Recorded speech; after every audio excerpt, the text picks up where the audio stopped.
this government's plans will be to restore order and control to the border so we can be the open, tolerant and generous country that we know ourselves to be. Nadia Whitson. The Denmark-style policies briefed in the last couple of days are dystopian. It's shameful that a Labour government is ripping up the rights and protections of people who have endured unimaginable trauma. Is this how we'd want to be treated if we were fleeing for our lives? Of course not. So how can we be adopting such obviously cruel policies?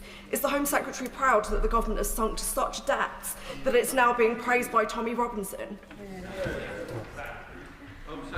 Well, Mr. Speaker, look, I'm disappointed at the nature of the question from my honourable friend. I hope she will look at the detail of the reforms. And what I've said already on these matters is that we have a proper problem that it is our moral duty to fix. Our asylum system is broken. The breaking of that asylum system is causing huge division across our whole country. It is a moral mission for me to resolve that division across our country. I know that the reforms I will be setting out later on today can fix this system, and in doing so can unite what is today a divided country. The Home Secretary likes to talk tough whilst the numbers continue to rise. So, as part of that statement that she's going to bring to the House, can she confirm that detailed modelling will be published and whether she has shared that modelling with Number 10? Well, the honourable gentleman's question would have had a bit more force if he had apologised for being part of a government that fundamentally broke our migration system and presided over the crisis inherited by this government. Of course we will model the impact of our policies. This is a sweeping set of reforms, the most significant in modern times. They will bring down the number of arrivals, increase the number of removals of those who have no right to be in this country. We will build on our track record in government that has seen removals be increased, and the totality of these reforms, I believe, will unlock the generosity of this country in creating new safe and legal routes which will grow more generous over time. Chris Philp, Shadow Home Secretary. Well, it's good to see the Home Secretary here taking some time off from her leadership campaign. She is quite clearly preparing. She's quite clearly preparing a one-in, one-out policy for Number 10 Downing Street. Now, the Home Secretary has announced she wants to replace the government's entire immigration policy with Denmark's. Is that because the government has failed so badly in the year and a half since the election? Because since the election, illegal channel crossings have surged 55%, up to 62,000. New asylum claims have reached a record ever. And the numbers in asylum hotels have actually gone up under this government. And in just the 75 days since she became Home Secretary, 10,000 illegal immigrants have crossed the English Channel. But the Home Secretary... Oh, sorry. You've got to at least try and get to a question in relative time. Don't forget we're having a big debate shortly on it, Chris. OK, I'll ask a question. Will she agree with us? That to control our borders, we must come out of the ECHR, enabling us to deport all illegal immigrants within a week of arrival? Well, Mr. Speaker, I think we can all agree that the honourable gentleman's leadership campaign is going absolutely nowhere. Let me tell him once again, his party reverts to an unworkable solution, a total gimmick, just like their failed Rwanda plan, £700 million spent and a total of 4 volunteers returned. Always from the party opposite, gimmicks and solutions that would never ever work. What you get from this government is a track record of an increase in removals based on what we inherited from that government and a proper plan that will fix this broken system. Chris Philp. Well, unlike her leader is not going anywhere. Our leader's not going anywhere, but hers most certainly is. She talks about out of Number 10. She talks about the Rwanda scheme. That Rwanda scheme never even started. It worked in Australia. It would have worked here. And after they cancelled it with no replacement, numbers have surged. The truth is that under this government, illegal immigration has gone up. There is a crime wave, including rape and murder, going with it. Her ideas are not radical enough. She wants to give illegal immigrants a 20-year path to citizenship. Order, please. I'm not being funny. The idea is to ask a question. Statements will be coming later. We're going to go through all this. Really doesn't help. If you want to pick which colleagues you don't want from your side to ask a question, because that's what you're taking the time off. Please, Shadow Home Secretary. She wants to give illegal immigrants a 20-year path to citizenship. We want to deport them. Will she accept our proposal to come out of the ECHR so we can actually control our borders? Well, I'm sure all of his members will be delighted that the Leader of the Opposition is going absolutely nowhere. We're very happy to see her remain in place, Mr. Speaker. This government will not come out of the European Convention on Human Rights. What we are going to do is reform the way that Article 8 in particular is applied to immigration rules within our country. That is because this government rolls up its sleeves and does the actual hard work of governing, unlike his party, which just gave up altogether. Max Wilkinson, Liberal Democrat, spokesperson. Thank you, Mr. Speaker. On the point of asylum policy, the Liberal Democrats recently defeated an attempt by the Honourable Member for Clacton, backed vociferously by the Conservatives, who he's trying to kill, to rip this country out of the ECHR. Metaphorically trying to kill. Leaving the ECHR would do nothing to halt small boat crossings, but it would deny British people hard-won rights. Free speech, the Hillsborough inquiry, and protections for older people. The government has announced it's reviewing certain articles of the ECHR. The Home Secretary's just referenced it. Can she give us a cast-iron guarantee that when she's working on these changes, she will do so in partnership with other signatories to the Convention, and she will not follow the Conservatives and Reform in seeking to isolate this country on the international stage?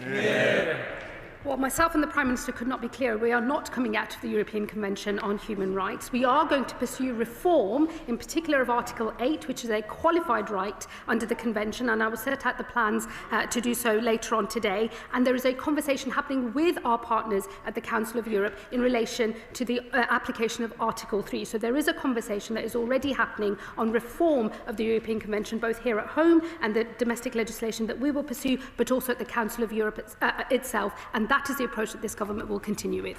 Joyce Fenton. Number 3, please, Mr. Speaker. Star. Thank you, Mr. Speaker. With your permission, I will group this response with questions 6 and 9. Tackling violence against women and girls is a top priority for this government, and our mission to halve violence against women and girls in a decade has begun. We will deliver a transformative cross-government approach underpinned by the new strategy, which we will publish soon. Mr. Fenton, then. Thank you, Mr. Speaker.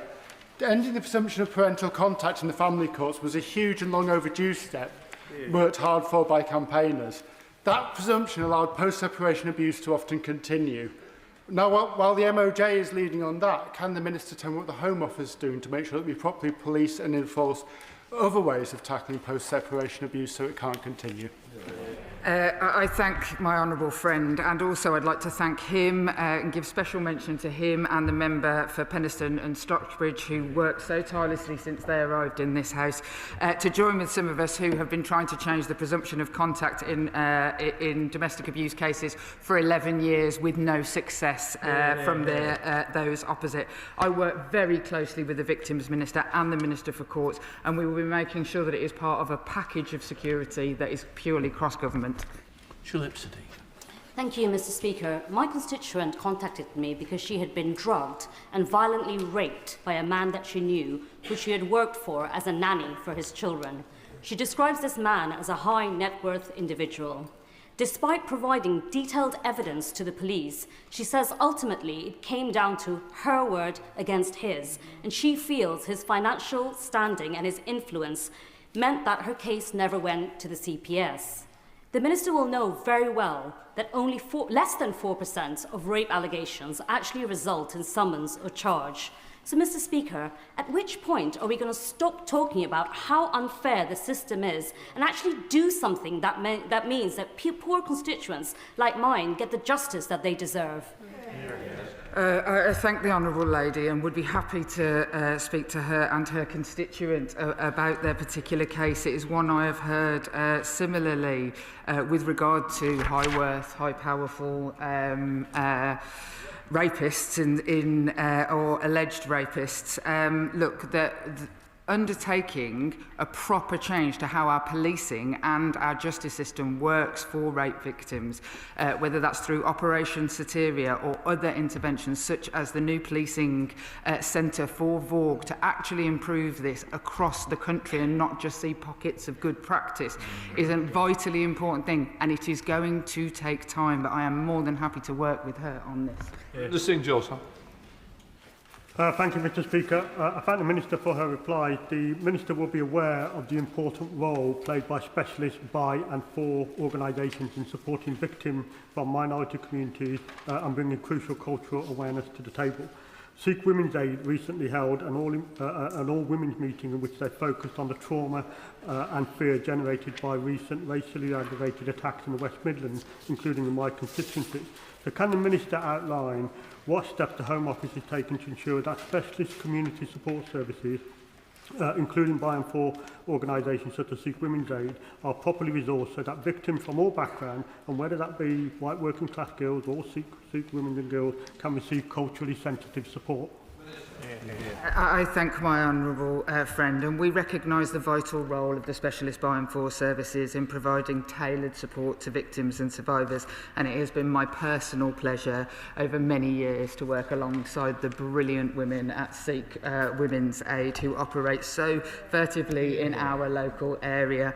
I meet regularly with IMCAN, the umbrella lead for such by and for services, to seek solutions to exactly this problem of ensuring that there isn't a postcode lottery and that everybody can have specialist support. Chair of the Select Committee, Dame Karen Bradley. Thank you very much, Mr Speaker.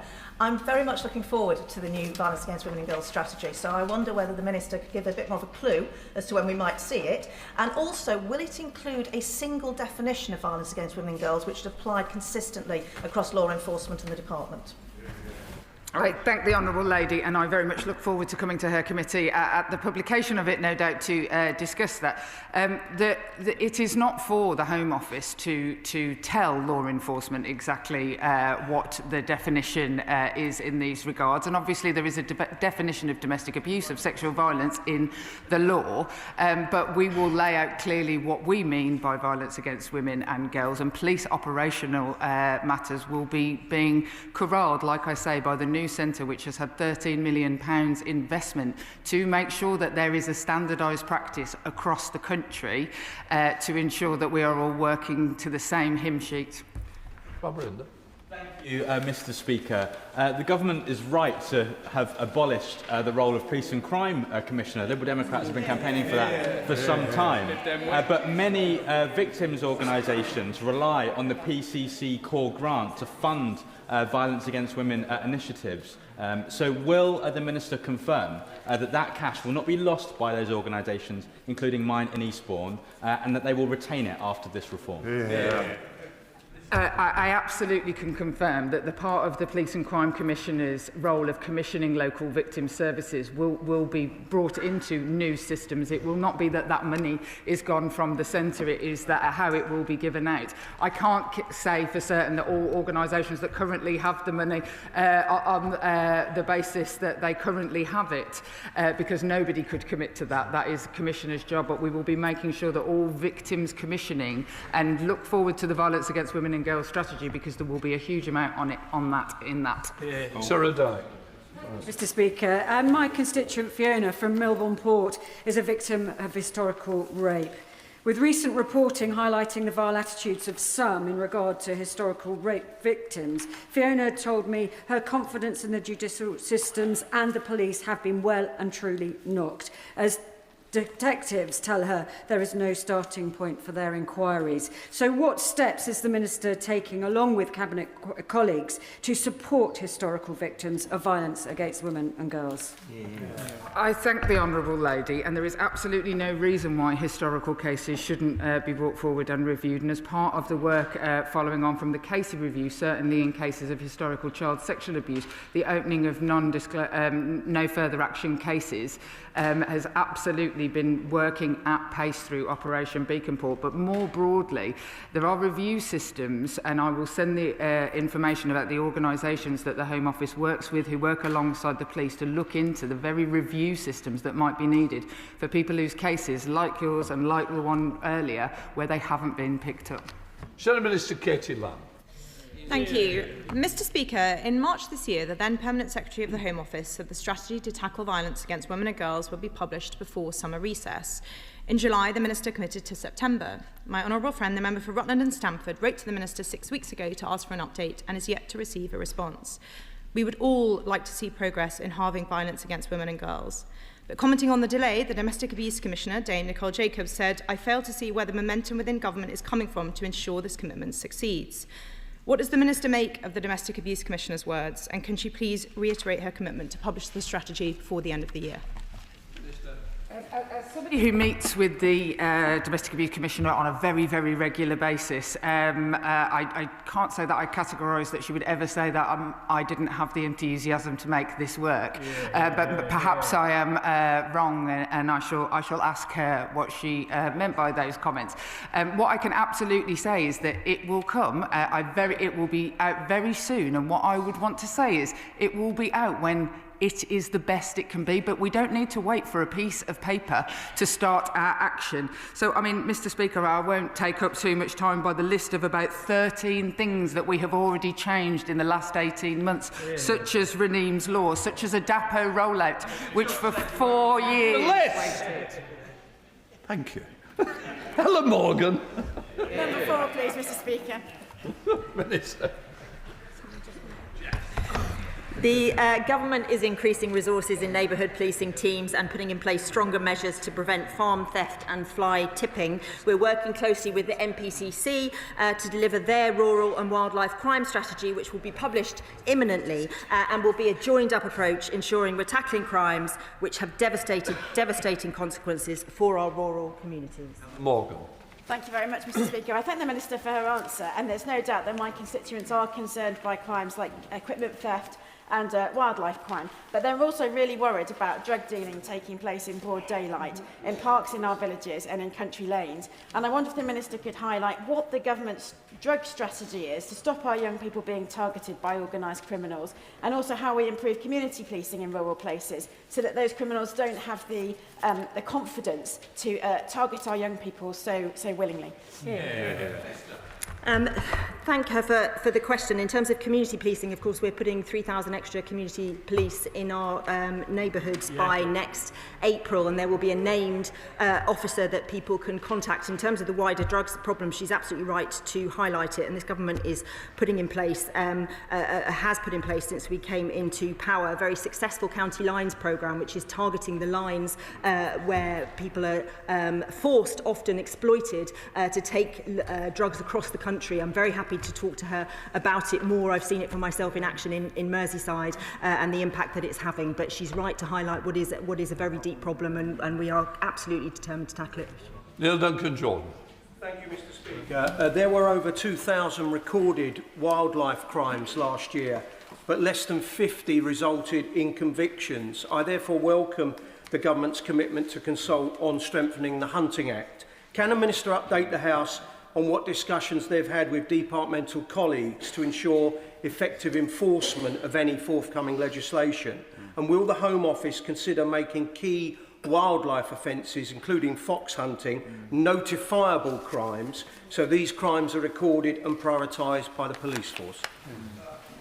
Friend for his question, he's right to highlight these crimes and the need for us to prioritise in a way that it wasn't under the previous government. The strategy that is coming out, the NPCC strategy on rural and wildlife crime, will set operational and organisational policing priorities in respect to tackling these crimes, and it will be published imminently, and I'd love to, once it's been published, have a proper conversation with the honourable gentleman. Minister Matt Vickers. Thank you, Mr. Speaker. Rural crime and tool theft are out of control. Every 21 minutes, a tradesman's tools are stolen. And when a farmer or tradesman has their equipment stolen, it causes complete misery and costs them severely. Then all too often, their means of work are sold in broad daylight at car boot sales. Will the government adopt our rural crime and tool theft plan to crack down on the sale of stolen goods and the misery being caused to so many farmers and tradesmen?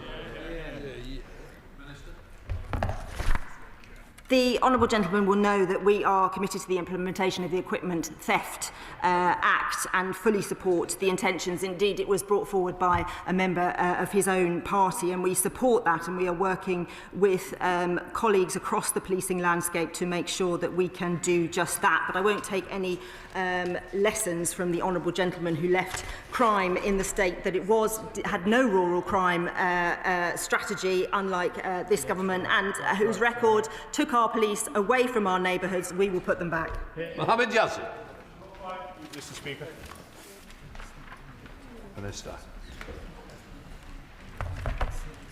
Mr. Speaker, with your permission, I'll group this question with question 20.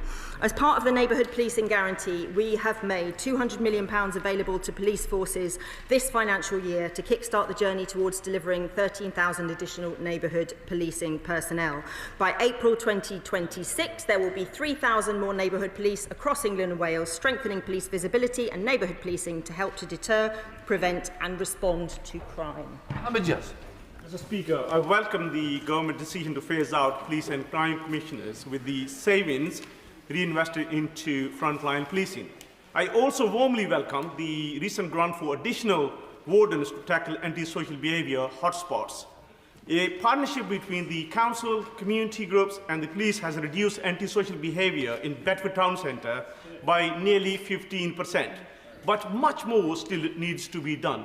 So what further reforms will the forthcoming white paper include to help Bedfordshire Police get more bobbies on the beat? Can I thank my honourable friend for his question? I'm really pleased to see the progress that has been made, and I'd love to come and visit again, as I did with the Prime Minister in opposition, to see that progress in action. There are two aspects where we'll be making significant changes. One is through the Police and Crime Bill, where there are new powers for us to tackle antisocial behaviour in our town centres, respect orders being one example of that, and our wider police reform, which will look at the entire policing landscape in a way that the opposition completely failed to do, make it more efficient, more effective, and make sure our police are targeted where the public want them in our communities. Thank you very much, Mr. Speaker. Recently, I visited Marlcross with local councillors and members of Litter Busters, a local voluntary group who do excellent work to clean up their area. But they really shouldn't have to. There is a real challenge with fly tipping in this area and other parts of Norwich.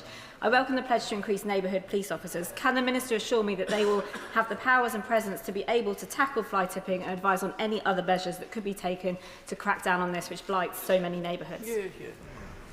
My honourable friend is absolutely right to raise this issue. It's an issue in my constituency and I suspect in many across the country, and the scourge of fly tipping must be tackled. Through the Police and Crime Bill, we are putting in place new statutory enforcement guidance for local authorities in terms of what is to be expected by them in tackling antisocial behaviour. And I know that in DEFRA there is an ongoing piece of work, a review of the powers that local authorities and the police have to seize vehicles and crush them indeed when we have prolific offenders of this awful crime.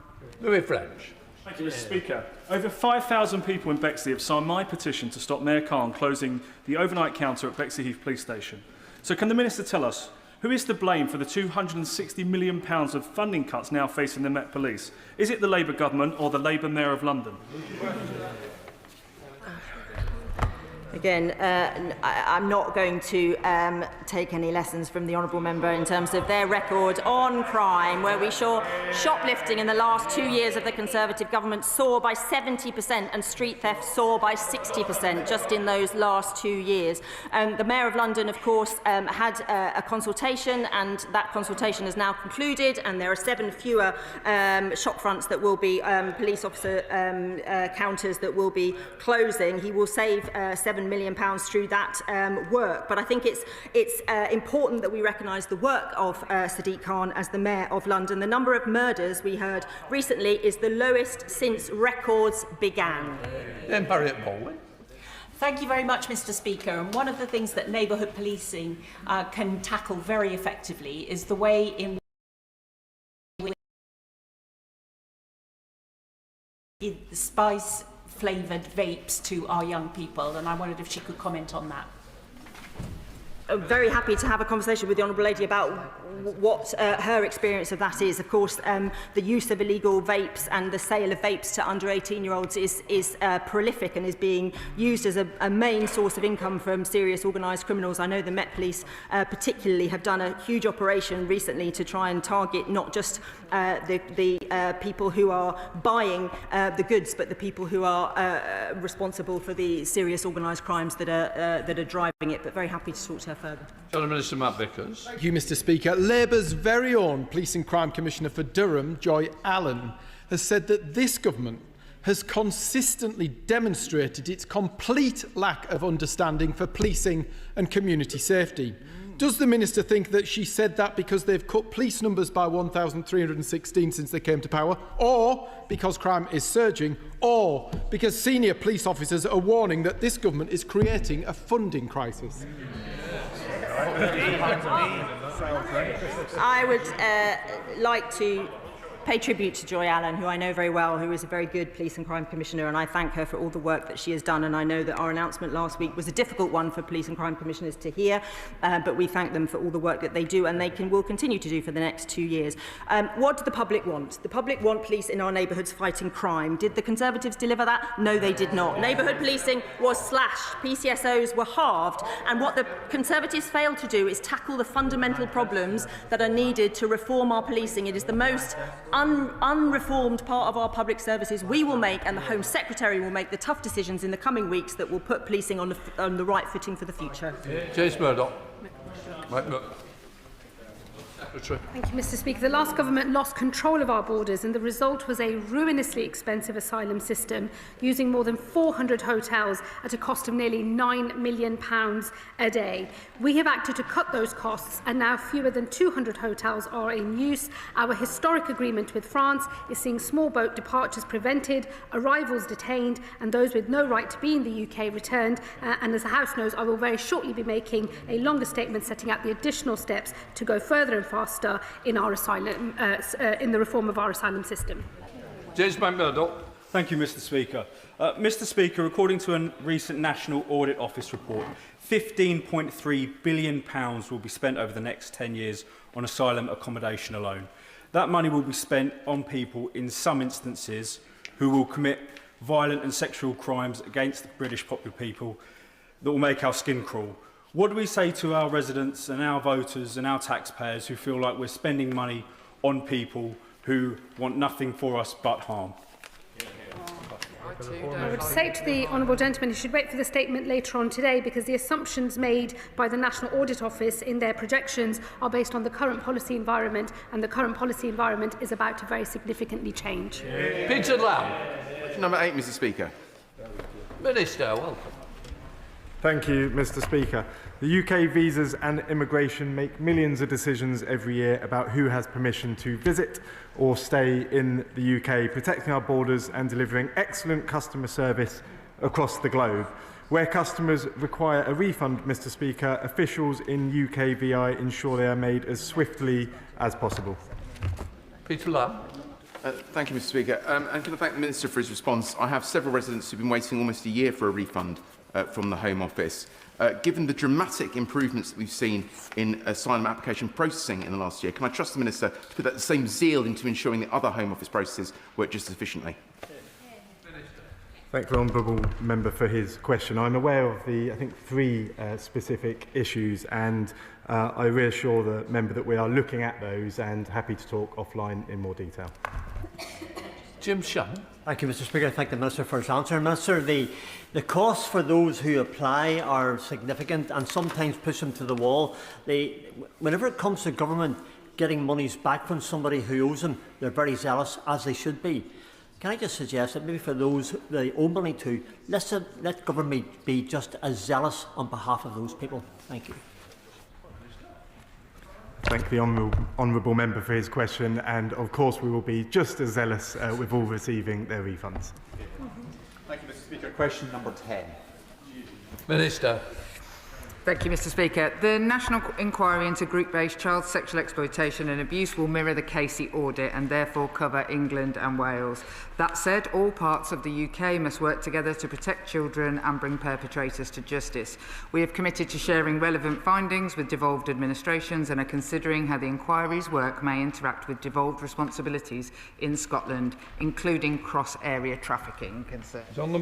Last week, brave grooming gang survivor Fiona Goddard spoke of how she was trafficked to Scotland as a vulnerable teenager. As she rightly said, the idea that this issue stops at the border is insane. Despite clear evidence from victims about grooming gangs operating in Scotland, the SNP government in Edinburgh still refuses to hold an inquiry. So please, please, will the Minister listen to victims and campaigners and extend the national inquiry to Scotland so that we ensure that young girls and teenagers are not treated in this way again? I thank the honourable gentleman, and others from a sedentary position are stating that the SNP government in Scotland have said something different.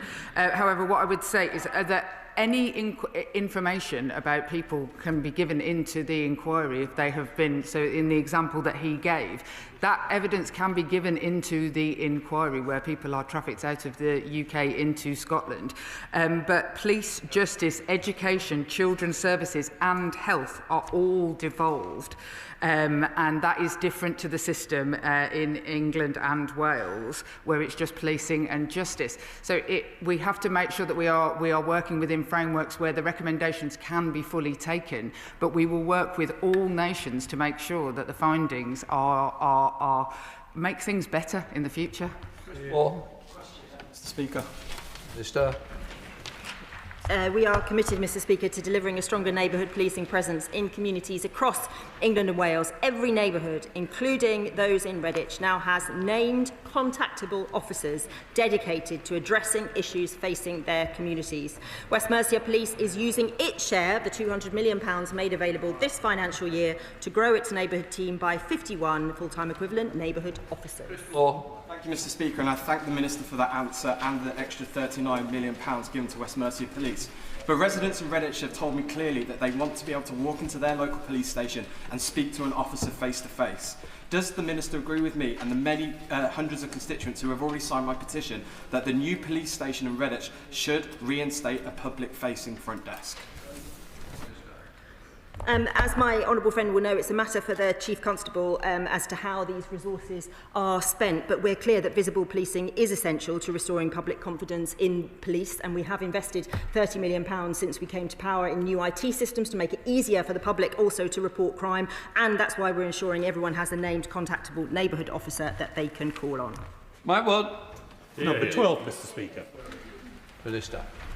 Thank you, Mr. Speaker. An arbitrary limit on legal migration would serve no one. As we've seen in the past, attempts to implement such caps have been unsuccessful. I remind the honourable member of 1 million in 1 year under the previous government, undercutting British workers.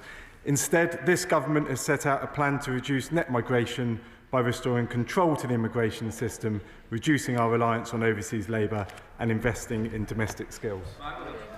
Thank you, Mr. Speaker.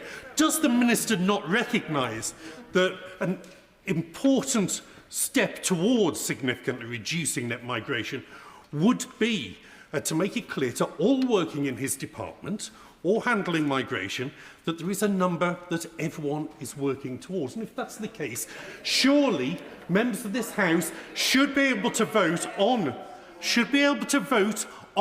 that binding cap, as happens successfully in other countries like Australia.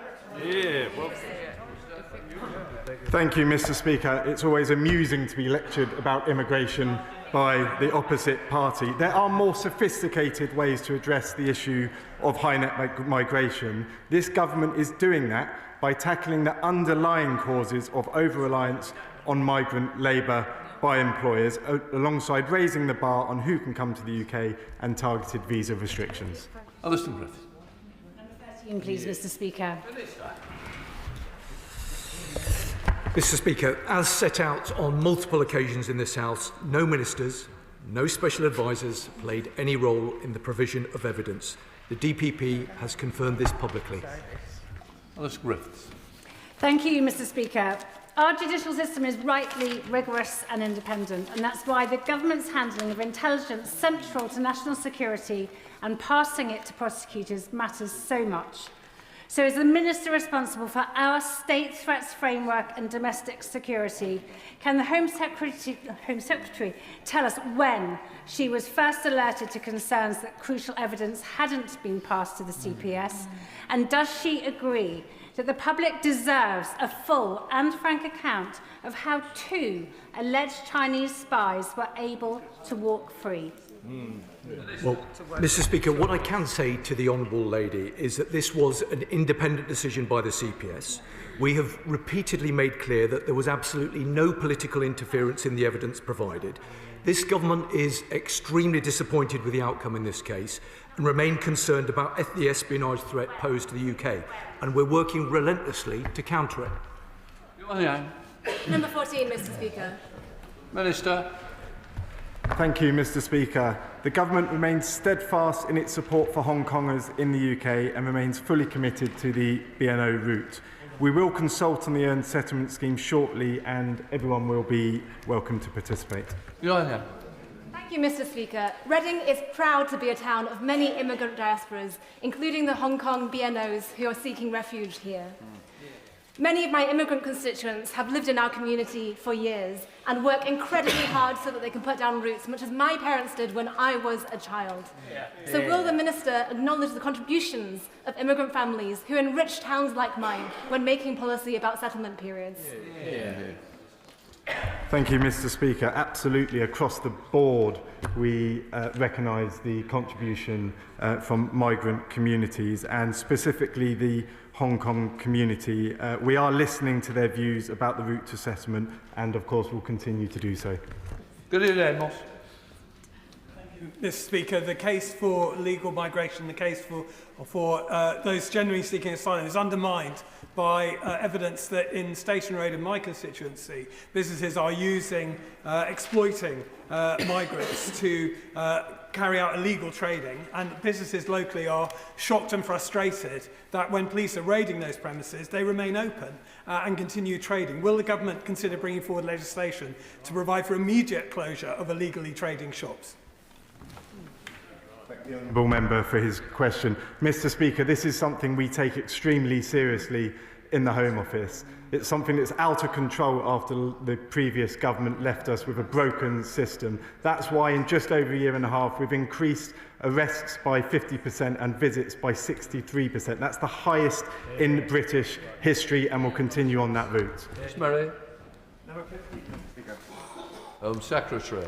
Thank you, Mr. Speaker. I recognise the huge pressure that asylum hotels have placed on communities. This government is committed to exiting asylum hotels by the end of the Parliament. We have already halved the number of hotels in use since the peak under the Conservative Party, but I would like to go faster, which is why I am exploring the use of large sites, including military sites. Chris Murray. Thank you, Mr. Speaker, and I draw the House's attention to my declaration of interest. I thank the Home Secretary for that response. The Home Affairs Select Committee report on asylum accommodation shows private companies have made millions from the taxpayer, while communities and asylum seekers have suffered. What is the Home Secretary doing to address this appalling profiteering the Tories allowed in the disastrous asylum contracts? And will she trigger the break clause next year? Thank my honourable friend for his question. So far, the amount that has been recouped by this government is £74 million, of which £46 million is excess profit. The remainder is service charges or service credits and VAT. We are rapidly reviewing the contracts that we inherited, including the break clause, to ensure that they are providing value for money for taxpayers, and I will keep this matter under review and update the House in due course. Nick Timothy. Thank you, Mr. Speaker. The last Home Secretary said we should judge the success of the government in smashing the gangs by whether the number of channel crossings falls. By which date should we judge the government in whether it's been successful, and if the Home Secretary fails, will she resign? Well, we should already recognise that the action on law enforcement, and particularly the cooperation with our colleagues in France and Germany, has led to the confiscation of kit that was being used by organised immigration crime gangs, and has led to 20,000 illegal crossings from taking place. We are going to set out later on today a full suite of measures designed to decrease the number of arrivals across the Channel, and I, unlike many in his party, take my responsibilities very seriously, and I'm very happy to be held to account by the British public. Ewan Steinback. Speaker, the government have already acted to fix the unworkable mess the Tories left the asylum system in. 116% increase the processing in 1 year, bringing down the backlog, securing refugee status for those fleeing persecution and removing those with no right to be here. But communities such as Falkirk must see the benefit of this difference in approach. What steps will the Home Secretary be taking to guarantee Tory-created asylum hotels will be closed equitably across the nations of the United Kingdom? Well, I thank my honourable friend for that question. We are working across government with ministers on closing every hotel as soon as possible and by the end of this Parliament. As we've all seen, it's a complex process, must be delivered through a controlled and managed and orderly programme of work. We don't want to be in a situation where without an alternative ready, we start exiting hotels before it is time to do so. But I can assure him we will take a balanced and evidence-based approach towards the decision making that we will make here on the locations that we will use and how we will exit hotels. And I look forward to talking to him in more detail about these plans in due course. Pete Wishaw. Thank you, Mr. Speaker. The government is currently spending some £2.1 billion on hotels, and it isn't working, and it doesn't have to be this way. PCS, and together with refugees, have shown that a humane asylum system that expedites asylum hearings and supports employment could reduce asylum costs by 40%. Will she at least look at the evidence and concede that she doesn't always have to try and outdo the Honourable Member for Clacton? What I would say to the honourable gentleman is that what I'm interested in is recognising the extent of the problems that this government has inherited and coming up with proper solutions to those problems. For me, this is not about party politics or individual politicians. It's a moral mission to fix a broken system that is unfair, costing the country far too much money and putting huge pressure on communities. So I would say to him, engage with the detail of the proposal rather than playing party politics himself. We come to topical Seamus Logan. Mr. Speaker. Take care, Mike. Mr. Speaker, I am pleased to start with some very good news indeed. One of the heroes of the Huntingdon attack, Samir Zitouni, the member of the train's crew who risked his own life to save others, has been discharged from hospital. There is a long road ahead of him now, and his family have asked for privacy. But I'm sure the whole House joins me in wishing him the swiftest and fullest recovery possible. Since the last Home Office oral questions, I have made a number of significant announcements. A review of police protest powers was launched last weekend, and I'm pleased to say that the former Director of Public Prosecutions, Lord Ken MacDonald, will lead it. Last week, we announced that police and crime commissioners will be abolished. The introduction of police and crime commissioners by the last government was a failed experiment. I will introduce new reforms so police are accountable to their mayoralties or local councils. The savings from this will fund more neighbourhood policing on the beat across the country, fighting crime and protecting our communities. I would like to recognise the efforts of all current and former police and crime commissioners and thank them because they serve their communities with honour and will continue to do so until they have completed their current... Order. It's far too long an introduction because I'm still going to get people in. Please, we've got to shorten it down. Seamus Logan. Thank you, Mr. Speaker. The Muscatelli report commissioned by the Labour Party in Scotland recommended that the Scottish Government push for a bespoke immigration approach that tackles the unique issues faced in Scotland and its economy. And while the leader of the Labour Party in Scotland, Anna Sauer, may be a bit confused about what is devolved and reserved, I'm sure the Secretary of State is not. Will the Secretary of State meet with me to discuss this report further to deliver a win for the Scottish economy and fulfil one of the manifesto commitments of the Labour Party in Scotland? Not, because immigration is a reserved matter and to try to devolve this matter would create perverse pull factors all across the United Kingdom, which would be deeply inappropriate. Labour. Thank you, Mr. Speaker. The data centre in Camas in my constituency, £10 billion investment, together with other subsea interconnectors, for example. It looks as if my constituency is being a plug-in centre for critical national infrastructure. With that in mind, can the Minister give me some advice as to whether or not terrorism is being looked at as a serious issue because of the investment in what's happening in patches like mine in Camas? Well, Mr. Speaker, the honourable gentleman raises an important point, and I can say to him that the assessment of the terrorist threat to the UK is made independently by JTAC. Government partners, including JTAC, MPSA and counter-terrorism police, work closely with industry to ensure the latest threat picture is appropriately responded to by owners of CNI. I would, of course, be happy to discuss it further with my honourable friend. And the Home Secretary, Christopher.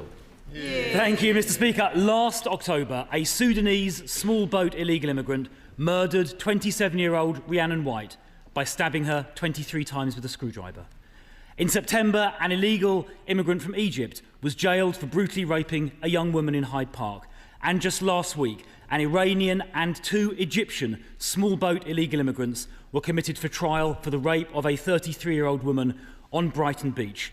How many more murders and rapes must there be before the Home Secretary agrees to the immediate deportation of all illegal immigrants within a week of arrival? The last case is sub judice, so please be careful on the answer. Thank you. Minister. I'm grateful for that clarification, Mr. Speaker. We are totally clear. Those who commit crimes should not get settlement or citizenship in this country. Those who commit crimes should be removed. That's why we've reached removals at their highest levels for a decade. There is much more we can do in this space, and that's why the Home Secretary is making the statement she's going to make later. Colin. Speaker, in Staffordshire there are proposals to limit the hours of PCSOs in the evening. I welcome the named police officers that are returning to my constituency, but will she ensure that the neighbourhood policing guarantee will mean more PCSOs on our streets, not less? My honourable friend is right to raise this. We will make sure that there are more neighbourhood officers on our streets, 3,000 more by next April. But of course, PCSOs have a really vital role to play, and I'm a big fan, and I want to encourage all forces to have more. Liberal Democrat spokesperson Max Wilkinson. Mr. Speaker, ahead of the budget next week, the Labour Chancellor departed from years of silence on the matter by admitting that Brexit has been a disaster for our economy. Will the Labour Home Secretary now follow the Chancellor's lead by admitting that Brexit has also caused significant harm to this country's ability to maintain order in our immigration and asylum system? I am slightly reticent, Mr. Speaker, to enter into the Brexit theory of everything with the honourable gentleman. The reality is we have the settlement we have. The British people rightly want to understand why asylum numbers are falling across Europe but increasing in the UK. That's why we're taking the actions we're proposing to take, and he won't have to wait much longer to hear the detail of them. Boris Curtis. Mr. Speaker, what steps is the Home Secretary taking to counter the rise of extremist narratives, whether domestic or foreign-backed, that seek to undermine our democratic processes? Mr. Speaker, everyone deserves to feel safe and be able to participate fully in public and political life, free from the threat of violence or exclusion driven by hateful prejudice. We will persist in our efforts to challenge extremist narratives, disrupt the activity of radicalising groups and directly tackle the causes of radicalisation. Alongside our work to tackle extremism, the Defending Democracy Task Force is driving forward a whole-of-government response to the full range of threats we face to our democracy. Christine Jardine. Thank you very much, Mr. Speaker. I've been contacted by constituents concerned that a group calling itself Justice for Innocent Men Scotland is allegedly harassing victims of sexual violence by undermining their anonymity. So can the Minister tell me what the UK Government is going to do to protect women across the UK from this sort of targeting and harassment? I thank the Honourable Lady for raising this case with me, and I'd be more happy to look into it in more detail, but it is a fundamental principle that victims of sexual violence are entitled by law to anonymity, and to breach that anonymity is actually, it is a crime. And so I would be very interested to hear from her and see how we can make sure that this isn't happening. Thank you, Mr. Speaker. The Home Secretary will be aware of the existing asset recovery incentivisation scheme, which uses seized criminal assets to fund enforcement agencies in their work tackling economic crime. There are, however, concerns around the lumpy nature of the funding model, which can see wild variations in financial support year in, year out for the likes of the CPS, local police forces and the SFO. Will the Minister therefore meet with me to discuss the merits of introducing a ring-fence, multi-year funding pot for law enforcement agencies tackling economic crime? Mr. Speaker, I can say to my honourable friend that the Department is absolutely committed to reinvesting criminal proceeds into asset recovery and related economic crime. 24-25, 174 million supported law enforcement, including through the ARIS top slice, a multi-year fund that's ring-fenced for core and innovative capabilities. We are reviewing ARIS with stakeholders to improve stability and effectiveness. I know that my honourable friend is engaging with the noble Lord Flint, but I'd be very happy to discuss it with him further. Clive Jones. Thank you very much, Mr. Speaker. In Wokingham, many businesses have created their own text warning system to notify each other when known shoplifters are about in the town. Preventing crime should not be their priority. Selling their product should be their priority.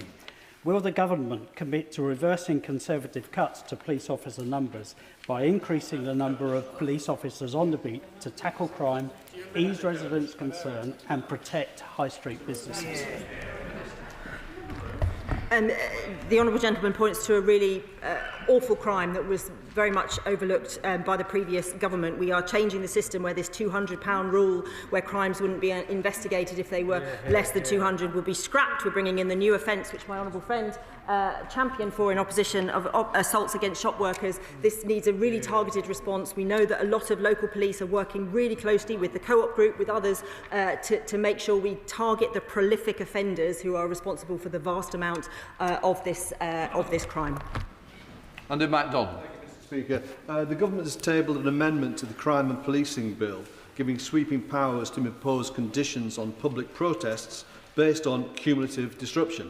Can the Minister set out in the House what's meant in that amendment by serious disruption to a community, and how will this be determined or measured, and indeed subject to democratic scrutiny? It will probably take longer than the answer of a topical question, but I'm very happy to speak to my honourable friend about this. The definition of serious disruption is not changing, but this is the conditions on which a police force can put conditions on a protest, not banning a protest, but very happy to have more conversations with him. Rupert Lowe. Thank you, Mr. Speaker. Does the Home Secretary agree that if a migrant, legal or illegal, can't speak English, claims benefits, lives in social housing, refuses to work, rejects integration, commits crime, is a drain on our society, or even actively hates Britain and wishes to do us harm, that they should be removed from our country, regardless of how many millions of deportations that will inevitably result in?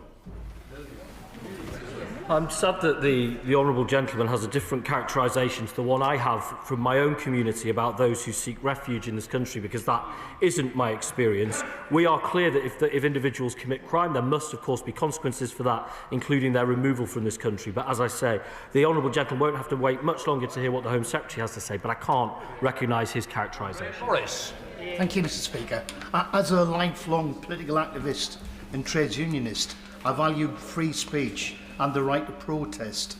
Now, having lived through the miners' strike, I know what it means when the state turns against working people and disregards their rights. So I'm deeply concerned that the proposed amendments to the Crime and Policing Bill will allow police to prohibit marches, demonstrations and even picket lines simply because another is taking place in the same area.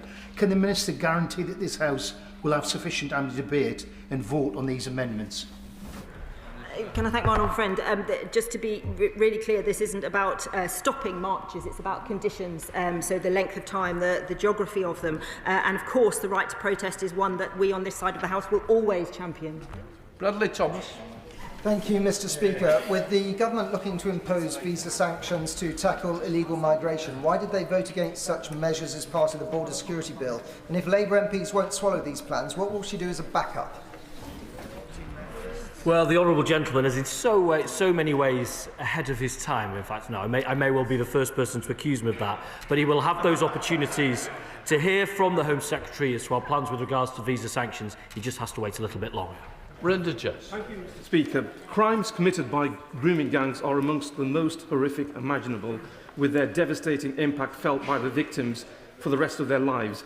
So, does the Minister agree that the national inquiry into grooming gangs should be implemented without delay, the victims are kept at the heart of our response, and their voices and experiences lead the inquiry so that some justice can finally be delivered for those impacted?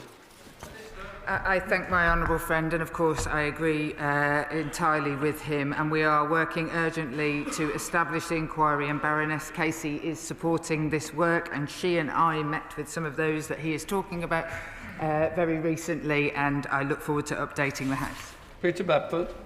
The Home Office have requested transitional accommodation for asylum claimants following the closure of Garrett's Hay, my constituency. However, neither Leicestershire County Council nor Charnwood Borough Council have been consulted or have received any additional funding for this extra burden. Why have these councils been bypassed, and will they get the funding that they need?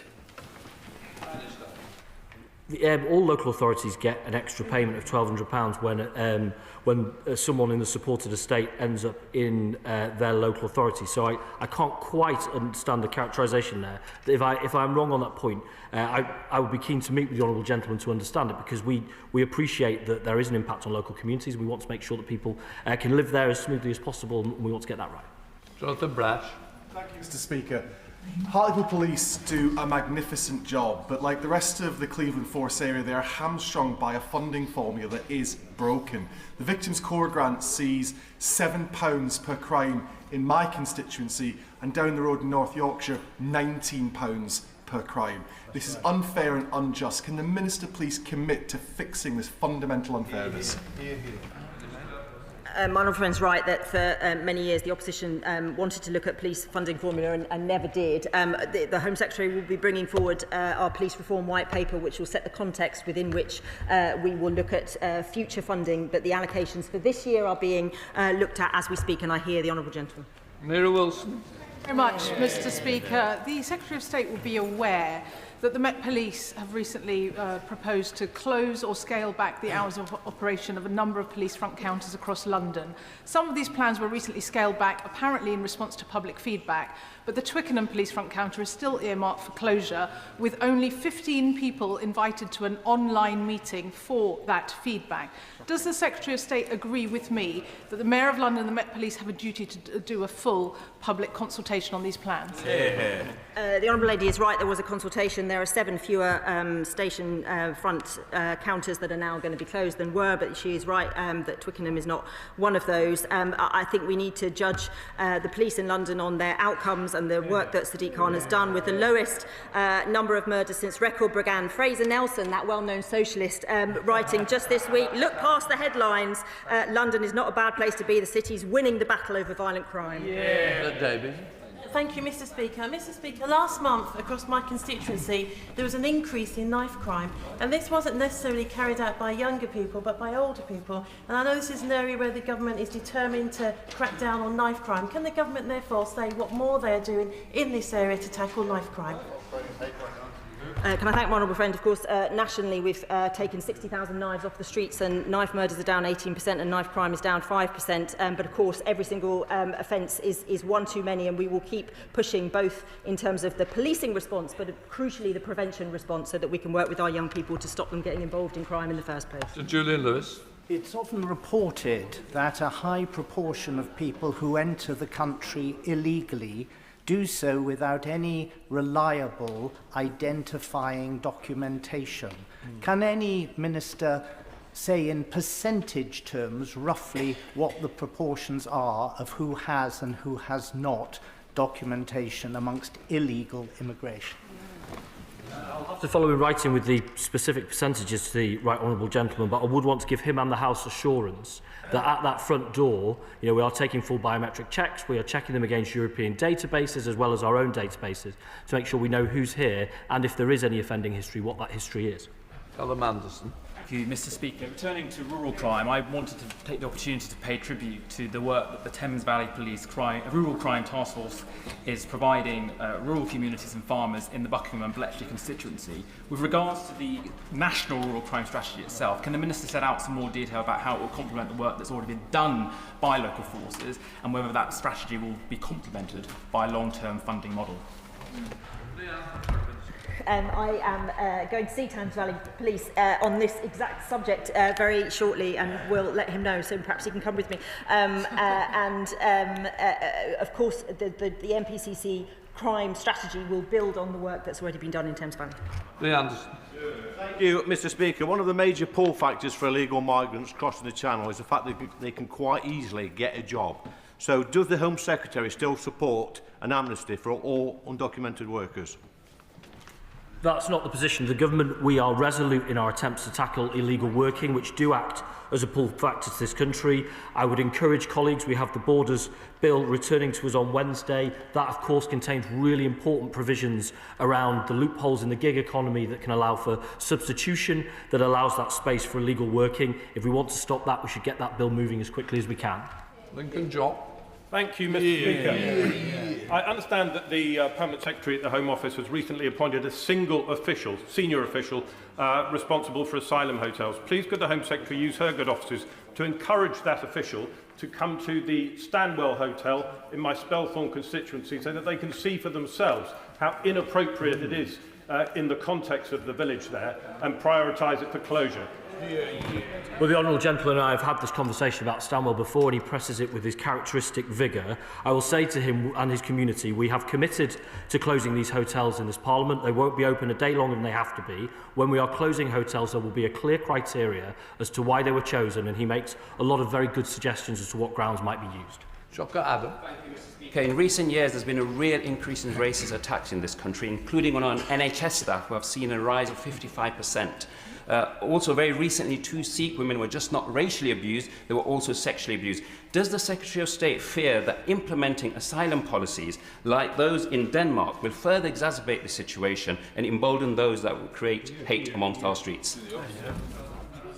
Well, my honourable friend, the Police Minister, met with a delegation of Sikh colleagues on that very, very important case recently. On the broader point with regards to Denmark, it is right that given the challenges we have in this country, we seek to draw on the best from around Europe and around the world in our policies. And I say to the honourable gentleman, he won't have to wait much longer to see the fruits of that. For the message, Mr. Speaker, last week the Policing Minister told me the funding allocation will be made in the usual way before the end of the year. There is more money going into policing this year, and we will ensure that it is being given where it is needed. So can the Minister clarify for my constituents that irrespective of more money going into policing, the Government is going to update the police allocation formula this year that will give Cambridgeshire its fair share, because the neighbourhood policing guarantee means nothing if our local police forces are underfunded compared to their neighbouring forces?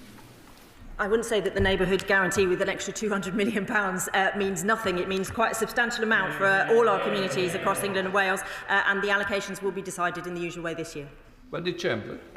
Thank you, Mr. Speaker. As a former police officer, I've policed protests and I know how important they are. But on the issue of cumulative disruption, can the Minister set out for the House what evidence she has gathered to demonstrate that when a protest is deemed safe as a one-off, it would become a public safety risk if it was repeated over time? The Honourable Lady is aware of these issues, and she's aware of the complex relationship between with policing as to how you manage to police what can sometimes be very disruptive and very upsetting protests, and we have to get that balance right. That's what we're trying to do, and I'm very happy to have more conversations with her about it. Question, Joshua Runs. Shops in Maidenhead Town Centre tell me how pleased they are to see neighbourhood police officers doing their regular patrols, but those shops outside of the town centre don't see those patrols as regularly and struggle with shoplifting more as a result. Can the Minister tell me what she's doing to try and tackle that so we have more neighbourhood police in the actual communities, not just in our town centres? Of course, he speaks to a challenge that policing have in terms of their resources, and what we're trying to do through the White Paper and the reform programme is to make sure that our police officers are able to spend all their time doing the things that we want them to be doing, not bureaucracy, not police staff jobs, not behind a counter, but out in our communities fighting crime. Let the front bench change over.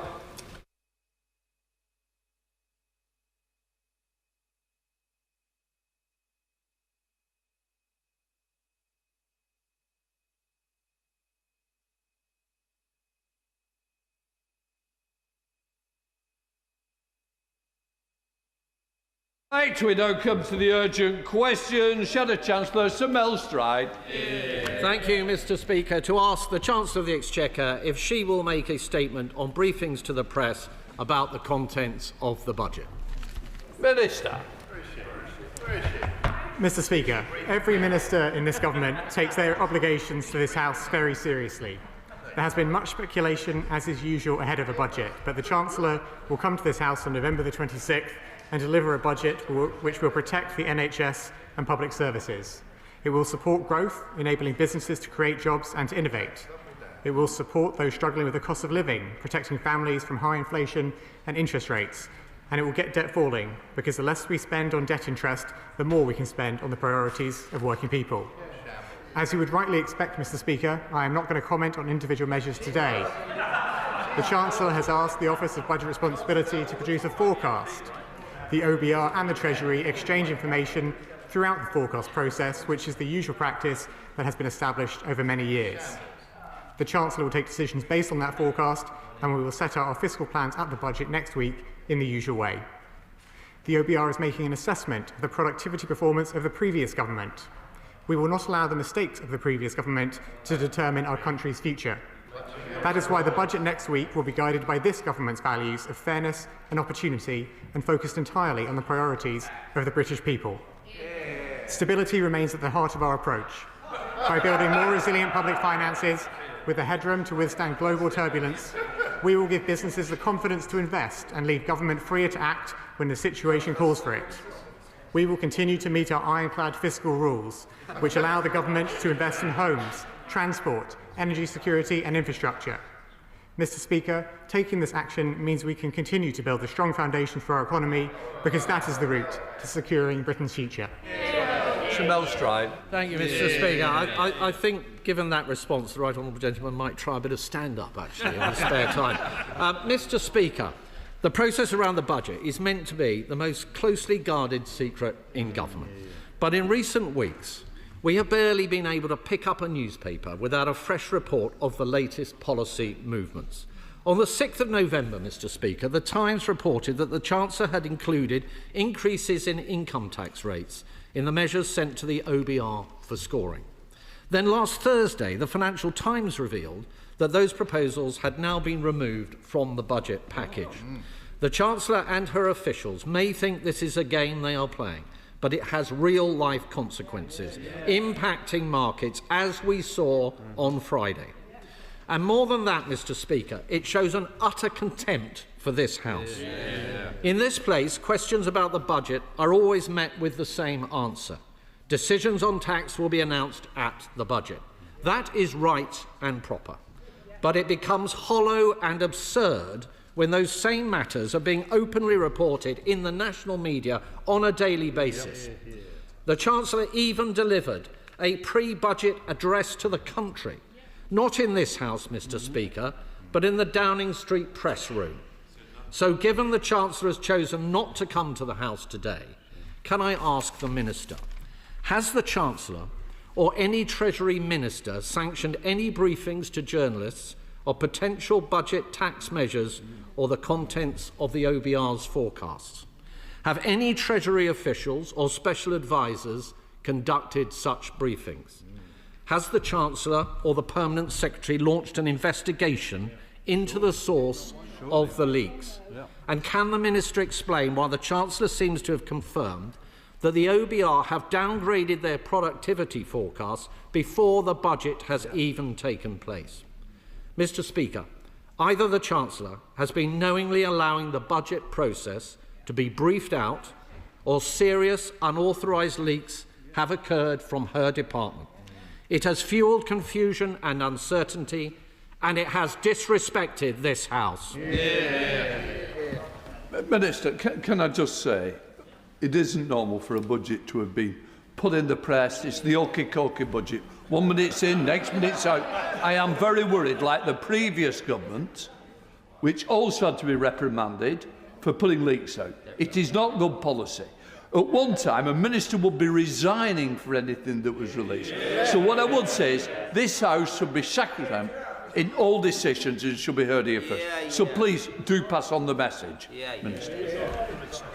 Well, thank you, Mr. Speaker, and I can reassure you that every minister in this government takes their responsibility to this House very seriously, and I will not engage with speculation, and I'm not going to comment on the ongoing budget process. But everyone in this House and beyond can be very clear of what the Chancellor's priorities are going into that budget. We will meet the ironclad fiscal rules. We will make public finances more resilient. We will reduce inflationary pressures, and we will get the cost of borrowing down, because that is the way to focus on the priorities of the British people, which is to protect the NHS, to bear down on the cost of living, and to reduce the national debt. Dame Beckelly, Chair of the Committee. Thank you, Mr. Speaker. Mr. Speaker, there's either been a leak or wild speculation about the budget. It would be helpful if the Minister could advise us which it is. And in doing so, could he outline, as he will not obviously go into detail quite rightly a week before the budget, what the strategic objectives of this budget are for the country? I will thank my right honourable friend for her intervention. And, Mr. Speaker, regrettably, there is always noise and speculation ahead of a budget, but I'm not going to comment on that speculation. But as the Chancellor set out in her speech earlier this month, although there are challenges that we face going into the budget, we're very clear about what the priorities of this government are, which is to make the public finances more resilient, to reduce inflationary pressures and to bring down the cost of borrowing, because that is the way that we can focus on the priorities of the British people, on the NHS, on the cost of living and getting debt down. Cooper, Liberal Democrat spokesman. Thank you, Mr. Speaker. These leaks are not just Westminster tittle-tattle. They have a very real impact on people's lives and their livelihoods. The cold weather has now reached all corners of Britain, and households don't know if they can afford to put the heating on because they don't know if their taxes are going up or down or staying the same. It's also just 5 weeks until Christmas, and our high streets are struggling with low consumer confidence. That's precisely why we Liberal Democrats have called for a windfall tax on the big banks to fund an emergency cut to people's energy bills and a VAT cut for hospitality, visitor accommodation and attractions. But these leaks are not just a symptom, Mr. Speaker. Sorry, they are a symptom, they are not the cause, because the real problem runs much deeper. The Labour government has no vision for the country, no vision for the economy, and whatever their destination is, they are not taking the country with them. When people and the markets... Have a pink and perky, chipping all day. Well, this is the last one. Thank you, Mr. Speaker. When people and markets don't know what the government is trying to achieve, then rumours can and do run rife. It is clear that this budget is more leaky than our crumbling hospitals. So, Mr. Speaker, I should also add that the confected outrage from the Conservatives is slightly absurd because their key budget announcements were often leaked in advance as well. In one case, at least, almost word for word. Perhaps this House, Mr. Speaker, needs to move to the Swedish system, where the Swedish Parliament gets to debate the government's budget and propose alternatives and amendments before it is finalised, and gets a proper period of scrutiny and accountability in the months that follow. So, Mr. Speaker, can I ask, what is the government doing to stop these leaks? Does the government recognise that this flip-flopping is incredibly damaging to households and the markets? And will the government consider all good ideas, including from these benches? It's 1 minute, not 1 minute. Thank you, Mr. Speaker. Like the honourable member, I regret the fact that there is always noise and speculation ahead of a budget, but I'm not going to add to that speculation here in the chamber today. And our focus as a government is to build the strong foundations that we need for our economy, because that is the way to secure Britain's future. John Fenton.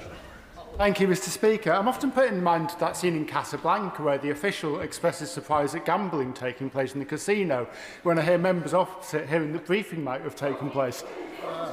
Perhaps in 2017, when the key measure of that budget was leaked, perhaps in 2017, when the stamp duty in that budget came out, the member opposite was equally surprised as he was Financial Secretary to the Treasury. While there's always briefing, I'm sure the Minister agrees with me that actually the job of the Chancellor is to get the best deal for this country. That's a toughie, that one. I think we know the answer. Stephen Bartlett. Thank you. As the Minister... That's the worst Patsy question. Regarding market-sensitive data, obviously carry a much higher premium than other leaks that may occur within government. So could he again address the front bench's question as to why the Cabinet Secretary and the Permanent Secretary haven't been asked to launch any inquiry into these leaks? Well, Mr. Speaker, as I said, I'm not going to comment on the ongoing budget process, but what the markets know is that the Chancellor's commitment to her fiscal rules is absolutely ironclad. They have been met at every fiscal event since this Parliament began, and they will be met next Wednesday. Sorry, Tim Madders. Thank you, Mr. Speaker. I think the problem we've got is we've got an insatiable 24/7 media that wants stories, and sometimes they will generate their own. All this speculation has created uncertainty, which has hampered investment, which I know is not what the Treasury want to see. So can the Minister be clear from the dispatch box that any more speculation that we read about won't have been authorised by anyone in government? Mr. Speaker, as I made clear, every minister in this government takes their responsibility to this House very seriously, and I'm not going to engage in further speculation today. But what we are seeking to achieve in the budget next week is to make sure that in meeting her ironclad fiscal rules, which the Chancellor has committed to do. We provide that extra headroom to give more resilience to the public finances, reduce inflationary pressures, and get down the cost of borrowing. John Glenn. Thank you, Mr. Speaker. 2 weeks ago, the Chancellor had a press conference where everyone afterwards inferred that income tax was going to go up. On Friday, every newspaper said that income tax wasn't going to go up. It's plainly obvious to the general public and anyone who reads any of the papers that everything is being briefed from the Treasury or number 11. Surely the Minister needs to come to terms with that and face up to the fact this has a horrendous effect on business confidence and consumer confidence, doing the economy a lot of damage. Minister. Well, Mr. Speaker, as I said earlier, regrettably, there is always noise and speculation ahead of a budget. But in reference to the Chancellor's speech earlier this month, the reason why the Chancellor set out the challenges that we're facing in a country was to be straightforward with the British people about the challenges that we face and to be clear about her priorities, which are to protect the NHS, to bear down the cost of living and to get national debt down. John Slinger. Thank you, Mr. Speaker. Does the Chief Secretary agree that the Tories are still as irresponsible as they were under Liz Truss, blindly promising 47 billion of cuts to justify their wacky fiscal policies? It seems to me, and would he agree, just like back of the fag packet territory that we're in now. And does he agree that the Chancellor is going to deliver an excellent budget next week? Minister. Mr. Speaker, I agree entirely that the party opposite have learnt nothing nor apologised at all for what happened under the short-lived government of Liz Truss. And frankly, when they were talking about their savings that they apparently identified recently, to talk about welfare savings when the Shadow Chancellor is the man who presided over the biggest increase in the welfare bill in decades is frankly not credible. Lisa Smart. Mr. Speaker, on one level this is all just a bit embarrassing, isn't it? But on the other level this is having a real impact on business confidence and the ability of local businesses to make decisions about investment and about their future. Does the Minister agree with me that this is all just a bit self-defeating, isn't it? Minister. I'm not quite sure what I'm supposed to say in response to that question. I would rather this urgent question hadn't been asked today. Yes, there are other things that we could be doing, but I think it's important to underline to you, Mr. Speaker, that every minister in his government takes their responsibility to the South very seriously.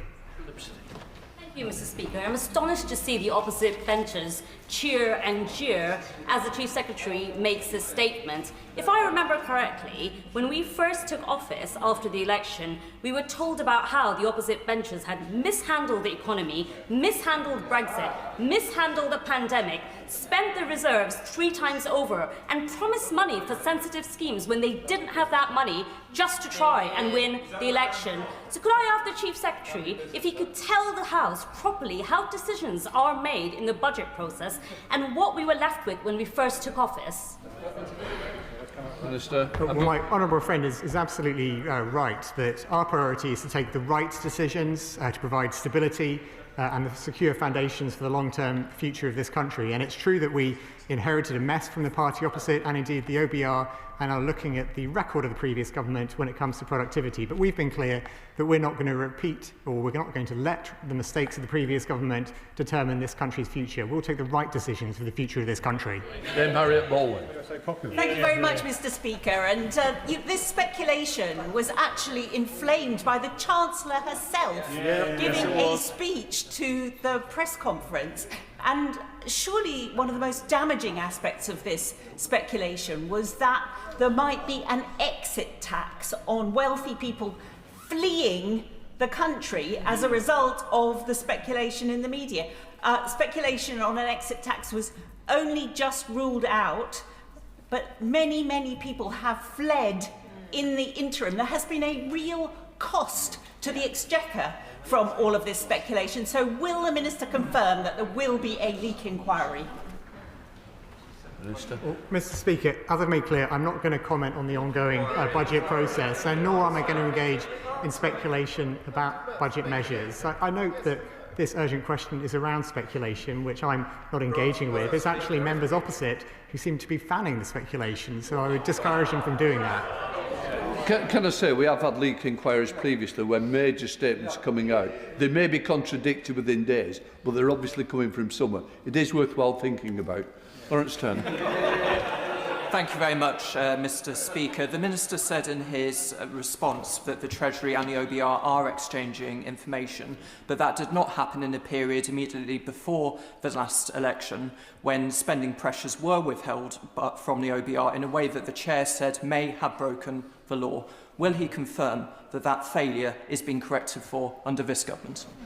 Minister. Well, I thank my honourable friend for his question, and he's right to point out that the process between the OBR and the Treasury has been strengthened to be more robust and more transparent under this government. And of course it is an iterative process whereby the OBR share their forecasts with us, we share our measures or our proposed measures with them, and it iterates throughout the budget process, culminating in the budget itself on November the 26th. Stephen Flynn. Because there's no doubt that the chaos and uncertainty of this budget process is having enormous consequences for the credibility of the Labour Party and even maybe for the Minister himself at the dispatch box today. But I'm surprisingly less interested in that and more interested in the damage that the government's policies are having on my constituents and their livelihoods. So I'm not asking him to speculate, I'm just asking him to clarify. Does he acknowledge that if the EPL continues in its current form, more of my constituents will lose their jobs? Minister. Mr. Speaker, I'm not going to take lessons on credibility from the honourable gentleman, but what I will say is that he is inviting me to speculate on budget measures, and I will not do so. David. Thank you, Mr. Speaker. Can the Chief Secretary confirm that this will be a budget that prioritises economic growth? I can absolutely confirm that, Mr. Speaker. Bernard Jenkins. Thank you, Mr. Speaker. Can I ask the Minister if I've got this right? The Chancellor made a speech to try and reassure the markets that she was going to plug the enormous black hole in the government's finances. That did reassure the markets to an extent, and the forecast borrowing costs fell. The OBR adjusted their forecast, and then the Chancellor decided that she didn't need to take the measures she had announced in her speech, and the markets have now reacted adversely. This all against the background that the cost of borrowing today has all year been higher than the peak under the supposed Liz Truss disastrous budget. What sort of confidence is that going to give to the British economy? Mr. Speaker, the honourable gentleman is incorrect to say that the Chancellor announced measures in her speech earlier this month. All measures are announced on Budget Day. What the Chancellor set out in her speech earlier this month were the challenges that we're facing as a country and the priorities that will guide her about making the public finances more resilient, with more headroom, to reduce inflationary pressures and to get the cost of borrowing down. Jacob Collier.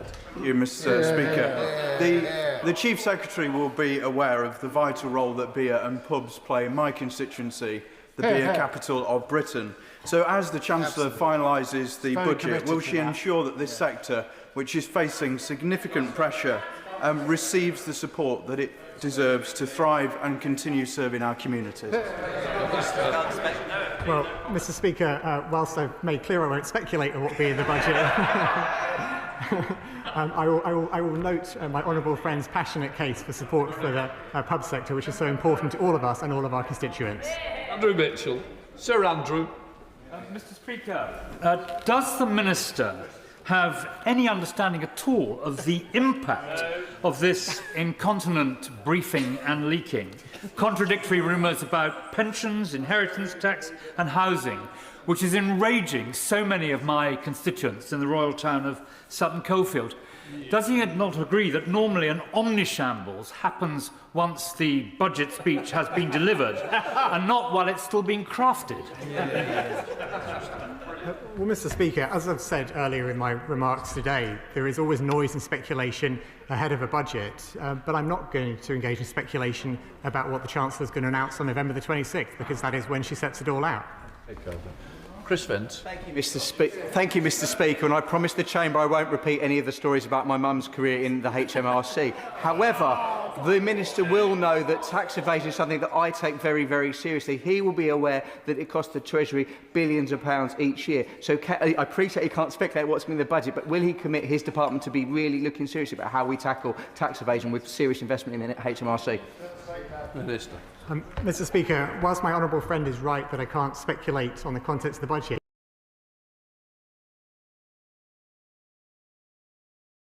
for both her and him and the whole House, that tackling tax avoidance, tax evasion and closing the tax gap is a top priority for this government. Bobby Dean. Mr. Speaker, the Minister is right to point out that speculation ahead of the budget is not abnormal, but we've actually had speculation throughout most of this year. And I wonder if he will accept that part of the reason is the way that the Chancellor has both constructed and applied her fiscal rules. She set them up with good intentions. We do need fiscal rules in place, but she left herself with minimal headroom in a pretty volatile global economy. And that drives speculation all year round about how she's going to fill the gaps that emerge throughout the year. Does he think that that was a mistake? Minister. Mr. Speaker, I thank the honourable gentleman for his question, and he's right to point to the importance of fiscal headroom in order to make sure public finances are resilient, and that's exactly why the Chancellor has set out that one of her priorities in this budget, in meeting the ironclad fiscal rules, is to ensure that we have more resilient public finances, so the government is freer to act when the situation calls for it. So Desmond Swire. Given the blatant breach of pre-budget purdah, will the Chancellor follow the proper example set by Hugh Dalton? Yes. Mr. Speaker, I fear my history is not good enough to know exactly what that question. I feel embarrassed to admit that I'm not entirely clear, but I suspect I probably don't agree with him, whatever it is, and I'll leave it at that. Richard Tice. Thank you, Mr. Speaker. Given the chaos around this budget, none of us, frankly, would be at all surprised if the very date itself changed. But nevertheless, is the Treasury aware how incompetent they look in the eyes of the markets who are utterly aghast? How incompetent it looks in the eyes of businesses who've stopped investing and stopped hiring? Minister. I can assure the honourable gentleman that the budget is next week on Wednesday, November the 26th, and I also can reassure him that businesses are welcoming the Chancellor's ironclad commitment to her fiscal rules. John Morrison. Does the Chancellor recognise that her trailing of a mansion tax for houses that are nothing of the sort has caused deep anxiety for thousands of people, including many pensioners in my constituency, who could not afford a potential doubling of their council tax? Well, Mr. Speaker, as I made clear earlier in my remarks, it's regrettable the level of noise and speculation ahead of a budget, but I'm not going to engage in further speculation on these measures today. Okay. So Julian Lewis. I'm disappointed that the Minister doesn't know of the example of the Chancellor who resigned from Attlee's government for inadvertently or otherwise leaking details of the budget. But does he at least appreciate that there is a difference between speculating about the contents of a budget and leaking the budget and asking whether or not there should be any punishment for people who leak the budget, irrespective of whatever the details were? Minister. Well, Mr. Speaker, I repeat what I said earlier about the approach of ministers in this government, which is every minister in this government takes their responsibility to this House very seriously, and I'm not going to engage in further speculation about the contents of the budget. Dr. L. Pinkerton. Thank you, Mr. Speaker. In my constituency of Surrey Heath, I've had meetings with businesses and constituents who tell me that they have changed their decisions based on the speculation that they have seen over recent weeks and months. We've heard about the rage that some people have felt. In my constituency, it has been anxiety that I've heard from people who have drawn down their pension pots, who have not perhaps pursued the house purchase that they were looking at. Does the honourable gentleman agree with me that whatever the reality, whether it be speculation or whether it be leaks, that this situation is deeply regrettable, and if the Minister can do anything at all, please ensure that this never happens again? Minister. Mr. Speaker, I can reassure the honourable gentleman that I am not adding to the speculation around the budget. It is regrettable that there is noise and speculation around the budget, because the right way for budgets to be conducted is for those measures to be iterated with the Office of Budget Responsibility in the normal way, with the forecasts and measures being exchanged between Treasury and the OBR, and for the package of measures in full to be announced by the Chancellor on Budget Day. Nick Timothy. Thank you, Mr. Speaker. In some ways, at least, this Chancellor is improving. Her budget last year unravelled within a day. This year, the budget's unravelled before it's been announced. We know why the Chief Secretary is refusing to answer the question about the leak inquiry. It's because the Chancellor knows exactly who leaked the details of the budget, because she sees that face every day in the mirror. This all goes back to the budget last year. In Labour's manifesto, they said that they would limit spending increases by the year 28-29 to £9.5 billion a year. In the budget, they increased spending by £76 billion a year. That's 8 times higher. Now, before the Chief Secretary starts spouting the £22 billion fiction, 9.5 plus 22 equals a lot less than £76 billion, doesn't it? Yeah. Mr. Speaker, at the budget last year, we took the right decisions to fix the public finances and to get the NHS and public services back on their feet. We could not carry on with the way that public services were, the way that we inherited them. We could not carry on with public finances in the way they were, that we inherited them. We have restored stability because that is a prerequisite for functioning public services, for investment and for growth. Morton. Leaks, unauthorised briefing, speculation or maybe not speculation. It's creating instability, it's creating chaos, it's creating volatility even, and uncertainty for the markets, for businesses and for households in my constituency. So why will the Minister not answer the Shadow Chancellor's question about having an inquiry into what has actually happened? Let's get to the bottom of this.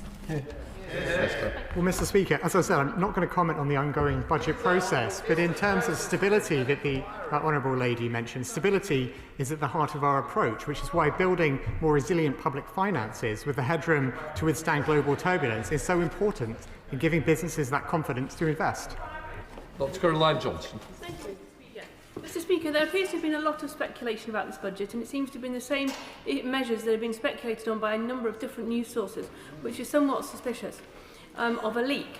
The Honourable Gentleman, the Minister, must surely recognise there is a possibility of a leak, in which case either he knows who the leak was and that's why he doesn't want to investigate, or he doesn't know the leaks was, in which case he should want to investigate. So I'm not asking Mr. Speaker to speculate on the contents of the budget, so please don't give me that answer again. Why won't you institute a leak inquiry? Mr. Speaker, a number of the Honourable Lady's colleagues have asked the same question today, and my answer has been consistent throughout, which is that I'm not going to comment on the ongoing budget process. Seamus Logan. Mr. Speaker, the chaos and the confusion at the heart of this government is deeply damaging to Scotland, to its economy and to its public services. Constant leaks, briefings, U-turns flowing from the Treasury make the Scottish Government's task all the more difficult, worsened by the Chancellor's refusal to date to meet with the Scottish Secretary of Finance. So can I ask the Minister, can he succeed in persuading the Chancellor to have this meeting, please? Minister. Well, Mr. Speaker, in my role as Chief Secretary of the Treasury, I've met members of the Scottish Government to discuss the fiscal situation. We have a fiscal forum, which is every quarter, with the representatives from the Scottish Government as well as Wales and Northern Ireland, and those are the right ways in which we can have a routine discussion about matters of shared interest. Rick Cross. Speaker, the government have clearly lost control of this complete budget process. While they've been flying kites, businesses across the UK have been sending up distress flares. £40 billion of tax on them in the last budget saw hiring down, confidence down, investments down, and we are now seeing the same again. If any business in this country went to find backing and had as many U-turns as this government is producing, they would not have a chance of finding an investor. So how can any business across the country have confidence in this government?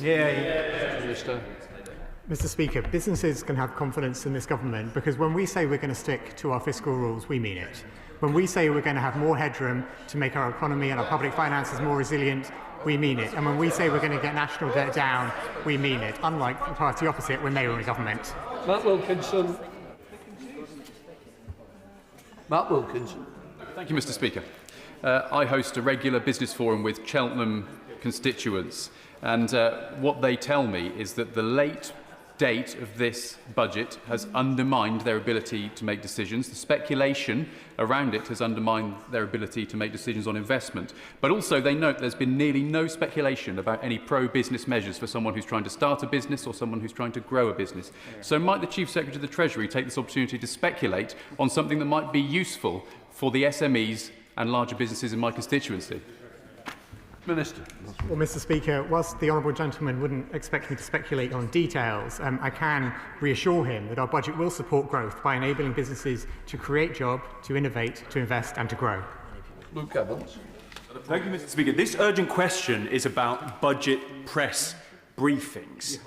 And the Minister has repeatedly said that he takes his responsibilities very seriously. He was asked by the Shadow Chancellor, can he rule out that any of the ministerial team or special advisers had leaked any of the information out to the press? Will he do that from this dispatch box in honour of what he's been saying in answer in his questions this afternoon?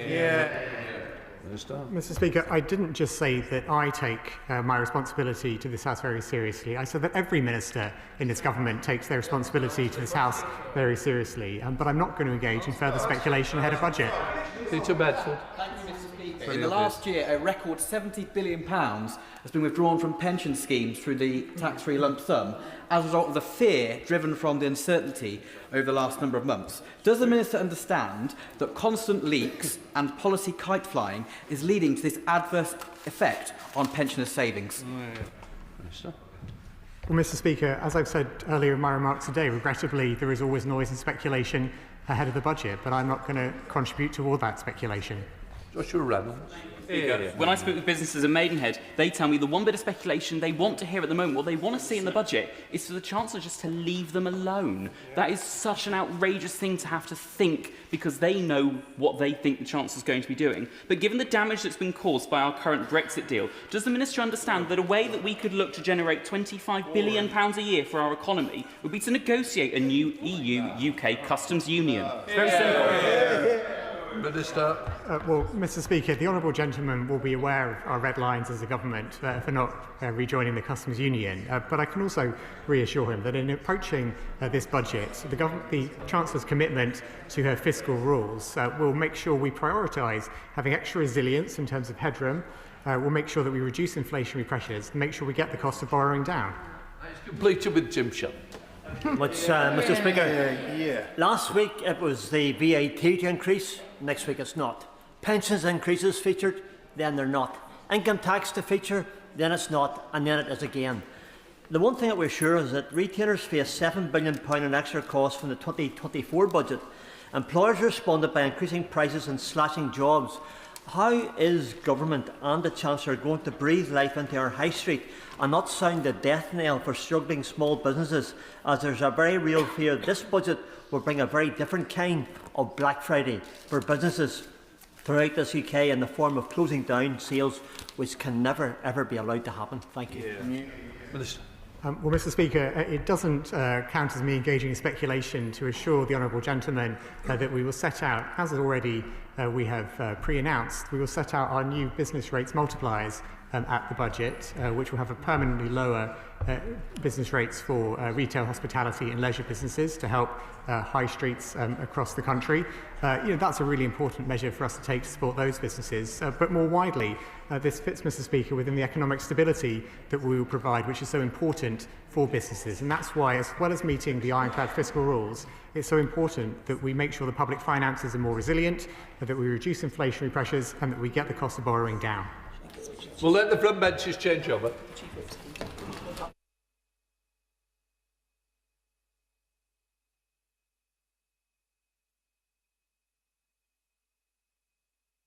Right. Come to the urgent question. Clarence Mary. Diolch yn fawr, Llefarydd, for granting the urgent question. Last week's announcement that nuclear power will return to Wilfa is hugely welcome. I'm pleased the government has backed the best site in Europe for the UK's first... Sorry. Last question. So the question is, can the Minister confirm when the Rolls-Royce contract will be signed, the general design assessment completed? Right, Minister, and then I'll come back to you. Thank you, Mr. Speaker. Well, firstly, can I welcome the Honourable Lady's commitment to securing a new nuclear project in her constituency. She and I have had a number of discussions about nuclear power and other energy projects. Mr. Speaker, nuclear energy provides the stable, low-carbon baseload we need to keep the lights on and to support our economy. It is central to our clean power mission. That's why we've launched a new golden age of nuclear, committing £17 billion to the most ambitious programme of new nuclear for a generation. Our small modular reactor SMR programme, led by Great British Energy Nuclear, is an example of British innovation at its best. These mini reactors are smaller and quicker to build than traditional nuclear power stations, and we have been considering which is the best site to kick off the SMR programme now that we have reached that decision. Last week we announced that Wilfa on the north coast of Anglesey in Ismon is our chosen site for GBE Nuclear's first SMR project. A written ministerial statement on this matter was made on Thursday. The initial project will see, subject to contracts, the construction of up to 3 Rolls-Royce SMR units. The site could host as many as 8, subject to future policy and funding decisions. This will deliver the largest industrial investment in North Wales for a generation. It will provide 3,000 good jobs on the site at peak construction. GBE Nuclear is already looking forward to working with Welsh communities on the project, with work due to start on the site as early as next year. We will be progressing the SMR project across this Parliament, working towards final investment decision.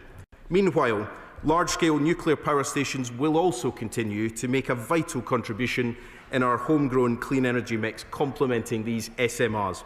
And we will continue to act decisively, invest ambitiously, and work with communities, investors and our allies to deliver this golden age for new nuclear.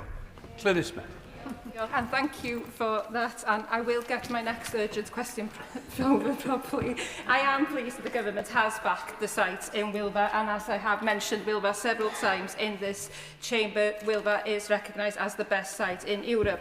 Can I firstly pay tribute to the teamwork over decades from elected members from all parties, campaigners, businesses and the local community who have fought long for new nuclear at Wilbur. Ynys Môn has known nuclear for 65 years, with a strong local college and university ready to train a skilled workforce of the future. To maximise the success of this project, the Government must work with the local authority on behalf of our community to deliver tangible economic and social benefits. This includes maximising opportunities in the local supply chain. The potential is clear, but the challenge is turning it into reality. After many false dawns and broken promises, my optimism is cautious. We know the cost of failure on Ynys Môn. When the Wilfa Newydd project collapsed, it robbed a generation of the opportunity to live and thrive in their community. Recent data from the NIA now shows that nuclear jobs on Ynys Môn are at a record low. We cannot afford further setbacks. Clear timelines and transparent decisions are therefore essential. Can the Minister confirm when the Rolls-Royce contract will be signed, the general design assessments completed and the final investment decision made? The SMR project, as it stands, is already 4 years behind the previous Horizon project at Wilbur. The project had a planning application and was approaching a final decision before collapsing. Funding the SMR project at Wilfa remains critical. While the Government's £2.5 billion for the SMR programme is welcomed, most of the cost at Wilfa will currently be funded privately. Given the problems of the past, and that Wilfa will host a fleet of SMRs, a first-of-their-kind reactors, is the Government prepared to demonstrate its full commitment? We cannot let this historic opportunity to slip through our fingers yet again. This is a unique opportunity to create a project which will deliver for our language, our culture and our young people. I urge the Government to work with myself and key stakeholders and developers to provide the best project ever to deliver prosperity and energy security. Minister. Thank you, Mr. Speaker. Well, can I thank the Honourable Lady for that contribution. She's right that, of course, the community in Ynys Môn have faced a number of false starts under the previous government.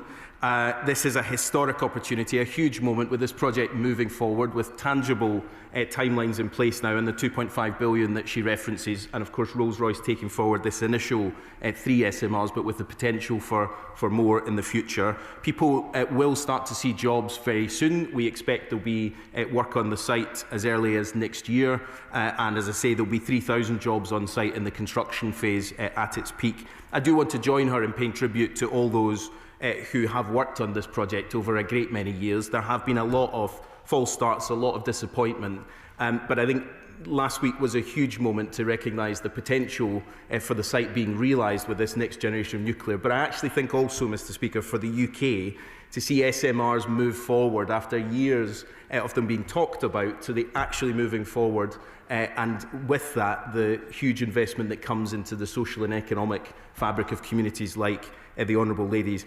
The Prime Minister spoke last week about the investment in colleges, for example, to make sure we have the skilled workforce in the local area. And nuclear prides itself on creating many well-paid, sustainable jobs. And her community, of course, in previous generations of nuclear has benefited from that. We're determined to make sure those economic and social benefits are felt for her constituents, but also right across the UK. Lizzie Collins.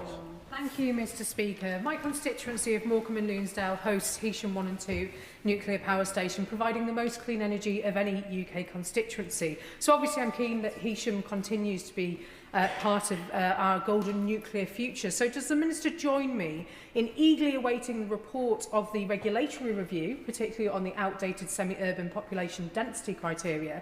And will he work with me to ensure that the benefits of Heysham as a site are known across the industry? Well, my honourable friend rightly again highlights the huge economic advantage of nuclear. Communities grow up around nuclear power stations. I know, as someone who grew up in Ayrshire next to Hunterston nuclear power station, how important those are for the local community. We are looking at existing sites. This isn't, of course, the end of our nuclear ambitions. We've been very clear that we see nuclear as a hugely important part of our energy mix now and into the future. And the work that we're currently doing at the moment, looking at the regulatory regime, will report in due course to make sure we have a robust process which rightly recognises the importance of nuclear safety, but also one that's flexible enough to take advantage of the opportunities of nuclear in the future. So, Secretary of State Clerk Atidia.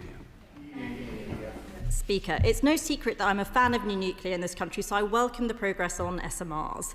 If we are going to have a strong economy and a good standard of life, then we need abundant, reliable, cheap energy. Nuclear works in the winter, it runs 24/7 for AI, and it's 100% clean to boot. It uses 3,000 times less land than wind and solar, and the latest prices around the world shows it can be much cheaper too. So the Conservative position is that we need a lot more nuclear. We were the party that overturned the complete failure to start any British nuclear plants under the last Labour government, so I say this with some feeling. I've been told that there was just one nuclear welder left in this country when we started work on Hinkley Point C.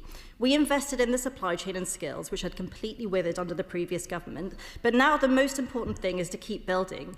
I personally signed off a third large nuclear plant at Wilver because it is the best site that we have. It could host both large-scale and SMRs.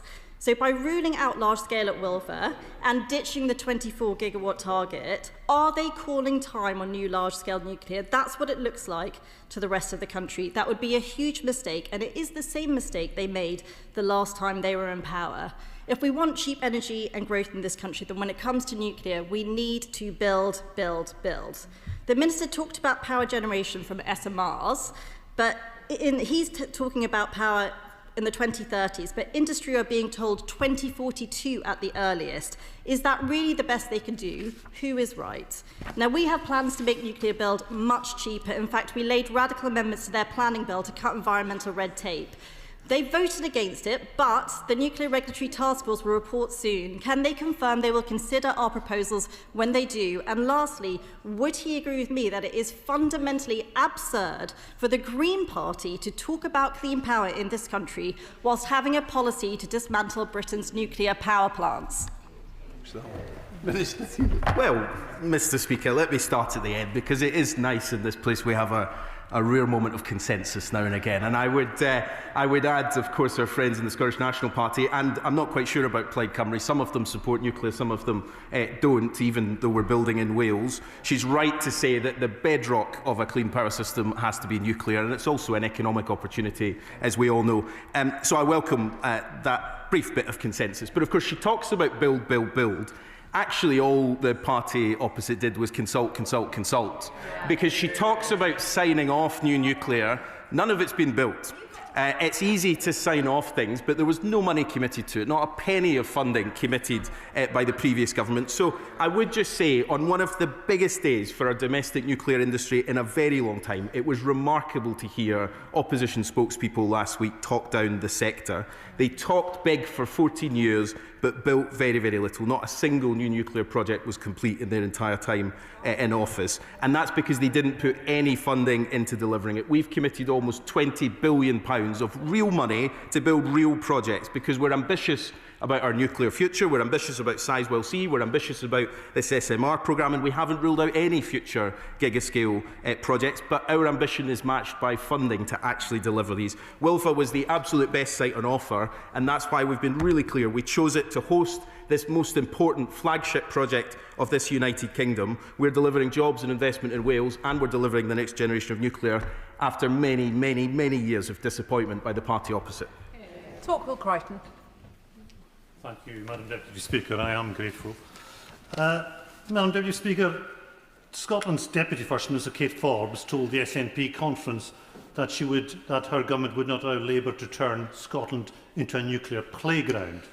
I guess she knew her audience, though, given her reputation as the common sense member of that government, she should have known better, because that kind of playground politics is an insult to Scotland's nuclear workers, thousands of whom leave Scotland each work to highly unionised, safe, skilled jobs in England and now Wales to build the next generation of nuclear power stations.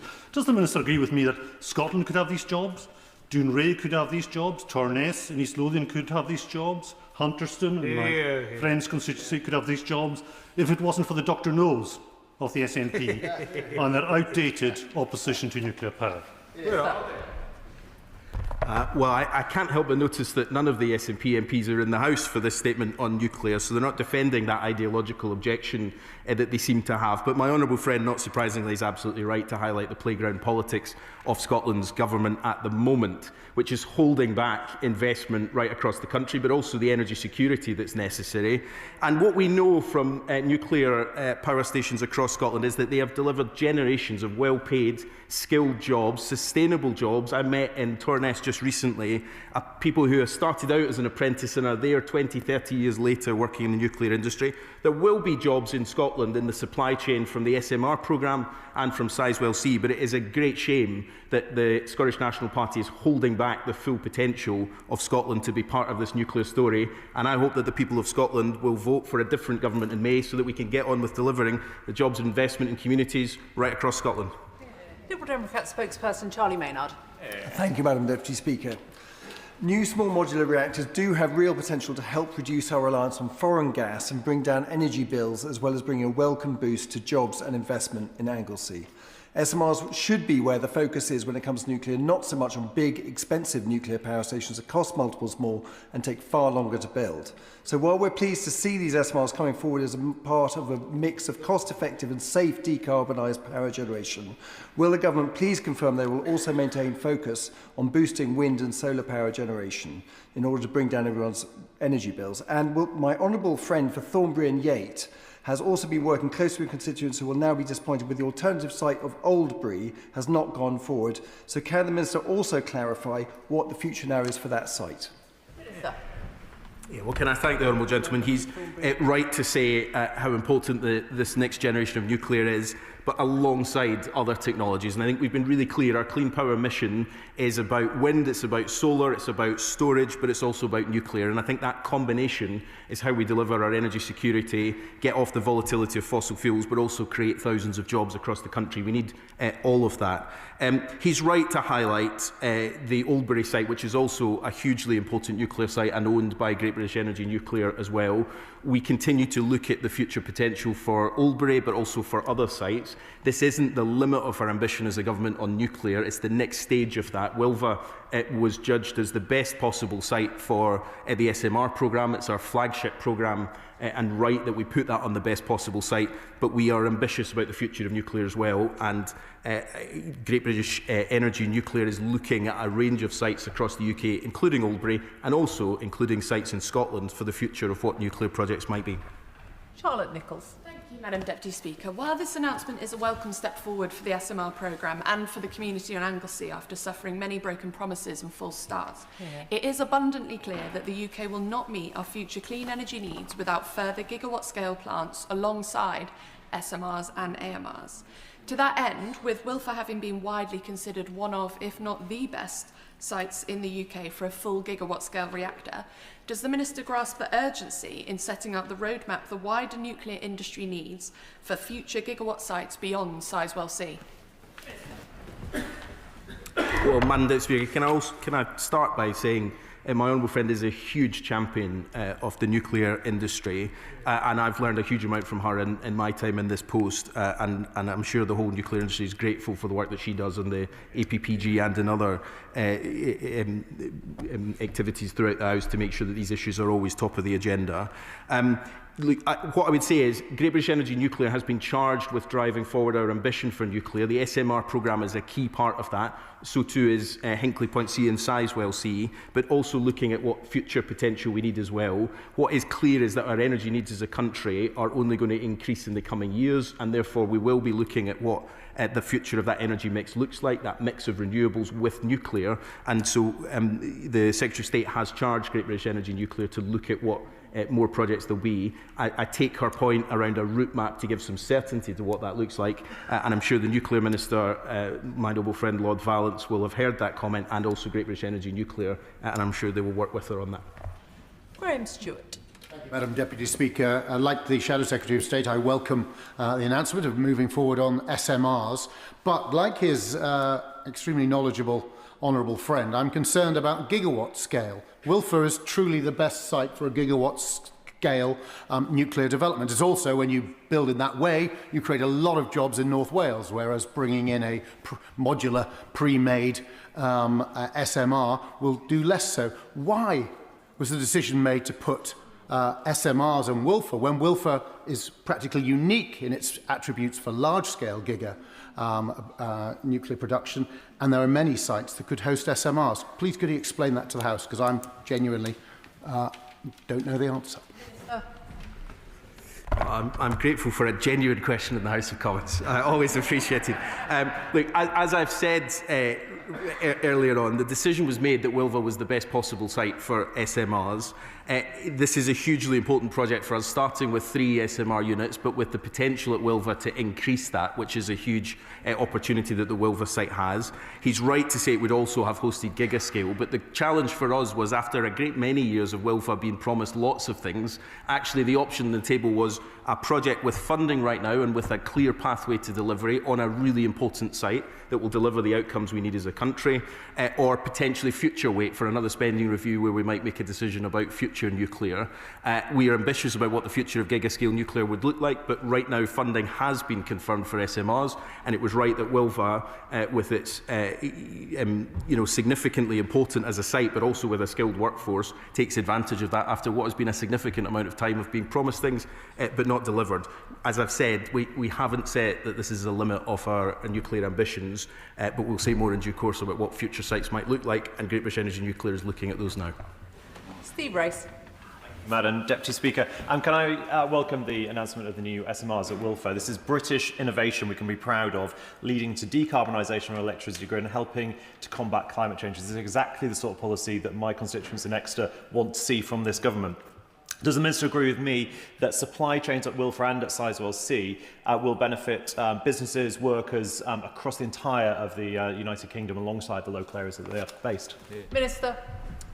Yeah, my honourable friend is right to say, and we should all, and I know we are actually, the consensus has been really welcome today, hugely proud of this British innovation. We've got a huge opportunity here to be at the forefront of what will be a technology that I have no doubt at all will change the energy system of a great many countries around the world, and Britain can be at the leading edge of that. So it's a hugely important moment, and we should recognise that. But it also, as well as the 3,000 jobs in Wilfa at the construction of this site, there is also, as my honourable friend points, a significant number of opportunities in the supply chain, thousands of jobs across the supply chain, and Great British Energy Nuclear aims to ensure that 70% of supply chain products are British built right across the SMR fleet, making sure that those SMRs are not just the product of British innovation, but that they're very clearly stamped with Made in Britain. Sir Julian Lewis. No one likes to consider the prospects of international conflict, but we've seen from that between Ukraine and Russia how dangerous a situation can be when fuel supply installations are targeted. So what thought has the government given to affording the same level of protection against either sabotage or external attack for these new smaller reactors that are already built in to the construction of the larger plants? Minister. The honourable gentleman asks a typically important question. The security of our nuclear fleet in all its forms is obviously something we take extremely seriously. SMRs are a new part of that, but the security arrangements that we'll look at will be taken into account of the current existing nuclear constabulary. They will be looking at security as soon as the site starts to ramp up construction. There's a broader question which we've been looking at across government around how we make sure our critical national infrastructure is protected in an increasingly hostile world, not just from physical attack and sabotage, as he points out, but also from cyber attack, which is becoming more of a priority. And my department and the Cabinet Office are working together to come up with a more detailed plan for how we make sure we're doing that. But the security of all of our energy infrastructure is obviously of a top priority. Alan Gemmell. Thank you, Madam Deputy Speaker. Can I congratulate the Minister on this announcement and the thousands of jobs it will create? Is he as disappointed as I am in the SNP's immature stance on new nuclear in Scotland? And the thousands of jobs that means my communities in Ayrshire with Hunterston will not have access to? Is there anything he can do to change their mind, short of a stonking Scottish Labour victory next year? Minister. Well, can I welcome my honourable friend's point? He's right to say that I think it is an immature policy on nuclear. Nuclear has been a part of Scotland's energy mix for decades, an important part of its energy mix. Tens of thousands of people have had good, well-paid jobs as a result of that in my honourable friend's constituency and across Ayrshire and across the other nuclear sites in Scotland. I think they are perhaps beyond explaining on this and so many other things. After almost 2 decades in power, I think the only answer for Scotland is change. Joshua Reynolds. Madam Deputy Speaker, the Minister's right to say we want as many individual components of these SMRs built in the UK as possible, as well obviously as the final SMRs themselves. But what work is the Minister doing across government to ensure not just these SMRs, but the world's SMRs are built in the UK? Minister.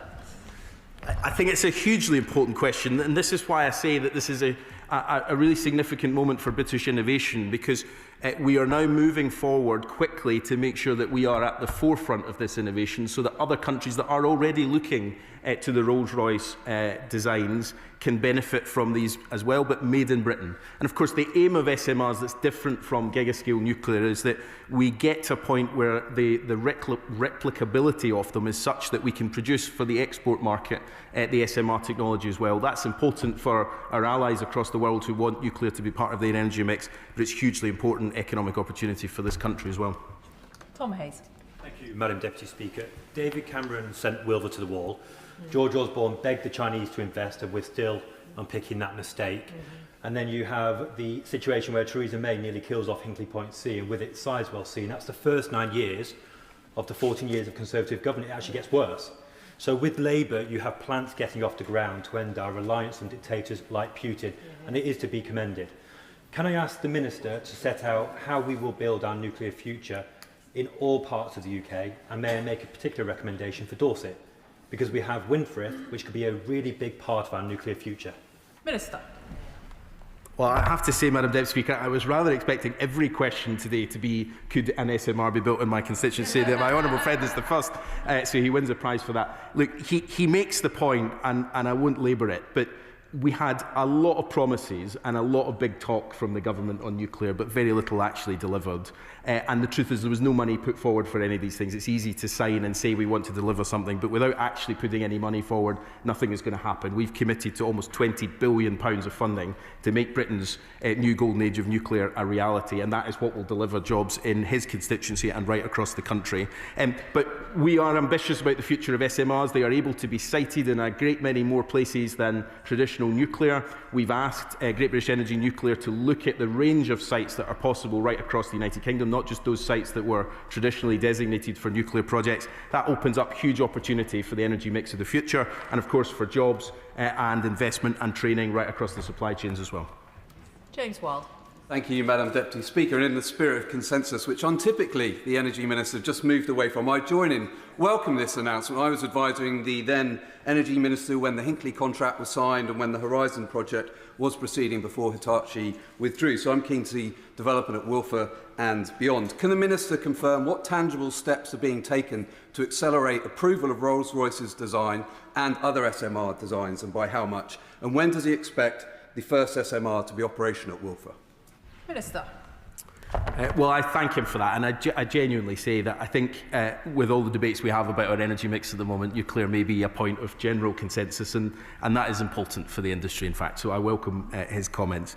On the exact details of the timelines, I'm afraid I'm not the nuclear minister, so I will get my noble friend Lord Valence to write to him on that point. But in terms of the overall timeline for the SMR programme, our ambition is that they will be online in the mid-2030s. There's obviously a significant amount of work to do in terms of the site itself and the designs moving forward, but we want to make sure that we're moving everything possible to get these done quickly, because we have a first mover advantage as a country if we can prove this technology works and set about expanding it and looking at the export market for it internationally.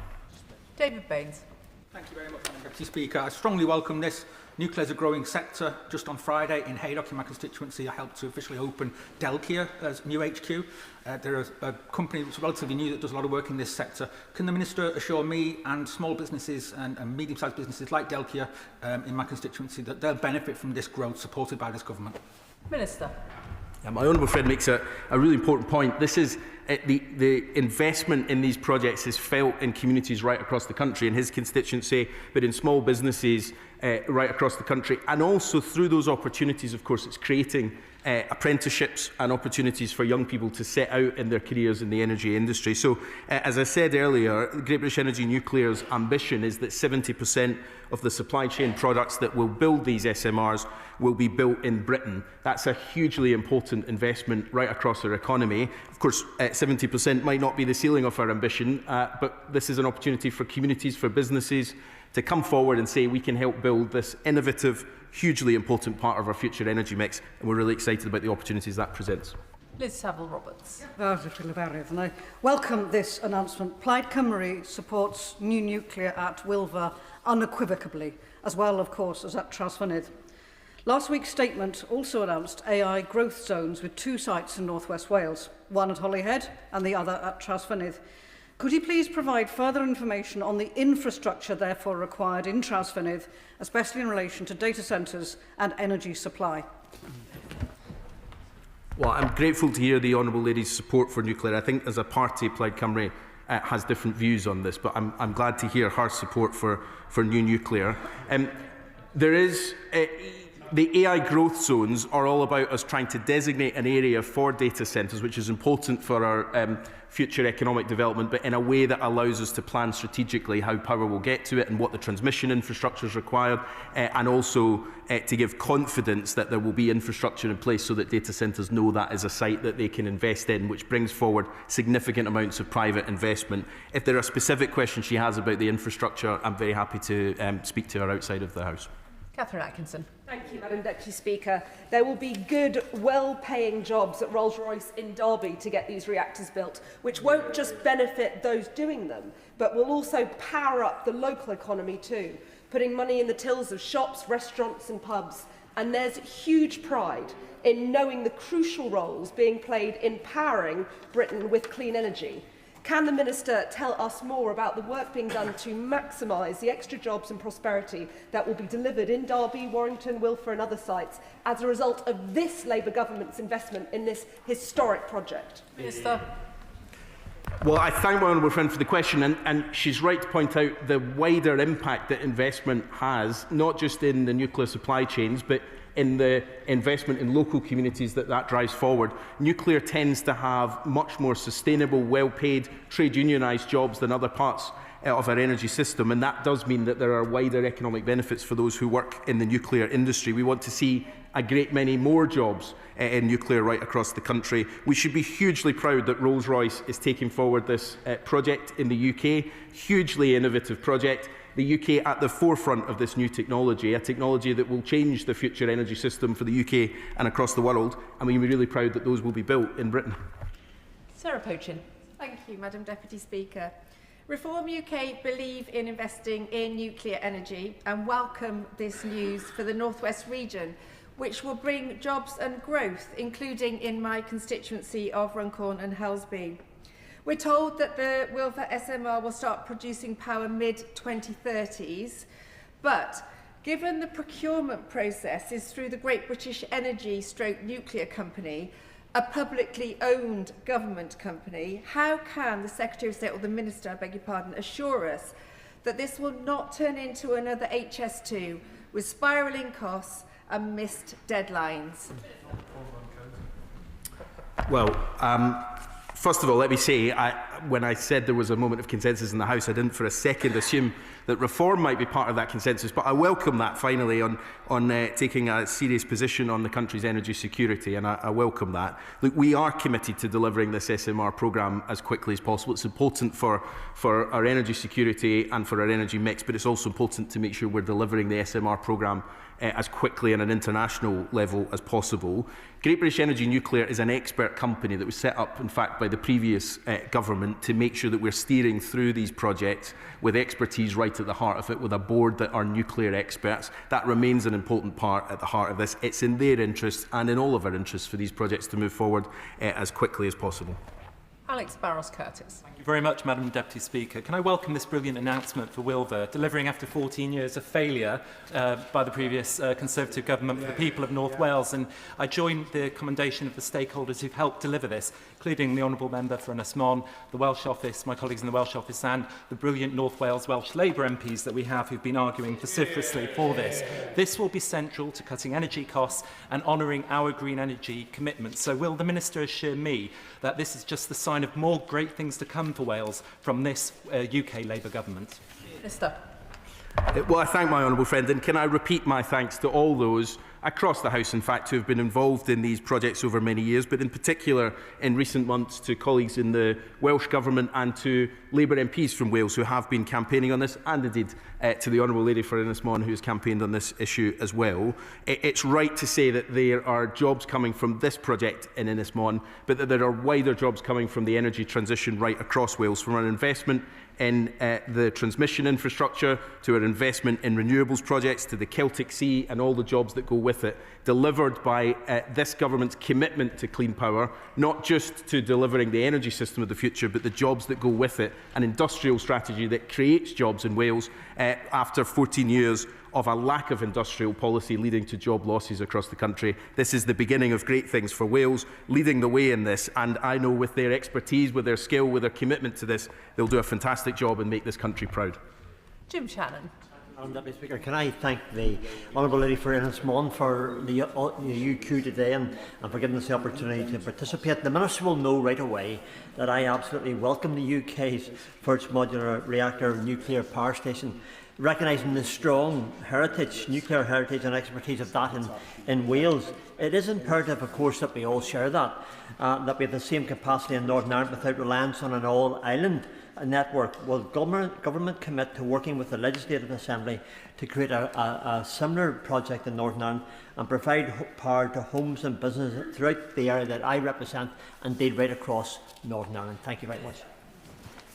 Well, Madam Deputy Speaker, I should have come prepared with a line on whether an SMR could be sited in Strangford, and I'm sorry, because I should have known that that was coming. But can I say to him, as always, I welcome our discussions on energy policy. Of course, as I always say, I take the relationships with the Northern Ireland Executive very seriously, but energy policy is transferred in Northern Ireland, so I don't have any direct responsibility for that. But we have been working with the Northern Ireland Government on their push to clean power, and of course nuclear power as part of our baseload here in the UK is also important for Ireland in terms of the interconnectors across and making sure that our energy security is a priority for both governments. But I'm happy to look at Strangford as a future candidate. Jonathan Hinder. Madam Deputy Speaker, I'm delighted to see this Labour government cracking on with new nuclear in the form of small modular reactors.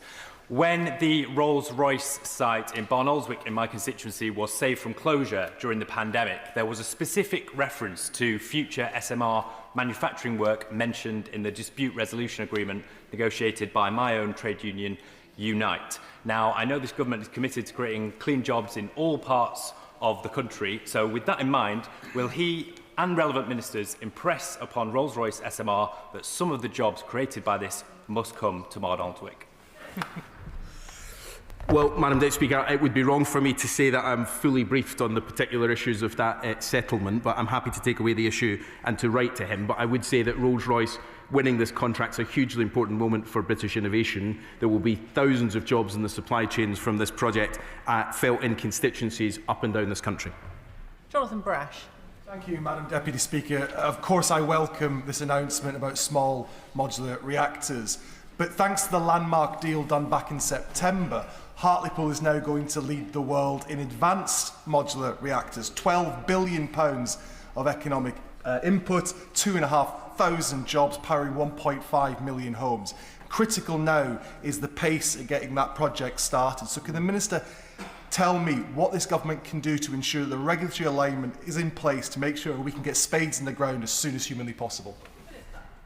Well, I thank my honourable friend for raising this issue. September seems like a long time ago, but during the state visit we announced the UK and US partnership, the Atlantic Partnership on advanced nuclear energy, a commitment from this government to work with like-minded governments where we have similar regulatory regimes to build nuclear, but also to bring in the private sector much more. And the agreement that he mentions of X-Energy and Centrica, the plan to build up to 12 advanced modular reactors in Hartlepool with thousands of good jobs to go with it, is a great example of where that private investment unlocked by decisions that this government has taken, it will deliver jobs across the country. I'm very happy to come back to him on the points around timeline, but what we have said throughout is that we want to move as quickly as possible to make sure the regulatory regime maintains the safety that rightly the British public would expect, but is also flexible enough to make sure we take advantage of these opportunities when they come, and that's what we're working on as quickly as possible. John Grady. Thank you, Madam Deputy Speaker. It's brilliant to listen to all this chat about thousands of new jobs and billions of pounds of investment, but we're not getting any of it in Glasgow because the SNP are against nuclear power. Nuclear power is a source of reliable baseload energy. It's essential for security of supply. In fact, we import nuclear energy to Scotland from time to time when the system is short. Against that background, would the Minister agree with me that the SNP's anti-nuclear stance absolutely defies logic? Yeah.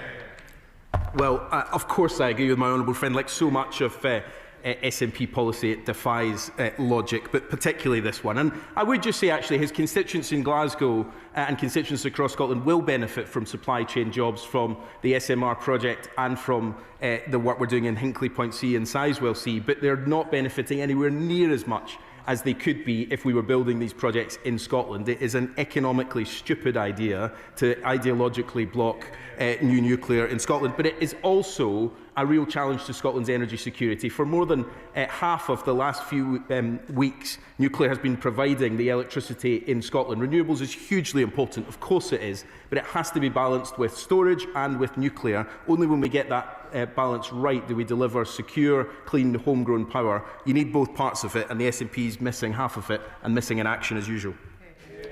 John Slinger. Thank you, Madam Deputy Speaker. Does my honourable friend agree that it's only thanks to this Labour government investing at scale in our domestic nuclear industry that we can overturn the disastrous legacy of the party opposite? And does he further agree that it shows that a government that invests in the long term, that works closely with our companies, can really deliver the jobs and the change to our energy system that constituencies across the country need? Well, it would surprise the House, Madam Deputy Speaker. I completely agree with my honourable friend, but he's right on two fronts. First of all, it's all fine and good to promise that you will do things and to talk big and to consult and consult and consult, but actually at some point money has to be put on the table to deliver it. The previous government failed to do that. Almost £20 billion of investment has now been brought forward by this government to make these projects a reality. That is how you deliver a new golden age of nuclear in the United Kingdom, not just publishing lots of documents and thinking that's the end of it. But the second point he makes, I think, is also right, that investment in the UK in the clean power transition is hugely important. More than £50 billion of private investment since we came to government last year. That is because of the certainty and the policy confidence that investors have in the UK. That's what would be put at risk by the policies of the party opposite, by Reform and by others, who I think talk about the future energy mix but miss out the detail and of course put that investment at risk, which is what will put at risk jobs and investment in the supply chains across the country as well. So we're delivering the energy policy of the future for energy security, for climate leadership and for good jobs. Can I thank the Minister for his responses this afternoon? Those who are leaving the chamber, can you do so quickly and quietly whilst we allow a few moments for the front benches to swap over?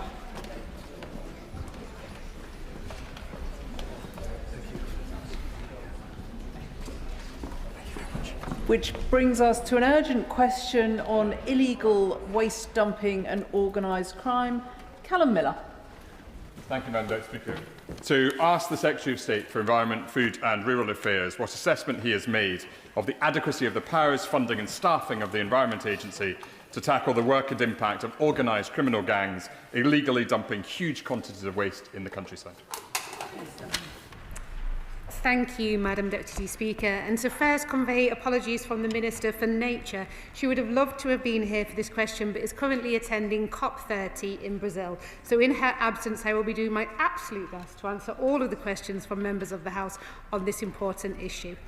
The British countryside is one of our nation's greatest treasures. From rolling hills to tranquil woodlands, it is beautiful and essential for both our well-being and health. That is why it is absolutely deplorable when waste criminals scar the landscape with complete disregard, damaging precious ecosystems and undermining our communities. This government is committed to tackling waste crime, which is a blight on local communities and the environment and damages legitimate businesses. The Environment Agency has a wide range of powers which it uses as an enforcement work against organised crime in waste and other environmental areas. It has strong powers of entry and evidence gathering. It is able to authorise mobile communications data, and it has authority to use covert human intelligence sources. It is one of only 3 non-police agencies to have access to police databases. The Joint Unit for Waste Crime, hosted by the Environment Agency, brings together the Environment Agency, HMRC, the National Crime Agency, the police, waste regulators from across the UK, and other operational partners to share intelligence and tasking to disrupt and prevent serious organised waste crime. The Environment Agency's Economic Crime Unit targets the financial motivation behind offending and uses financial mechanisms to inhibit the ability of offenders, including organised crime groups, to operate. This government has also increased the Environment Agency's funding, including the amount available to tackle illegal waste operators after years of frozen budgets and real terms cuts. We have raised the budget for waste crime enforcement by 50% this year to £15.6 million. But this government plans to go further still, to tighten the net on waste criminals with policy and regulatory reforms to close loopholes exploited by them.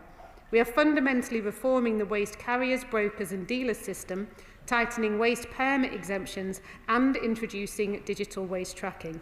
And we're determined to clean up Britain and end the throwaway society. Miller. Thank you, Madam Deputy Speaker. I'm grateful to you and to Mr Speaker for granting this urgent question. Madam Deputy Speaker, I recently knocked on the door of Billy Burnell, the chair of the Kidlington Angling Society in my constituency. Billy showed me photographs and videos that took my breath away. They showed the obscene scale of the illegal waste dump in my constituency, This site is approximately 150 metres long, 10 metres wide and up to 12 metres high. It really has to be seen to be believed. Over the weekend, the situation has become much more urgent. Heavy rain has caused the River Cherwell to rise by 4 feet or so. Water now laps against the waste, which can be seen floating towards the Cherwell. This incident highlights that organised criminal gangs are carefully planning operations to dump industrial waste in the countryside. They earn millions of pounds in illegal earnings without a thought for the health of people or animals, nor the damage to soil, water or air. And I'm deeply concerned that the Environment Agency is not equipped to deal with this unfolding environmental disaster. As an example, the EA recently informed Noble Lords and the other place that there were 6 other sites of the scale of the disaster at Hodes Wood in Kent, yet the site in my constituency was not on that list. So I have 3 questions for the Minister. Most urgently from my constituents, will ministers follow the example of the previous Secretary of State, who on the 22nd of May 2024 issued a directive to the Environment Agency to clean up the illegal dump at Hodeswood in Kent? And will they issue a similar urgent directive for the clearance of the dump in my constituency before it is too late for the River Cherwell? Secondly, will ministers undertake a root and branch review, independent of the department, of the government's response to waste crime? And finally, in the meantime, does the Minister support calls from Liberal Democrats that in the most serious cases, the National Crime Agency should take over the investigation? Thank you. And the government is aware of the appalling case of illegal dumping in the honourable member's constituency, and I absolutely share his constituents' anger. I too have seen the photographs and the videos, and it is no wonder that he feels moved to bring this urgent question today. Now, there is a current criminal investigation underway, and an Environment Agency restriction order has been served to prevent access to the site and further land tipping. And the Local Resilience Forum has been notified to explore opportunities for multi-agency support. I understand the Nature Minister has offered to meet with the Honourable Gentleman when she returns from COP, and I know that she's keen to fulfil that. And on the because there's a criminal investigation ongoing at the moment, I don't want to preempt, obviously, the findings of that, but I can reassure him that the Environment Agency are working very, very closely with local partners, and that offer of continuing the conversation outside of the chamber is there for him. Dolly Moore. Deputy Speaker, and I thank the honourable member for bringing this urgent question. As the Minister knows from her visit to my constituency last week, recently millions of plastic beads washed up in my constituency. After initially denying any involvement, Southern Water has now admitted that they were responsible and they came from their wastewater treatment plant. Shame. This is a huge environmental catastrophe, not least because we know that these beads pose a serious risk to wildlife, and we are awaiting further investigations about just how toxic they could be. At my public meeting about this issue last week with over 100 residents, Southern Water admitted that the use of these beads is outdated and there are better modern methods. I recognise that she can't comment on the live investigation happening run by the Environment Agency, but would she agree with me that the Environment Agency must look at the use of these beads, and they must look at how we can prevent an environmental catastrophe like this ever happening again? Thank you, Madam Deputy Speaker. And my honourable friend is a formidable and impressive and, quite frankly, delighted and proud to be on the same side as her fighting on this particular issue. She has led an incredible campaign, and I went to go and see these beads myself, and they're appalling. They're tiny little plastic beads about so big that are all embedded into the sand. People having to remove them with sweeping brushes and sieves, literally sieving the sand to remove them. Thousands of them up and down the coastline. So she's quite right to feel angry and upset about it.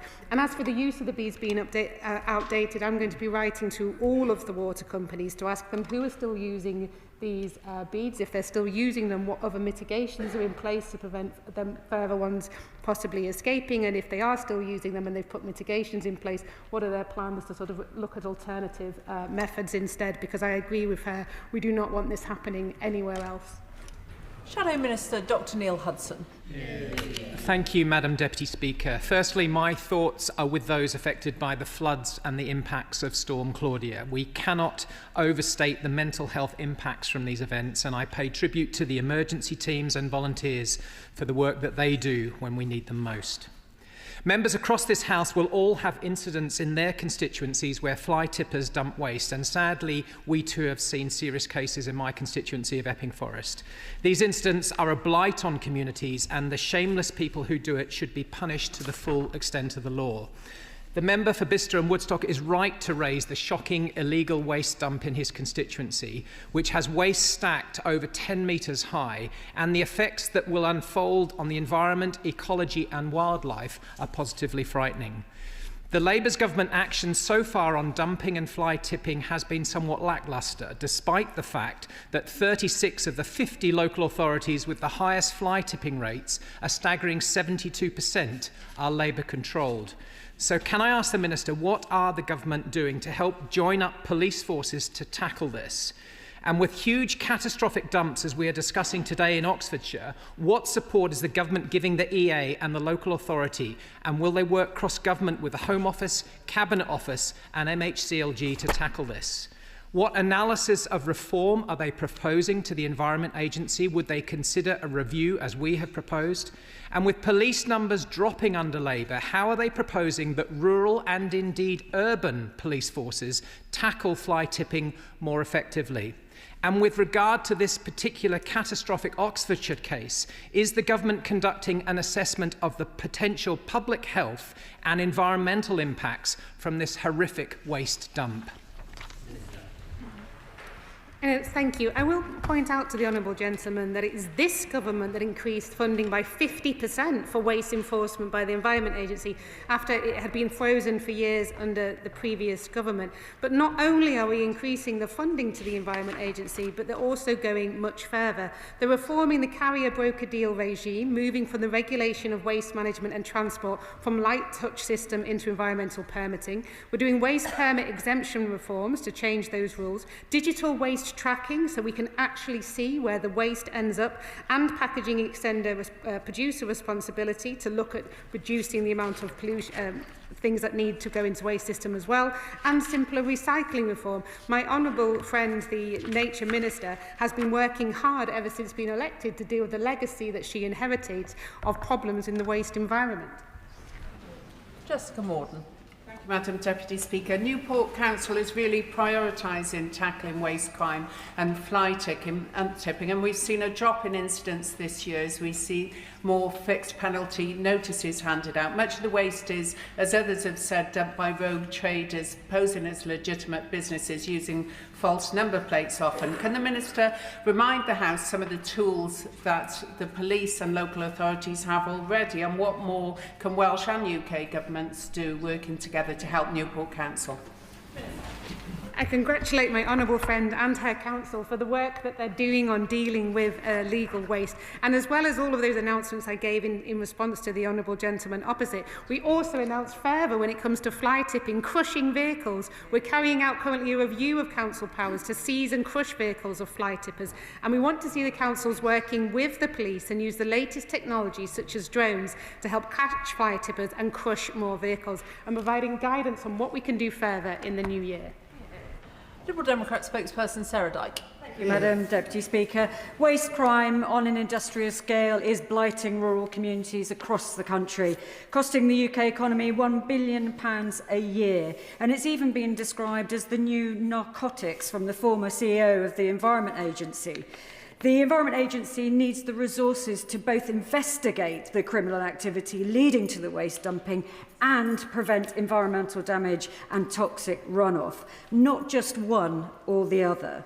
Waste crime is significantly underreported, criminal activity is widespread, with little chance of being prosecuted. So will the Minister confirm today whether her government will back Liberal Democrat amendments in the other place to the Crime and Policing Bill that would designate serious and organised waste crime as a strategic policy threat by establishing a national action plan, collect and publish waste crime data on a quarterly basis, establish an independent review into serious and organised waste crime, and will she support the National Crime Agency to prevent and effectively prosecute serious and organised waste crime?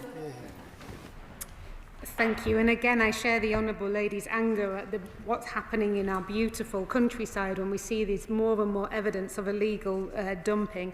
So as I mentioned, their total budget for 2025, the Environment Agencies, and 26 has increased and includes £15.6 million for waste crime enforcement. And this is a 50% increase. And overall, the Environment Agency have been able to increase its frontline criminal enforcement resource in the Joint Unit for Waste Crime area and environmental crime teams as well. It has a wide range of powers, but of course we're always keen to look at what further could be done. Chris Hinchley. Deputy Speaker, alongside its people, our natural heritage is the most important part of our national identity. Yet every week, profiteering corporations and organised criminals treat it as a giant dumping ground for pollution and waste. It is these enemies of our countryside, not asylum seekers escaping hardship and persecution, who are the clear and present danger to our nation. And notwithstanding what the Minister has already said, the status quo is clearly failing. So how will the Minister ensure we finally start holding all those who trash our environment to account? And again, I share my honourable friend's upset and anger at the state that some of these waste criminals leave our countryside. There are many measures we're taking forward, but just one which I think will be particularly important, and I know the Nature Minister was keen for me to mention, is the digital waste tracking system. And this will replace outdated methods for monitoring waste movements within and outside the UK. So this will be a really excellent way of actually tracking where does this waste end up and be able to see that in a digital way. And waste holders will record waste movements digitally at each transfer point, making it easier to share with regulators and improving timely compliance checks. This is just one of the many reforms that we'll be introducing. Wendy Morton. 3,157. That's the number of fly tipping instances per day, and that's the equivalent to one every 27 seconds. In areas such as the West Midlands, we see it all too often. In my own constituency, despite the council's hard efforts to rid us of that scourge of piles of mattresses, piles of fridges. It's absolutely shocking what we see. Of course, it's not helped by the Birmingham bin strikes that are continuing, but I'd like to ask the Minister, therefore, whether she would support the introduction of penalty points on driving licences for those who are convicted of fly tipping, to send a really strong message out that those involved in organised waste crime operations will pay for the misery that they incur on our communities. Thank you, and agree that the appalling state that fly tippers leave our environment in. And of course, we're looking at the reviewing council powers to seize and crush vehicles of fly tippers. And we want to see the councils working more closely with the police and using latest technology. And we're providing more guidance on what they can do in the future. But I'll make sure the Nature Minister hears her other ideas as well. Josh Newbury. Thank you, Madam Deputy Speaker. Lying on the edge of the West Midlands conurbation and with plenty of country lanes and quiet beauty spots, communities in my Cannock Chase constituency, particularly my home village of Norton Keynes, know all too well the impact of fly tipping and organised waste crime. We on this side of the House have not forgotten the deep cuts made to the Environment Agency under the Conservatives and the Liberal Democrats. So can the Minister assure us that this government will make sure that the Environment Agency has the resources and powers it needs to go after those who make a living out of exploiting people and businesses and destroying our precious environment? My honourable friend is absolutely right, and that's why that we've introduced the 50% increase in the Environment Agency's total budget for waste crime enforcement to enable them to have the powers and the resources to do exactly that, go after those waste criminals who are ruining our countryside. Bradley Thomas. Thank you, Madam Deputy Speaker. Well, I think we're probably all agreed that illegal fly tipping is a scourge on so many of our constituencies. And whilst I'd really like to praise Bromsgrove District Council for the work that they do in clearing up illegal fly tips, I'm particularly concerned around the impact of cross-border crime. My constituency is adjacent to the West Midlands, a different police authority. What assurance can the Minister give to me and to my constituents, particularly those in villages on the northern fringe from Romsley across to Withell, that the government is doing every single thing it can to ensure that all authorities are empowered to ensure that we get to the bottom of this and put illegal fly tipping to an end once and for all? The honourable gentleman raises an important point, and one of the things we want to do in terms of sharing best practice is therefore chairing the National Fly Tipping Prevention Group, which includes a number of different councils, the Environment Agency and the National Crime Unit, to share those good practice, look at the practical tools on tackling fly tipping, and hopefully encourage everybody to learn from the best. We're into just. Thank you, Madam Deputy Speaker. Penn Cricket Club in my constituency of Wolverhampton West allegedly had contaminated soil illegally deposited on its grounds, causing not only an eyesore but preventing the club from playing cricket on its grounds. The EA then put a stop notice on the club in July 2022, and despite investigations continuing, there is no end to the investigations and no resolution in sight. So what support can the government give to prevent these delays in the Environment Agency pursuing their investigations?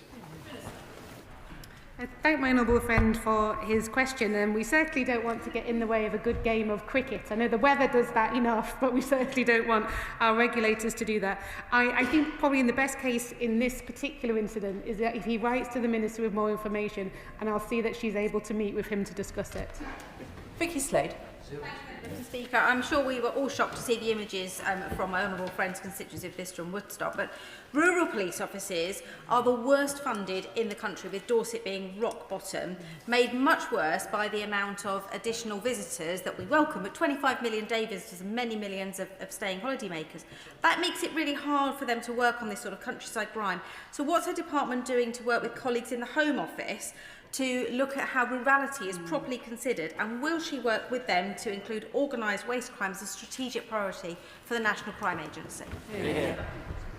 The Honourable Lady raises an important point, and of course it's important that we have all of the money that the Home Office needs, and so I hope she'll be supporting our budget next week. Sean Woodcock. Thank you, Madam Deputy Speaker, and I thank the honourable member for Bicester and Woodstock, my neighbour, for raising this urgent question. He'll know that the River Cherwell runs right through the heart of Banbury, and so this issue and the images from the weekend and footage has concerned a number of my residents as well. My question to the Minister would be whether she can provide them with reassurance that this government is supporting local authorities to the best that it can in order to fulfil their obligations in order to tackle environmental crime.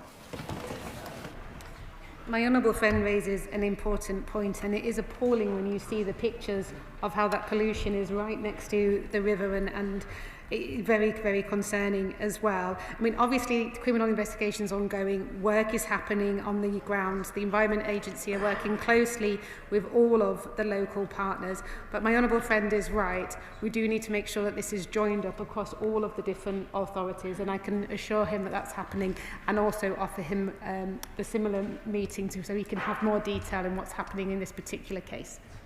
Dr. Andrew Murison. Thank you, Madam Deputy Speaker. On the dumping of waste across the countryside, what assessment has the Minister made of the ability and capacity of the Environment Agency to adequately control and regulate the dumping of toxic emissions by wholly unwanted and unnecessary waste incinerators that have been foisted on our communities, including in Westbury in my constituency? I thank the honourable gentleman for his question, and as I understand it, all waste incinerators are tightly permitted. If there are problems with the permitting, or he believes that those permits are being broken, then I encourage him to contact the local Environment Agency for it to be urgently investigated. Dr. Lauren Sullivan. Thank you very much, Madam Deputy Speaker. I welcome the Minister's clarification on organised crimes and fly tipping. From the fields to the streets, Gresham Borough Council works tirelessly to investigate, fine and take to court these criminals. But what they need is a better legislative framework to make more efficient to prosecute, as well as give the powers and resources to councils to investigate and keep our streets clean. But fundamentally, the taxpayer should not be paying for this organised crime. They should be punished. Does the Minister agree? I absolutely agree that waste criminals should face the full force of the law and be punished and fined for their activities. Rachel Gilmore.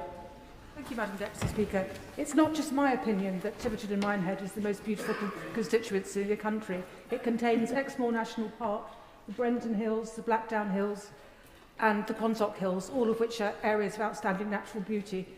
Can I ask the Minister, please, these are criminals who effectively run corporations decimating our countryside. Can she please make sure that the fine meets the crime and they are absolutely penalised in their pockets where they deserve it most? Yeah. The Honourable Lady is absolutely right, and one of the ways to tackle this is to go after the criminals with all the legal powers that we have. And of course, the legal powers that we have in this particular case could include an unlimited fine. James Naish.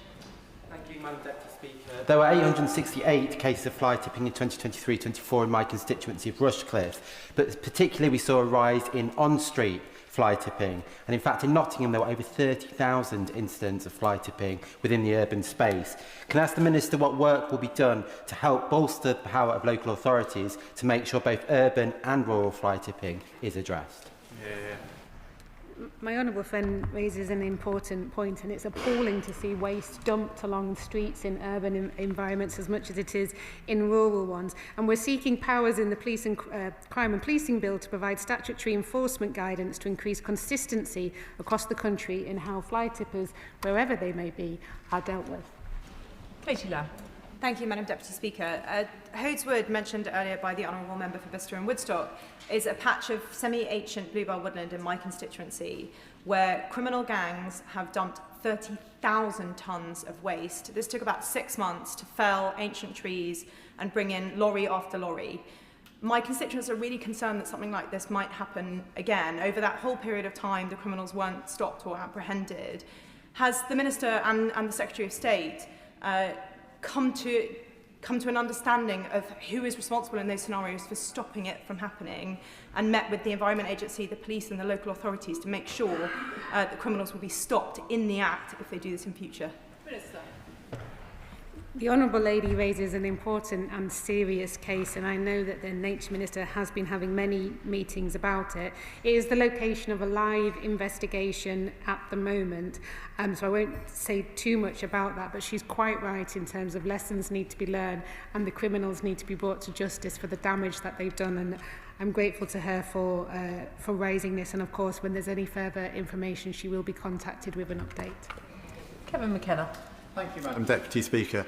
In my constituency on Raspberry Hill Lane near the village of Iwade, there's one of these big mega illegal dumps, and it started metastasising, sprouting accessory dumps nearby, all in an attempt to evade the police and the Environment Agency. And it's not just the pressure and the destruction of the countryside, it's putting real strains on some of the legitimate businesses in waste processing that I have in my constituency, Sweep and Country Style and MVV and DS Smith, who are key to recycling the waste that we produce. Can the Minister tell my constituents the ways in which we're not only increasing the capacity for the Environment Agency and the police to handle this in terms of extra resources, but also how we're boosting the capability of those agencies, particularly with the skills and the cross-agency working that is needed to really get to the bottom of this really serious organised crime? Yeah. I thank my honourable friend, and I'm horrified to hear such an appalling thing has happened in his constituency. And he's right, and we should praise the legitimate waste businesses who do a proper job and work within the confines of the law. And I want to reassure his residents, as well as increasing funding, we are also looking at increasing the powers available to the Environment Agency and the powers available to the local authorities to ensure that we don't continue to see these appalling acts happening right across our country. Victoria Collins. In my constituency of Harpenden and Berkhamsted, a 200-tonne illegal dump has left a farmer with a £40,000 clean-up bill, and even the risk of criminalisation if he can't afford to clear it quickly. And yet a meeting cross-agency clarified that no single agency takes responsibility for investigating these large-scale incidents on private land. When perpetrators are caught, the fixed-term penalty is a pitiful £1,000. And this is for a crime that costs the economy £1 billion. Does the Minister agree that the enforcement gap, where victims shoulder the costs of organised crimes while the penalties remain pitiful, is completely unacceptable? And will the government help to establish a single accountable authority to investigate waste crime on private land and ensure penalties reflect the true cost of these offences? The Honourable Lady raises an important point, and I'm sorry to hear about the impact that's had on a farm in her constituency. I think one of the most important reforms we can do is around the carrier and broker deal regime, which will mean be able to better track exactly when waste transfers from one place into another. And that going from this light touch system that we have at the moment into environmental permitting. This means tougher background checks for operators and tougher penalties for those who break the law. Lauren Edwards. Speaker, Brambletree Wharf in Borstal in my constituency has been blighted by an illegal tip for years. A council enforcement notice recently expired without the site being cleared, and yet unfortunately I've recently been informed that the Environment Agency will not be prosecuting those responsible, instead leaving it to the local council. So what steps will the Minister take to ensure that the Environment Agency uses all the powers at its disposal to tackle this criminal activity? The Honourable Lady raises an important issue, and I'm sorry to hear that there won't be prosecution going forward. She might want to write to the Nature Minister with more details and information, so that's maybe something we could look at in more detail than we have currently now. Graham Stewart. Thank you, Madam Deputy Speaker. Correlation is not causation, but no one has so far in the Chamber mentioned the fact that our environmental levies on legal waste disposal go up and up and up, correlated with rises in crime dumping. So is it possible that we've gone too far in that direction because we're creating an incentive, regardless of the enforcement we do? If there's enough money in it, we will have criminals doing this, and there's no point being in this chamber wringing our hands and urging greater enforcement if we've created the fundamentals of an economy that we can never fix. I thank the Honourable Gentleman for his question, and of course we need to have a legal operating system, and it does need to be based on the cost of enforcement. We can't have a legal system operating where it ends up costing the government and costing taxpayers more. So of course there needs to be a system that is fair and operates well. But I think fundamentally one of the problems we have an issue with waste crime is that the Environment Agency was previously so badly underfunded. Thank you very much, Madam Deputy Speaker. Whilst the dumping and the criminal gangs that perpetrate the dumping are one part of it, the other part of this are the businesses that seek to circumvent the legitimate routes to get rid of their waste by passing on to those companies to illegally dump in the first place. So can the Minister say a bit more about what action might be taken to educate businesses about their responsibilities for their waste, and also what this government can do to prosecute not just the dumpers but the people producing the waste and not dealing with it themselves? Honourable friend is absolutely right. I think there does need to be greater education on who we are giving our waste to, but it's also why the digital waste tracking will be so important and make such a difference, because we will actually see if the waste is ending up in the place that it's meant to end up in. Iqbal Mohammed. Madam Deputy Speaker, in 2023 to 24, there were 1.15 million fly tipping incidents across England, with about 47,000 classified as tip-a-load, lorry size or industrial. An unauthorised waste dumping tip fire in Dewsbury occurred in early 2012. It burned for 4 weeks, causing significant disruption and house evacuations, and cost over £1.2 million to manage and to clear the waste. There is no excuse for fly tipping, and perpetrators must be made to pay for the clean-up. What resources is the government providing Kirklees Council to help keep waste and recycle centres maintained and open, and what enforcement is the EPA taking to take action against illegal dumpers?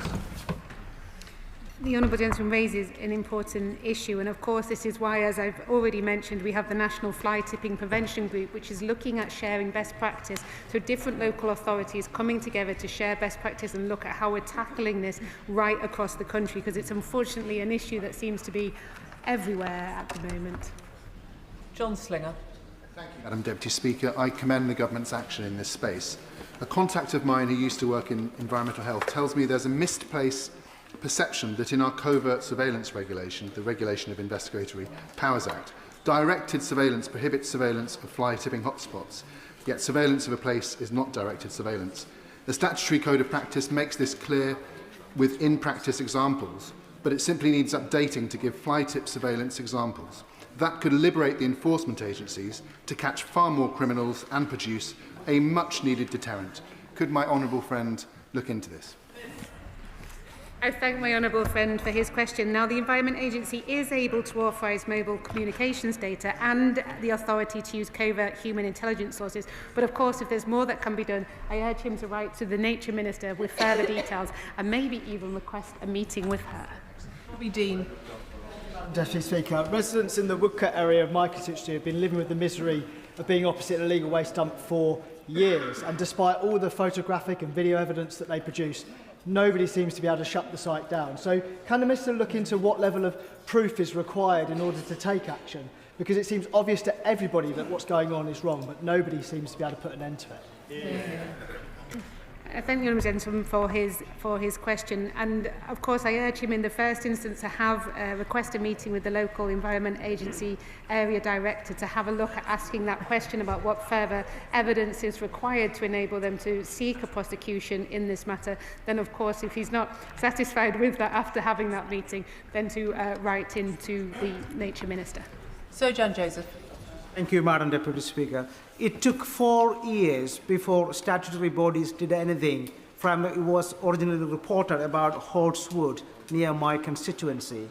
So can the Minister tell us more about how she hopes to work with local authorities like mine in Ashford to ensure immediate actions are taken against people committing these appalling crimes? I thank my honourable friend, and he's right to be angry about the incidents that he's seeing in his constituency, and it's one of the reasons why we've increased the Environment Agency funding by 50% for waste crime enforcement. And of course, we're always keen to work with all local authorities and share best practice to ensure that all of them are going after these waste criminals. Richard Ford. Deputy Speaker, Devon County Council received almost 5,000 reports of fly tipping last year. And the Police Rural Affairs team supported East Devon District Council and the Environment Agency in a fly tipping engagement event. And it saw examples of tyres and plastic wrap. But will the Minister please speak with her counterparts at the Home Office about bolstering rural affairs teams in police constabularies such as Devon and Cornwall? I thank the honourable gentleman, and as luck would have it, there happens to be on the front bench just here the Home Affairs team who will have heard his question.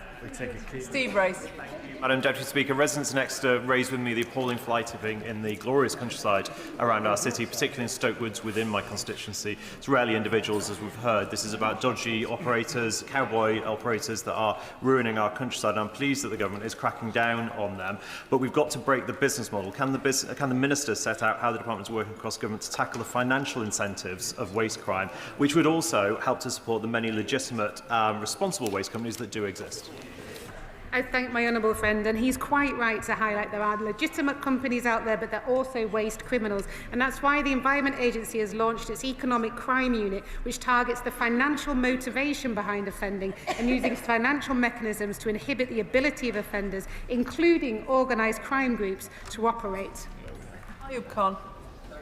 Mr. Speaker, in Birmingham Perry-Barr, we have a serious fly tipping issue, but it's not just Birmingham Perry-Barr, it's actually Birmingham because of the bin strikes that we've got. Despite the protestations from local residents about getting CCTV cameras, the City Council says they have no funding available. So 2 questions for the Minister, please. Number 1, does she feel that the City Council, Labour-run City Council, should re-enter negotiations with the bin workers, given that we now have agency staff also striking? And will this government give additional resourcing to Birmingham City Council for enforcement, CCTV cameras and the like? I do think, Madam Deputy Speaker, that it is a shame that an issue is raised here, but yet unfortunately on the ground the honourable gentleman does not seem to be able to work cross-party to actually deal with this issue. I encourage him to put party politics to a side and actually work with people in the local area to bring this issue to an end. Dave Robertson. Madam Deputy Speaker, in January, criminals dumped 2 lorry loads of rubbish on Watery Lane just outside the city of Lichfield in my constituency. That dump was so large that it blocked access to the road, and in the process stopped emergency services being able to access 9 properties. One of the residents in those properties did require chemo and has having issues with his blood pressure and occasionally needs to call an ambulance. Given that that is such a serious impact on people's lives, can the Minister outline whether the government is looking to introduce an aggravating factor for exactly that situation, so that if fly tips prevent access to properties, and the risk of life is treated like an aggravating factor, and the waste criminals will receive larger sentences for that purpose?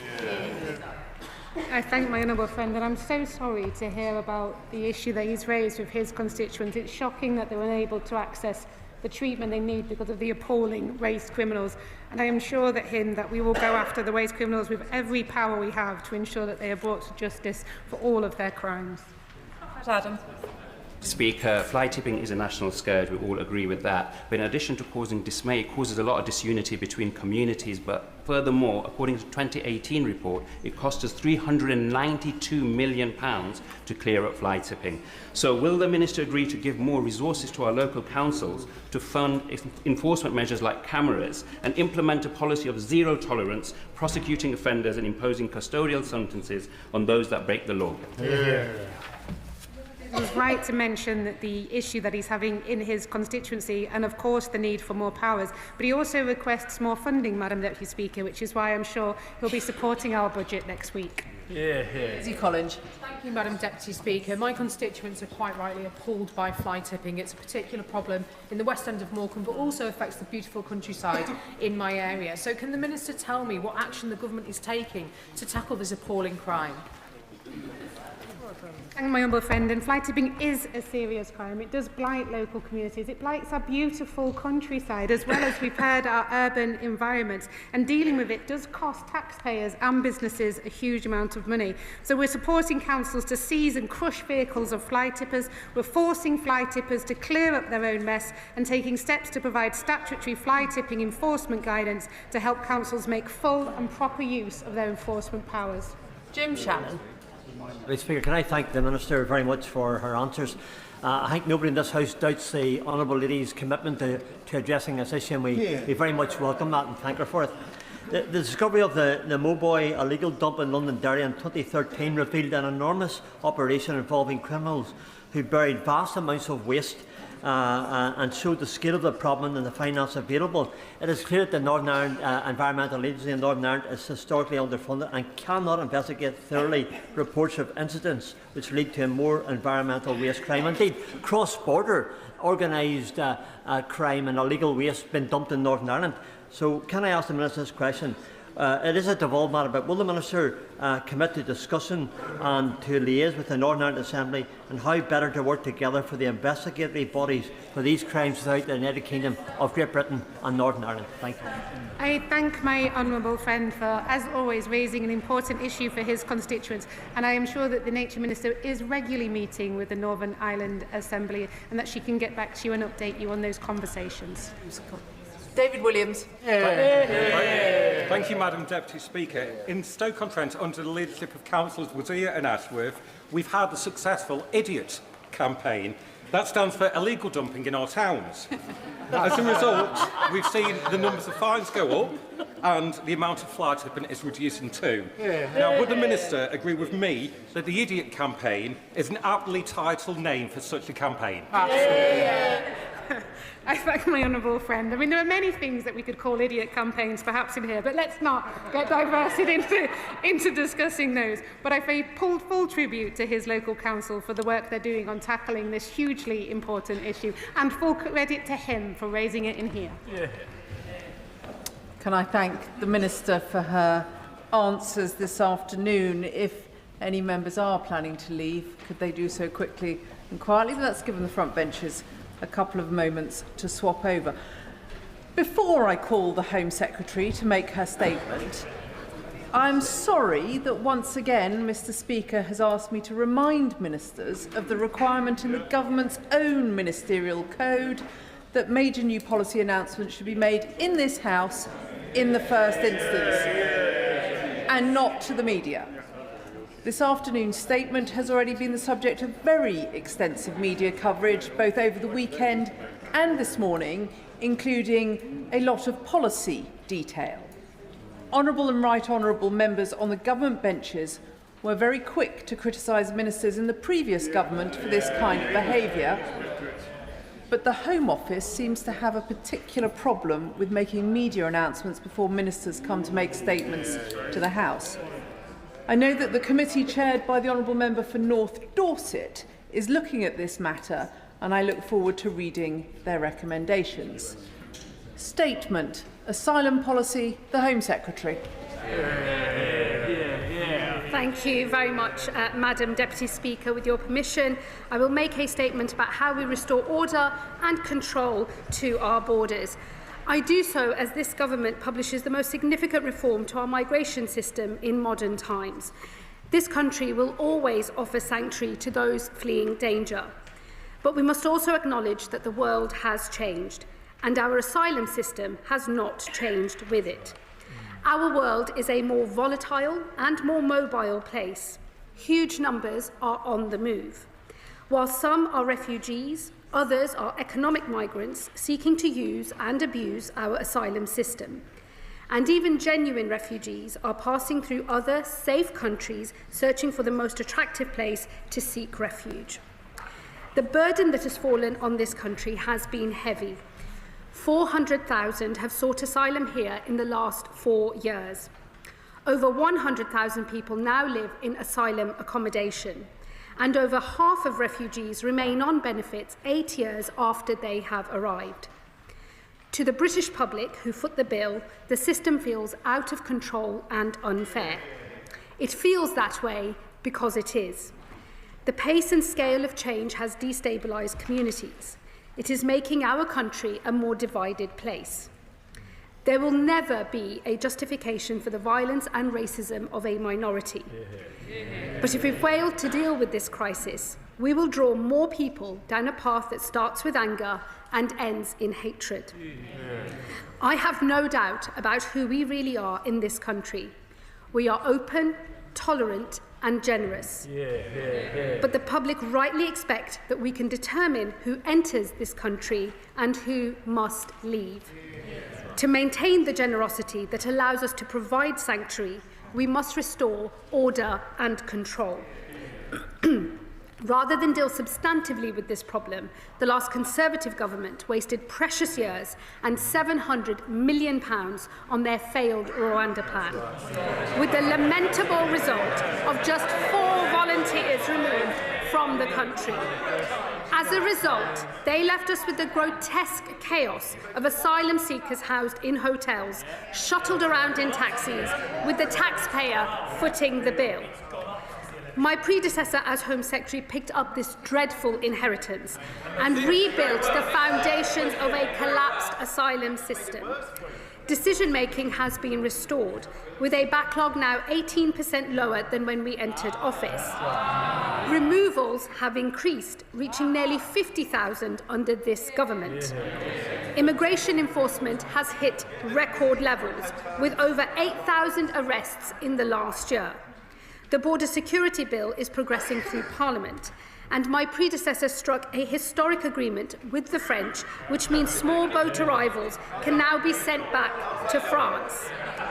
These are vital steps, but we must go further. Today we have published Restoring Order and Control, a new statement on our asylum policy. Its goals are twofold. Firstly, to reduce illegal arrivals into this country, and secondly, to increase removals of those with no right to be here. It starts by accepting an uncomfortable truth. While asylum claims fall across Europe, they are rising here. And that is because of the comparative generosity of our asylum offer, when compared to so many of our European neighbours. This generosity is a factor that draws people to these shores on a path that runs through other safe countries. Nearly 40% come on small boats and over perilous channel crossings, but a roughly equal number come here legally via a visitor, work or study visa and then go on to claim asylum. They do so because refugee status is the most generous route into this country. An initial grant lasts 5 years, which is then converted almost automatically into permanent settled status. In other European countries, things are done differently. In Denmark, refugee status is temporary and they provide safety and sanctuary until it is possible for a refugee to return home. In recent years, asylum claims have hit a 40-year low. And now, across Europe, countries are tightening their systems in similar ways. We must act too. We will do so by making refugee status temporary, not permanent. A grant of refugee status will last 2.5 years, not 5. It will be renewed only if it is impossible for a refugee to return home. Permanent settlement will now come at 20 years, not 5.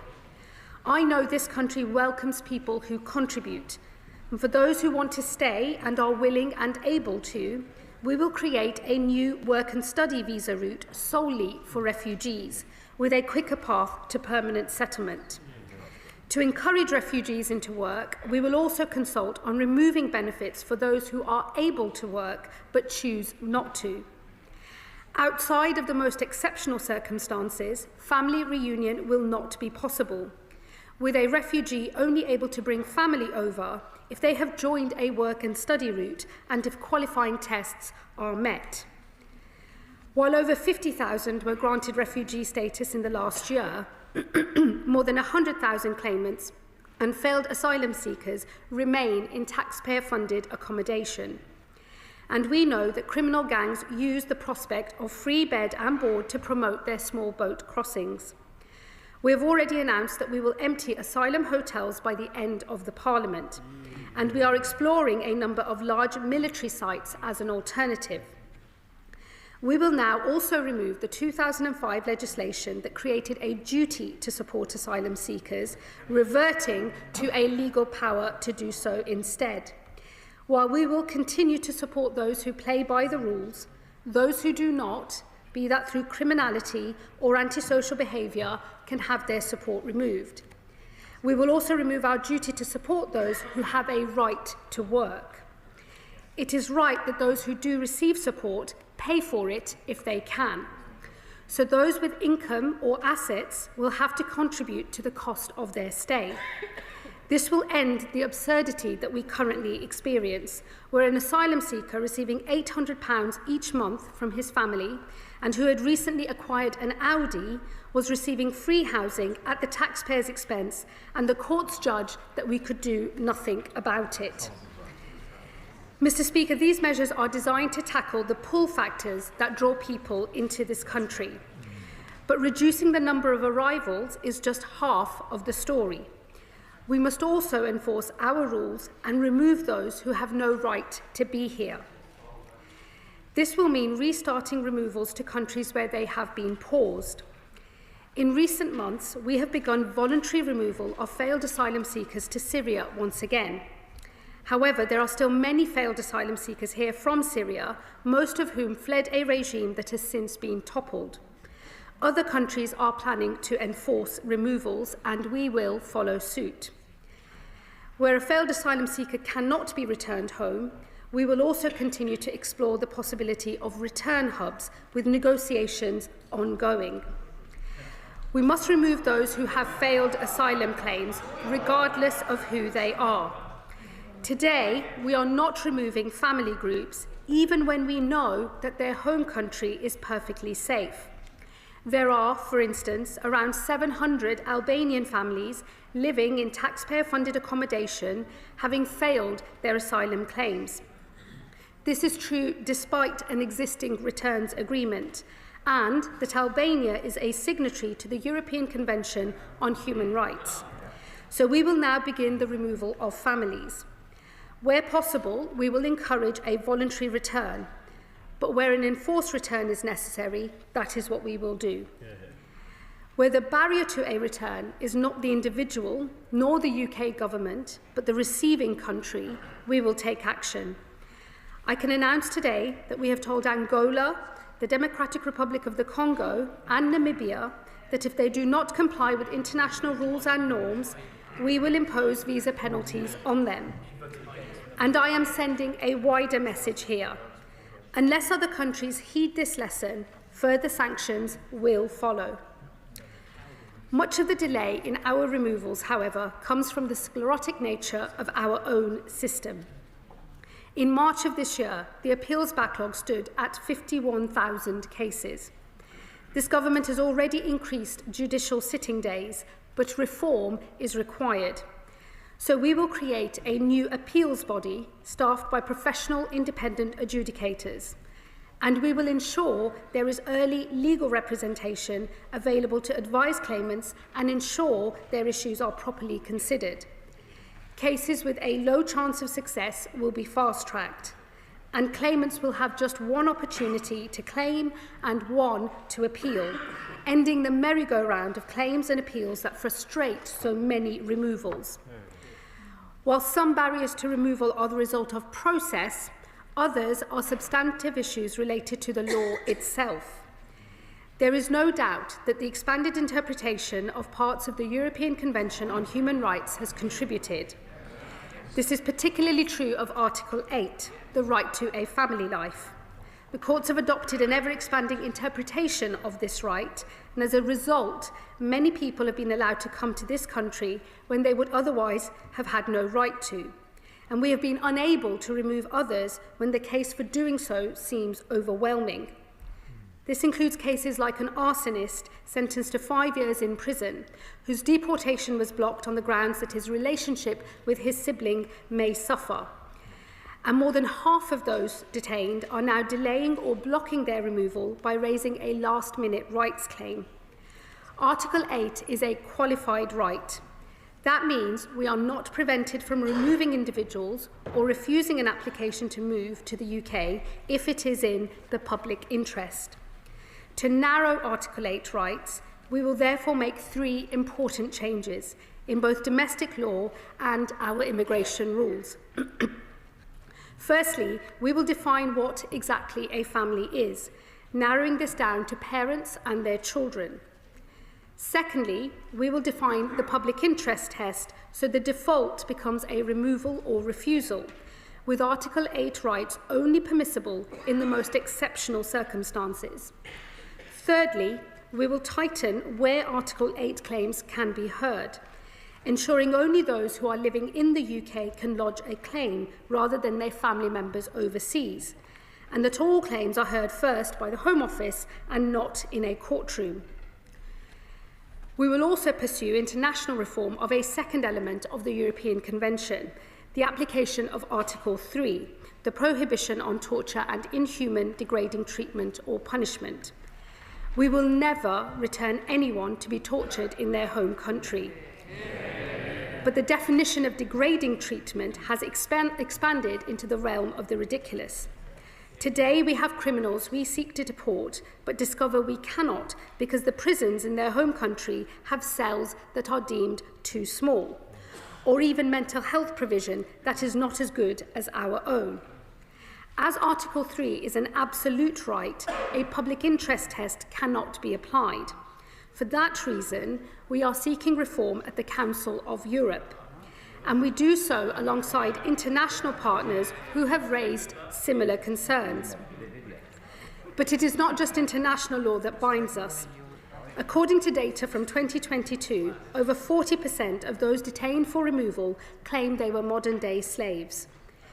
This well-intentioned law is being abused by those who seek to frustrate a legitimate removal. So I will bring forward legislation that tightens the modern slavery system to ensure that it protects those it was designed for and not those who seek to abuse it. Taken together, Madam Deputy Speaker, these are significant reforms.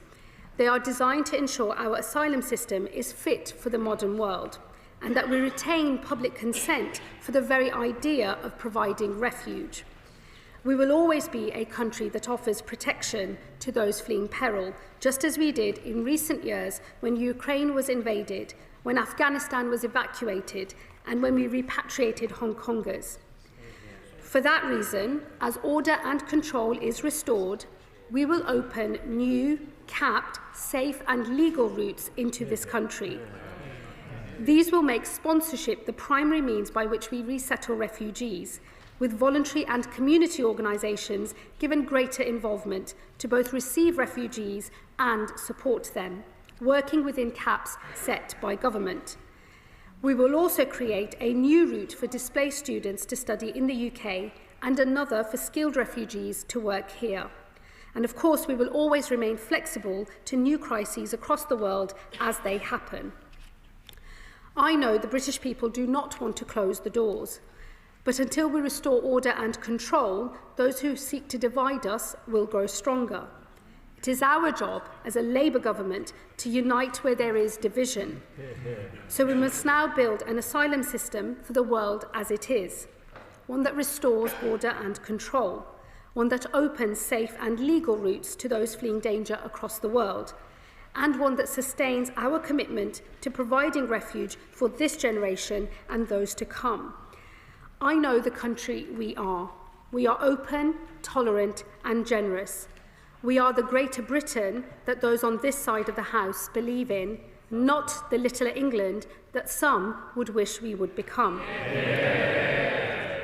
These reforms are designed to bring unity where others seek to divide. Madam Deputy Speaker, I commend this statement to the House. Leader of the Opposition, Kemi Badenoch. Madam Deputy Speaker, can I thank the Home Secretary for advance sight of his statement, most of which I read in the Sunday Telegraph, actually. But I am pleased that she is bringing forward measures to crack down on illegal immigration. It's not enough, but it is a start, and it's also a change. It's a change from her previous position in opposition of a general amnesty for illegal migrants. But I do want to praise the new Home Secretary, Madam Deputy Speaker. She's bringing fresh energy and a clearer focus to this problem, and she has got more done in 70 days in the job than her predecessor did in a year. She seems to get what many on the benches behind refuse to accept. She is right to say that if we fail to deal with the crisis, we will draw more people to a path that starts with anger and ends in hatred. But we will also allow our English Channel to operate as an open route into this country for anyone prepared to risk their lives and pay criminal gangs. This is not fair. It is not fair on British citizens, it is not fair on those who come here legally, and it is not fair on those in genuine need who are pushed to the back of the queue because the system is overwhelmed. Anyone who cannot see by now that simply tinkering with the current system isn't going to fix this problem is either living in la-la land or being willfully obstructive.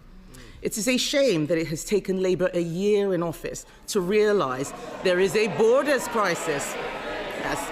I don't know why they're chuntering. What was their first act in government? Her predecessor's first act was to scrap the Rwanda plan, which was already, yes, they're cheering, it was already starting to act as a deterrent before it even got off the ground. And before it started, Labour threw away all of our hard work, the taxpayers' money. They're the ones who have wasted their money, not us. But this statement, Madam Deputy Speaker, is an admission that her predecessor's immigration and borders bill will not work. But I'm glad to see them now changing course. The powers they're using in this bill, they all voted down when we were in government. They wouldn't be able to do that if we hadn't got it through. None of them know the work that was done. They're just cheering nonsensically, but we know what has happened since they came into office. In fact, the Home Secretary will know that in the 70 days that she has been in office, 10,000 people have crossed the Channel. And in the last year, we have seen record levels of asylum claims. The problem has got worse since Labour came into office and is getting even worse by the day. But I am afraid to tell her that what she is announcing is not going to work on its own. And some of these measures will, in fact, take us backwards. I say that to her with no ill will, and I hope she believes me when I say I genuinely want her to succeed. Because on this side of the House, we are speaking from experience. We know how difficult this is. It is, we are. And we're not going to take any lectures from the people who voted down every single measure to control immigration. Some of the measures she is announcing today, Madam Deputy Speaker, are undoubtedly positive steps. Baby steps, but positive nonetheless. We welcome making refugee status temporary, and we welcome removing the last Labour government's legislation that created a duty to support asylum seekers. She's right to do that. However, some of what she is announcing simply does not go far enough. On this side of the House, we believe that anyone who arrives illegally, especially from safe countries, should be deported and banned from claiming asylum. Does the Home Secretary agree that anyone who comes to this country illegally should be deported? I'd like to know, I think the country would like to know, because this announcement means that some people who arrive will be allowed to stay. They just need to wait 20 years before getting permanent settlement. That does not remove the pull factor. But the main problem is that for as long as the UK is in the ECHR, illegal immigrants and those exploiting our system will use human rights laws to block anything she does to solve this. I know this because I saw it happen again and again over the last 4 years. I know she is seeing it too. We even saw it this year with the Prime Minister's one-in, one-out scheme, which has seen people return to France come back yet again on small boats. I can guarantee that her plan to reinterpret Article 8 will not work. We tried this already. Strasbourg and UK case law will prevail. And I agree with her that the definition of degrading treatment is overinterpreted. But renegotiating Article 3 internationally will take years. Years we don't have, if it were even possible, but the fact is it isn't. We know this because a small group of EU countries tried this earlier and they were dismissed by the Secretary General of the Council of Europe. Her government did nothing to support them, so I'm not convinced that it's the Prime Minister's negotiating skills that are going to sort out that problem. The fact is, we have looked at this issue from every possible direction, and the reality is that any plan that doesn't include leaving the ECHR as a necessary step is wasting time we don't have. Just like their plan to smash the gangs or the one-in, one-out policy, it is time-wasting and it is doomed to fail because of lawfare. We have seen this all before. The tough measures will be challenged in the courts and blocked. The new legal routes she's talking about will be exploited, and the numbers arriving on our shores and disappearing into the black economy will keep on rising. If the Home Secretary is serious about reducing these numbers, and I do believe that she is, she must be bolder. She must take steps to deter illegal immigrants from coming to Britain and deport them as soon as they arrive. Our borders plan does just that, and I know that she has studied it in detail. I've seen the looks. I know that she knows that we would leave the ECHR and ECAT to stop the Strasbourg court from frustrating deportations, that we'd establish a new removals force to make sure all illegal arrivals are deported. We would end the use of immigration tribunals, judicial review, and legal aid in immigration cases. Those are the things that are slowing us down. And we will sign returns agreements that are backed by visa sanctions to ensure we send illegal arrivals back to their place of origin. I welcome what she's talking about on Angola and Namibia, but all of us in this House know that they are not the ones creating the biggest problems. We need to be bold, serious, and unafraid to do what the British people demand: secure our borders. That is what is in our borders plan. So I urge her to take me up on my offer to work together, not just because we have some ideas she might find useful, but because, judging by her own backbenchers' reaction today, she may find our votes come in handy. Earlier this year, we saw what happened when the government tried to make changes to the welfare bill. The Prime Minister was defeated by his own backbenchers and ended up passing legislation guaranteeing that more money would be spent on welfare. And it doesn't appear that his grip on the party has improved since then. So you can be sure that the MPs behind the Home Secretary are already plotting to block any serious changes she tries to make. We can help her with that. Why are they shaking their heads? We've seen them do it time and time again before. I would say to the Home Secretary, this is a genuine offer in the national interest. We will not play the same game they did, voting things down for no reason, but she must be clear with the House on these questions. How many people will be able to take advantage of the new work and study visa route? And what will the level of the cap be? Will it be 10,000 people? Will it be 100,000 people? The government has separately confirmed they will allow Gazan students to bring dependents. We oppose this, but can she clarify how the government will ensure that people brought to the UK from a territory under Hamas control are not a risk to our security? If she finds that the Human Rights Act and ECHR prevent her from enacting these proposals, will she use primary legislation to resolve this? Has Lord Hermer agreed? By her own admission 3 weeks ago, the Home Office is not yet fit for purpose, so why then are we creating the new legal routes for the Home Office to run? And will she take me up on this serious, genuine offer to meet and discuss how we can work together to resolve this asylum crisis, yes or no? I urge her to put party politics aside, meet with me and my Shadow Home Secretary. Let's find a way to work together. Order. I was very generous with time then. Home Secretary. Thank you, Madam Deputy Speaker. I thank the Leader of the Opposition for her response to the statement. I see that the Shadow Home Secretary has been subbed out after his performance at Home Office orals.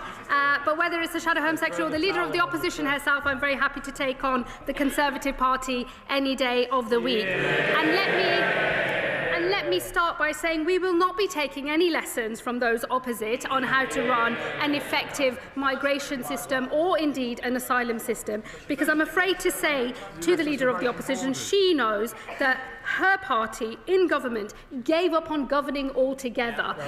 They gave up on making asylum decisions, creating the huge backlog that it was left to this government to start to deal with. And in our first 18 months in office, removals are up 23% compared to their last 18 months in office. So I will take no lessons from anyone opposite on anything to do with our asylum system, because they simply gave up and went for an expensive gimmick that cost 700 million quid, returned 4 volunteers and was doomed to failure from the start.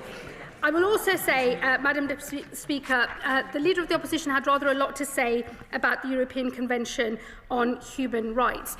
I don't recall the members opposite ever bringing forward any legislation to deal with the application of Article 8, the qualified right to private life, in this House. There was never a bill that sought to clarify the way that Article 8 should apply in our domestic legislation or indeed in our immigration rules. So I'm not going to take any lessons from the people that just never bothered to do that in the first place.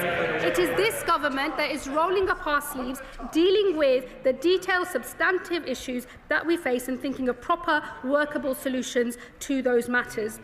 And I just say on Article 3, I think the position on Article 3 has changed across Europe. I was over at the Council of Europe in my previous role as Lord Chancellor just before the summer recess earlier on this year, and I was struck by the sheer range of other European partners who want to have this conversation. It is important, I think, that the British government leans into that conversation and seeks to work in collaboration with our European partners. The one thing that will not work is simply saying we're going to come out of the European Convention altogether. That is not and will never be the policy of this government, because we believe reform can be pursued, but that this is an important convention, not least because it actually underpins some of our own returns agreements, including the one with France. And so she talks about how many years it would take for us to think about reform of the convention, but it would also take just as many years, as she well knows, to start renegotiating lots of international agreements which would be affected by us coming out of the convention. So I'm afraid her solution once again will not work. And if she wanted to work together in the national interest, and look, Madam Deputy Speaker, I'm always up for working in the national interest, because nothing actually matters more to me than holding our own country together and uniting our country. But they could have started by voting for the Borders Bill, which is currently going through the House and which they have voted against at every opportunity. So forgive me if I don't take this newfound conversion to working together in the national interest with much seriousness, because their own track record suggests it should not be taken seriously. And not be taken seriously, Madam Deputy Speaker, sums up the position of the Conservative Party. These are the people that left this government an abject mess to clear up. They gave up on governing, they gave up on running an effective asylum system, and now they turn up without so much as an apology to the British public, thinking that they've got anything to say that anyone wants to hear. Before I call the first backbench contribution, can I remind members that in order to expect to be called in a statement, they should have been here from the start of the Home Secretary's statement. There may be members bobbing quite unnecessarily. Florence Eshalomi. Thank you, Madam Deputy Speaker. Madam Deputy Speaker, the reality is we need an asylum and immigration system based on fairness and consistency. My constituency of Vauxhall and Campbell Green is a testament to this. It's a place that's been made richer because of the people who've come here from all over the world. Some of them have fled persecution and have made a home over many years. I meet these people every week in the community and including in schools, where I see those children excited about their future. When this government came into office last year, they were right to say that their priority in this area is to tackle the huge backlog of unprocessed asylum claims left by their predecessor. Clearing that backlog is a big task, Madam Deputy Speaker, but it is right that we identify who has a right to be here.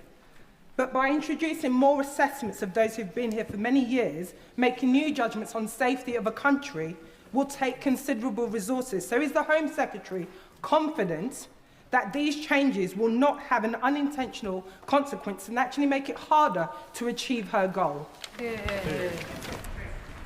I thank my honourable friend for her question. Let me assure her there will be both the administrative system and the resources needed to underpin the asylum changes that we are making. It is already the case that at the end of the 5-year leave to remain period, there is meant to be an assessment as to whether the country of origin remains a safe country or not. What has ended up happening, though, in practice is that has become an almost effectively an automatic pathway to permanent settlement. That is the thing that we are changing. But what I would ask her to do is look carefully at our protection work and study route, because we will be encouraging those who have sought asylum here, being granted refugee status, to go into work or to study that supports their integration, but it also means that they are making a contribution which actually will retain public support for the system overall.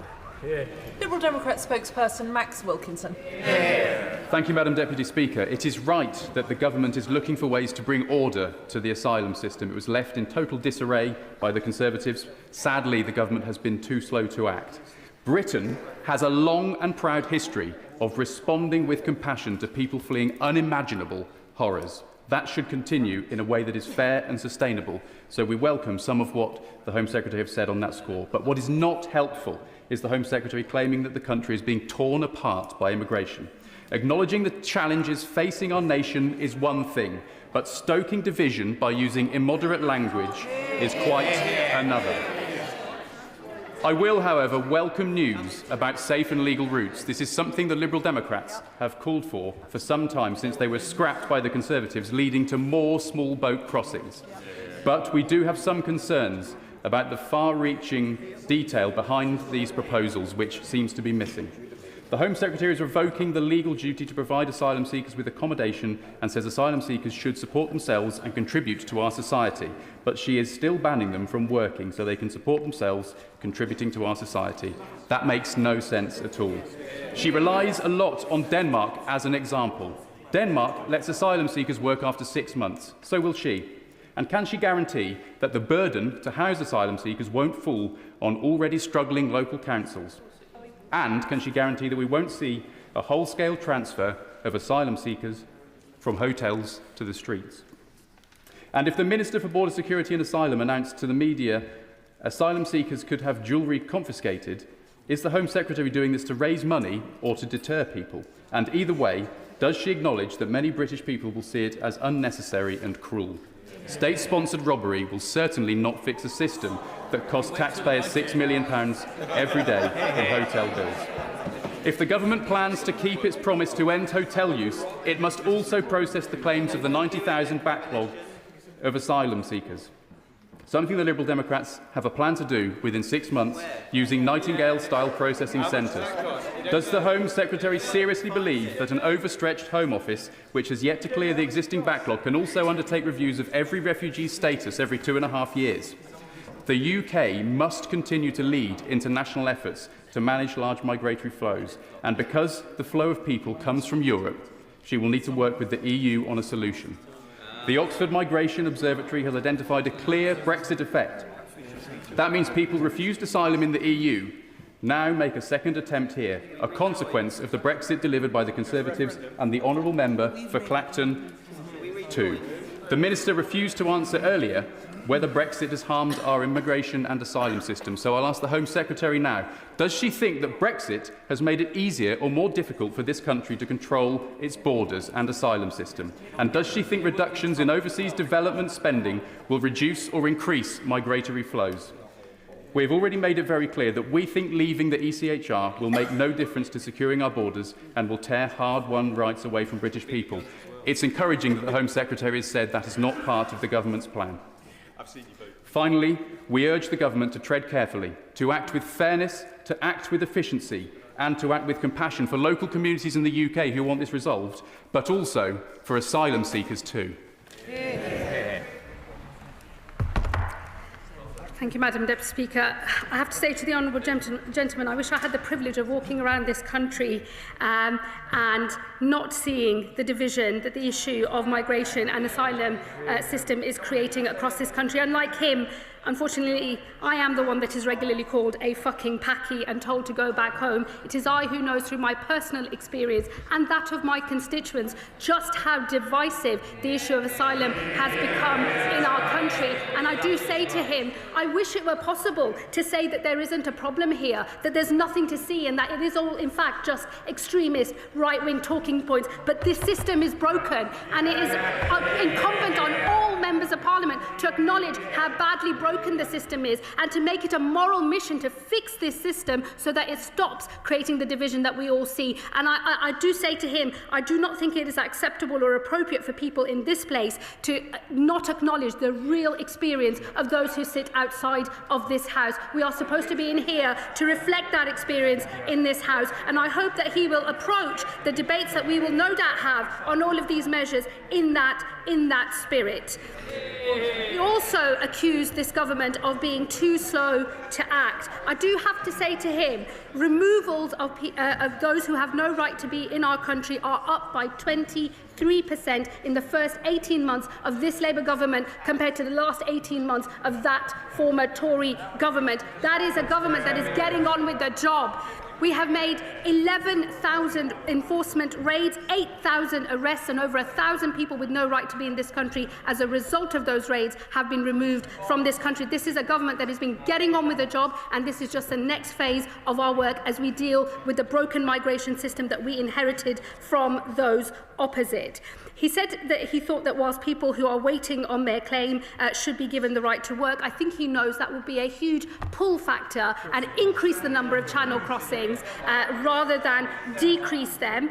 That would be our experience in this country. That is why we are not pursuing that policy. But what we have said is for those who are granted refugee status in this country and who can and want to, they will be able to switch into the protection work and study route so they can start contributing to society. That will help them to integrate and it will help the communities that they are living in as well. He knows full well that it is not the policy of this government to confiscate jewellery from those who are accessing asylum accommodation. What I would say to him, though, is asylum accommodation is provided to asylum seekers by British taxpayers, and it is right that if people have high-value assets, that they contribute to the cost of that asylum accommodation. I gave in my speech the example of a man who was in supported asylum accommodation paid for by his taxpayers and by mine, who was receiving £800 a month from his family and who had enough money to acquire himself an Audi. I think it is right that the British state should be able to say to such an individual, contribute. We're not saying that we would take everything away and leave that individual destitute, but I think contribution is a fair principle here. And I would be very disappointed to discover that the Liberal Democrats do not support contribution when people can afford to do so to the cost of their asylum accommodation. And Madam Deputy Speaker, he left his remarks on Brexit.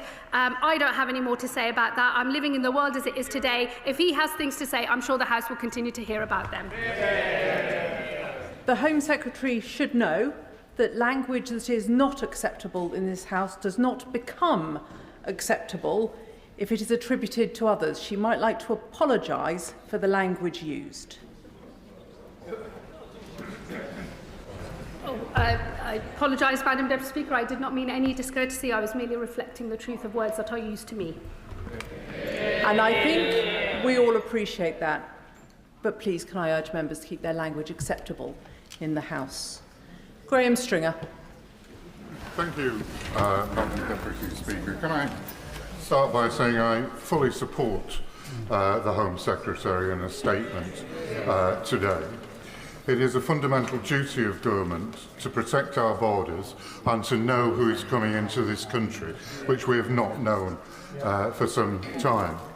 She has set herself a difficult task, but will she agree to publish targets for all the areas she has outlined in her statement today, particularly a reduction in the number of undocumented and illegal entrants to the country, so that we can check whether it is working, and she may need to alter some of the policies if it is not working.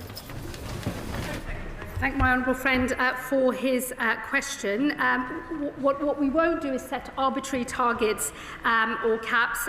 We have learnt the lessons of previous governments, and I think that setting a number in that way actually costs public confidence. The better thing to do is to actually get on with delivering these reforms, passing the necessary legislation in this House, delivering them out there in the country, and then assessing them as they go. I have no doubt that there will be much debate and scrutiny in this place and in others about the success of these reforms, and I look forward to answering those questions over the coming months and years, no doubt. Chair of the Home Affairs Committee, Dame Karen Bradley. Madam Deputy Speaker. My committee, I'm sure, will want to look closely at the very significant number of announcements that the Home Secretary has made today. But she has referred on a number of occasions to asylum seekers contributing to the support that they're given. And I wonder whether she has made any consideration of setting up a deferred payment scheme much akin to the student loan scheme, so that people, when they are granted asylum and are in work, can start to pay back for the generosity they've received. I thank the Chair of the Home Affairs Select Committee, and I do very much look forward to my first appearance before her committee, which I hope we can arrange very soon, and I'm sure we will be discussing in detail all of these proposals as well as other matters relating to the Home Office. Let me say on that specific point around further contribution, it is something that we are currently exploring. It's not part of the package of measures today, but I'll happily update the House in due course.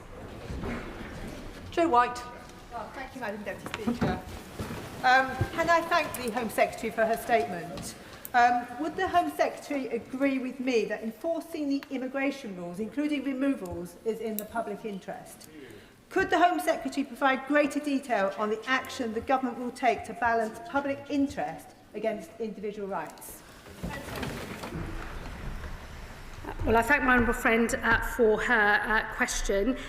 We will bring forward legislation in the next session on the specific ways in which we will deal with the application of Article 8 to immigration cases, and also how we will update our immigration rules as well. I'm happy to discuss with her how that legislation will be developed over the coming weeks, but the intention is to do exactly as I said in my statement, in particular to define what is a family, to define how the public interest test is used so that it is only used in the most exceptional of circumstances, and to tighten the who and the why, the who and the where of how Article 8 claims can be made. Taken together, we believe that that will ensure that we are able to ensure that the application of Article 8 is exactly as it was intended to be when the European Convention on Human Rights was first agreed to. Father of the House, Sir Edward Lee. On these benches, we generally wish her well, because otherwise the country, in her own words, will start falling apart. So it's a good effort, 7 out of 10. She clearly has strong conservative instincts.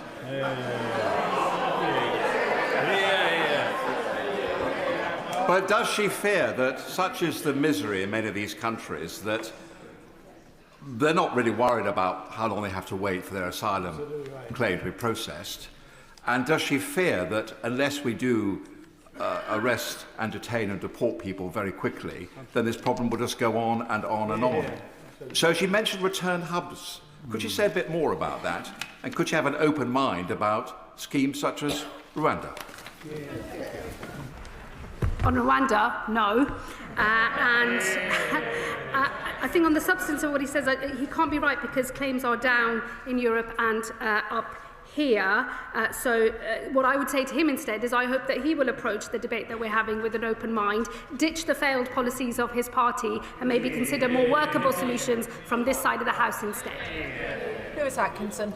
To continue the UK's proud history of offering sanctuary while simultaneously reducing illegal channel crossings, the right way for refugees fleeing persecution should be through safe and legal routes that are subject to full security checks and controls, not by paying people smuggling gangs to cross the channel in an uncontrolled and unsafe way. So can I therefore welcome the Home Secretary's announcement that such routes will be created? And can she tell the House how quickly she envisages these will be implemented?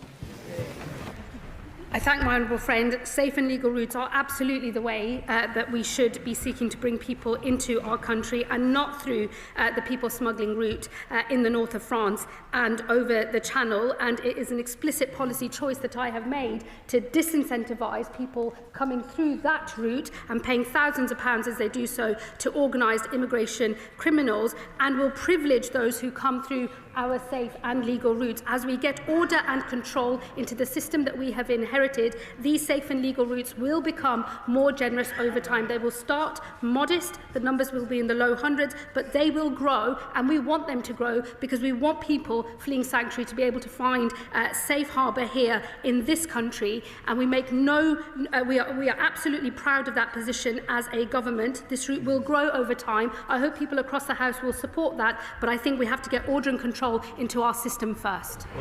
Christine Jodin. Thank you very much, Madam Deputy Speaker. I think there would be general agreement that we have chaos in the immigration and asylum system, and that the government should be looking for new ways to discourage people from crossing the Channel in small boats.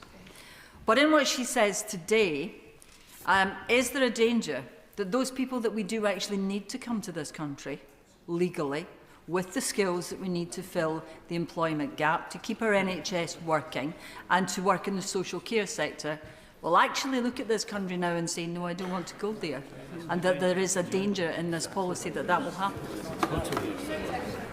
I disagree with the honourable lady. There is no reason to believe that. What I would say to her is that if you look at the numbers of people that come into this country on the small boats, it's about 40% of all asylum claims. Actually, it's about the same number of people who come through a legal route, a visit visa, a work visa or a study visa, which when that visa comes to an end, apply for asylum. I hope she would recognise that it is important that we stop that abuse of the asylum system so that we can retain public confidence in the legal migration system that I think we can all agree that this country needs. Chris Murray. Thank you, Madam Deputy Speaker. I now draw your attention to my declaration of interest. Over the last few years, 3 times as many people fleeing war or persecution have come to this country from Ukraine and Hong Kong as have come in small boats, but there has been no public outcry. The lesson here is the British people are compassionate and generous to refugees when the system is controlled, fair and gripped by the government. In 15 years working on asylum issues before being elected, I saw the dysfunction this government has inherited. There is nothing progressive about ducking asylum reform and allowing public support for refugees to drain away. Can the Home Secretary set out how these reforms will address the manifest unfairnesses and rebuild public support for the asylum system and immigration overall? My honourable friend makes a very powerful point. This country is an open, tolerant and generous place, but there are conditions for that openness, for that tolerance and for that generosity, and they are that there is order and control in the system. And when people can see a system that is not working, where rules are being abused and not enforced, they do rightly feel angry, and it is important that this government deals with those problems so that we can have public consent for not just a new system that works better, but also for the safe and legal routes that I know he and others in this House will want to see. The 2 principles that underpin all of the reforms that I am making today are fairness and contribution. They are quintessential Labour values, but they are also quintessential British values too. Sir Desmond Swing. As she struggles to find these hubs, she should reflect on the fact that it was her government that wasted the 700 million by giving up the opportunity to Germany and the United States before we got the chance to use it.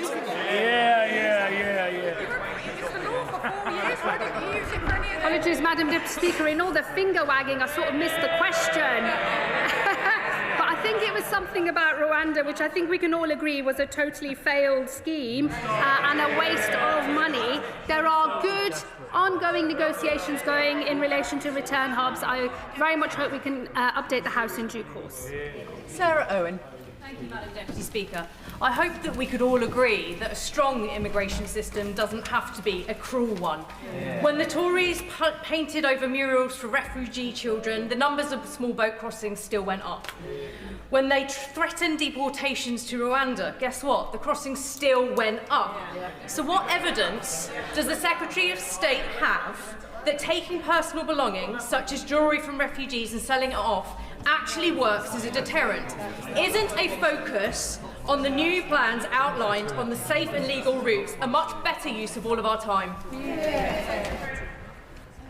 I say to my honourable friend, we are not taking jewellery at the border. I can't say it any more clearly than that. She will know that the example I have used in my speech, and the sort of case we're going after, is those who have assets, those who have access to money and who can afford quite expensive cars, who should make a contribution to the cost of what is currently free asylum support. These two things are not the same, and I would urge her not to conflate the two. We will not and never will seize people's jewellery at the border. We're not going after their sentimental items like wedding rings and so on. We are talking about those who have high value assets, who receive at the moment, having claimed asylum in this country, so before they've been granted refugee status, they've claimed asylum, they receive free accommodation on the state. If they have assets, they should contribute to the cost of that accommodation, just as I explained in the example I used in my speech. That is the sort of case we are talking about, and I do hope that she will not perpetuate what is being said about jewellery, because I have ruled that out clearly in this House today. Sir Ashley Fox. Thank you, Madam Deputy Speaker. Can I thank the Home Secretary for her statement? Labour's change, of course, is most welcome, and she's outlined some useful steps today. Now, my constituents want to see the Holiday Inn in Bridgewater emptied of migrants and returned to commercial use. And to achieve that, the Home Secretary is going to have to be bolder. So does she agree with me that anyone who arrives in this country illegally should be detained on entry and deported automatically? Again, forgive me, but I'm not going to take any lessons from the party that gave us hotel use in the first place, now lecturing me about hotel exit. It is a manifesto commitment of this government that we will get out of hotels by the end of this Parliament. I hope to do so before then. That is why we are exploring large sites, including military sites. I know that will engage more debate in this House over the coming weeks and months, and I look forward to that. But given that he's a member of a party that started hotel use, I hope he'll reflect on that first. Daniel Zeigner. Thank you very much, Speaker. I support my right honourable friend's statement, and particularly her announcement about safe and legal routes. She'll know that cities like Cambridge have a long tradition going back to the kinder transport to welcoming people from Syria and Ukraine. And I very much hope she'll work closely with authorities like Cambridge City Council to work on measures that can make these routes work. I thank my honourable friend. We absolutely will work with local partners, councils, philanthropists, other charitable organisations as we develop these safe and legal routes. And as I said in my speech earlier, they will take three primary forms: community sponsorship, because we believe that is the best model for achieving integration of refugees into our communities, a route for talented students and for skilled workers as well. We want to play our full part as a country in providing sanctuary to those truly in need. We need to move to a better system. Safe and legal routes will be the way in the future to do it. Marie Goldman. Thank you, Madam Deputy Speaker. I'm sure we can all agree across this House that one of the key aspects of dealing with the asylum system is dealing with the crisis and the backlog, which is absolutely enormous. And the Home Secretary said in her speech that they are looking at a number of large military sites as an alternative to the asylum hotels. One of those large military sites is already in use is RAF Wethersfield in Essex. I understand from Essex Police that Braintree District Council has been given a sum of funding to the tune of about £2 million to help with community cohesion, dealing with the fact that they have that facility nearby. However, buses are taking asylum seekers from Wethersfield to places like Colchester and to my constituency of Chelmsford several times a day, and that is placing extra strain on Essex Police in those areas, yet they are unable to access those funds. Will the Home Secretary commit to providing extra funds to Essex Police in those areas to help them police them? I think that was two questions. One on the backlog, which I recognise the backlog of appeals is far too high. It is why we're going to create a new independent appeals system so that we can run through these cases more quickly whilst fulfilling our obligations to an independent process and providing early legal advice as well. And on the specific points in relation to Wethersfield and pressures on councils, we do of course work closely with local councils and do provide funding to assist with community cohesion and other issues, and I will look carefully at the example that she has raised if she writes to me. Derek Twigg. Madam Deputy Speaker, can I say to the Home Secretary that her statement is most welcome. It's certainly a step in the right direction, and certainly the proposals that she set out today are a significant step in the right direction. It's also the case, I think, as well, that the comments she made about the damage to the social fabric of this country are very, very important. But can I ask her a specific question, and that is about asylum seekers who committed crimes and actually are deported, but then allowed to again put a second application in to come back to this country. Will she be looking at law to see how that can be addressed? What I would say to him on those who are convicted of crimes, the combination of the sentencing bill changes and what I have said today should actually lead to earlier deportation of foreign national offenders in this country. It is of course absolutely important that those individuals face the full force of the law, but we have made a policy decision as a government that for the vast majority of foreign national offenders, the appropriate thing to do is to move to immediate deportation wherever possible. Sakib Bhatti. Thank you, Madam Deputy Speaker. The Home Secretary said that she was exploring the possibility of return hubs with negotiations ongoing. Can she tell the House which country she's negotiating with and how much is it going to cost? No, because he would not expect me, I think, to comment on live negotiations with other countries. But those negotiations are ongoing, and I hope we have announcements to make soon. Catherine West. Deputy Speaker, the Hornsey and Friar Barnet constituency has a long tradition of being boroughs of sanctuary, and just today I had an excellent briefing from the Jewish Voice for Refugees Hayas J-Corps. Will she agree with me that currently there is a real problem with the cliff edge for failed asylum seekers who end up street homeless or rough sleeping, particularly in my constituency around the Finsbury Park area? And will she redouble her efforts to understand the connections between homelessness and the asylum process so that all people can have shelter in the current period as we go into the winter? I thank my honourable friend. I do understand the point that she is making. I mean, I think the reality is that there are a lot of failed asylum seekers within the asylum accommodation system, and I'm sure she would accept and agree that where somebody has a failed claim and no right to be in this country, the best thing to do is to voluntarily leave the country, and we do already provide packages to help people make that decision. I, of course, don't want to see people homeless in this country, but I know she can't possibly think that the answer to that is to essentially have there be no consequence to having a failed asylum claim in the first place. We do need to run a system where the rules are enforced, as uncomfortable as that might occasionally be, but of course recognising that we don't want people in destitution. That is why we do make financial packages available for people to voluntarily remove the country, and that will always be the case. Pete Wishart. Madam Deputy Speaker, in their manifesto, Labour promised to defend migrants' rights and build an immigration system based on compassion and dignity. Instead, what we have is a policy that's welcomed by Reform UK and that's even found favour with Tommy Robinson. From throwing refugees into destitution to denying any meaningful route to citizenship to forcible evictions, where exactly is the compassion and dignity in that? Yeah. Well, I can assure him that given that Tommy Robinson doesn't even think I'm actually English, he will certainly not be supporting anything I've got to say.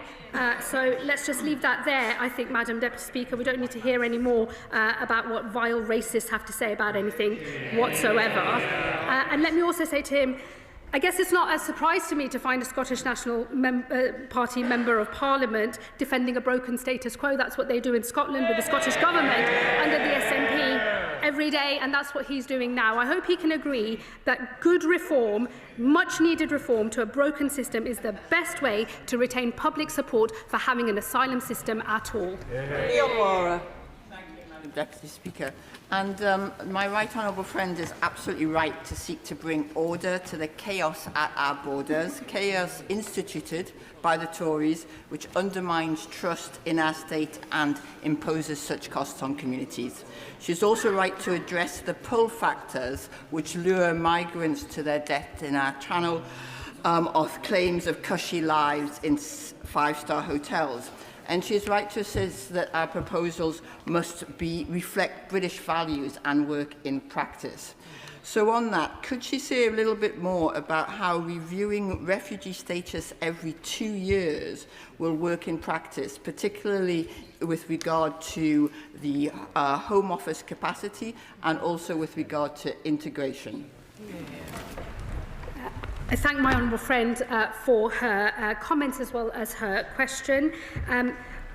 What we are doing in relation to the refugee status is moving from a situation where it's effectively permanent and the most attractive of all routes into the country to a more temporary status. I will make sure that the administration and the funding is available to run the new system as it is being designed. But I do say to her that is why we are also creating the protection, work and study route, because we believe that the best integration outcomes come when people are in work and able to contribute, and that is how we will retain popular support for having an asylum system. So people will transfer, we hope, into the protection, work and study route. But of course, if they do not, under the core protection model, they will still receive sanctuary from this country. It will be more regularly reviewed. I hope we can all agree that where a country is safe for an individual to return to, a return should, in the normal run of things, take place. But of course, if people have switched into a work route and are making a contribution, we will set out plans in the coming days about how they could earn their way to an earlier settlement, longer than what is available to people today, and still longer than what will be available to people on safe and legal routes, but shorter than those who remain on the core protection model. Nick Timothy. Thank you, Madam Deputy Speaker. Most on the benches opposite disagree with us. But I share the Home Secretary's admiration for the Danish model. And the Danish Finance Ministry publishes data regularly on the fiscal contribution of different profiles of migrants. This shows in Denmark that migrants from MENAT, the Middle East, North Africa, Pakistan and Turkey are net recipients over the course of their lifetimes. Will the Home Secretary ensure that the Treasury publishes the same data in the same way in this country? Well, we keep all statistics under review, as he knows, and as was the case, I believe, when he was an advisor to a former Home Secretary. And let me say to him that the principle that underpins all of these reforms is about fairness and contribution. We believe most people want to be able to contribute to this country because the refugees themselves recognise that is the best way for them to have stability and security in their lives, and it is what is needed for the wider community as well. And we think that all refugees, if they're on the protection, work and study route, will have that opportunity. I'm not interested in models that start separating out different nations from one another. Once somebody has got status in our country, they are on a path to becoming one of us if they are working and contributing. Gary McCarthy. Thank you, Madam Deputy Speaker. I agree with the need for a fairer asylum system in which the public can have confidence. But all that she proposes today is predicated on there being decent legal advice available for people. And I know from 20 years as an MP that is simply not the case. Despite the best efforts of the advice sector in Bristol, which is proud to be a city of sanctuary, there's just a real dearth of decent immigration lawyers. And I see too many constituents that fall into the hands of dodgy lawyers who will help them falsify and fabricate claims. What is she going to do to ensure that decent legal advice is there? Well, look, I agree with her in that my own constituency experience as a Member of Parliament is many people have turned up at my advice surgery believing that there are things that I can do as a constituency MP to assist them in their migration claim, which I cannot do, and they have been completely misled and robbed, frankly, by unscrupulous individuals. In the new appeal system that we are going to set up, early legal advice will be available from the start. We believe in access to justice. People need to have the right legal advice, but doing it early and right at the start of claims means that we can run a system where you can have one claim and one appeal rather than the absolute merry-go-round and whack-a-mole of claims that we see today. Danny Kruger. Thank you, Madam Deputy Speaker, I welcome the rhetoric that the Home Secretary has announced. In fact, I recognise the rhetoric of the Home Secretary today. We have our plan for restoring justice. She has announced a plan to restore order and control. But before she puts in her application to join Reform UK, and I very much welcome her doing so, can I just draw out the difference? Can I draw out the difference between our parties? Unlike the government, Madam Deputy Speaker, we don't propose to give illegal immigrants the right to stay here for 2.5 years after arriving. We don't propose to give them the right to study and work here. We don't propose to allow them to bring their families here. And crucially, Madam Deputy Speaker, we're not going to contort our law to comply with, or to fit into the European Convention on Human Rights. The derogations that she announces will not work to stop the lawfare, just as the derogations announced in the Rwanda bill wouldn't have stopped the lawfare, which is why I opposed that bill as well. So she talks about, Madam Deputy Speaker, I'm great. I don't think there was a question in there, Madam Deputy Speaker. As for his invitation to join his party, of whom there appear to be hardly any over there, let me tell him, over my dead body. Ian Byrne. Thank you very much indeed. I want to commend the Home Secretary for getting the balance absolutely right. And I think the announcement that she has made today will be widely welcomed across our diverse community in Birmingham, because we know that our generosity of spirit is upheld by our rule of law. And the kindness that we show is protected by the justice that we share. So will she confirm that while we will always give sanctuary to those who need our protection, what she's advancing today is in effect a form of earned citizenship, and only those who step up to the full responsibilities of citizenship will enjoy the full rights of citizenship of this country?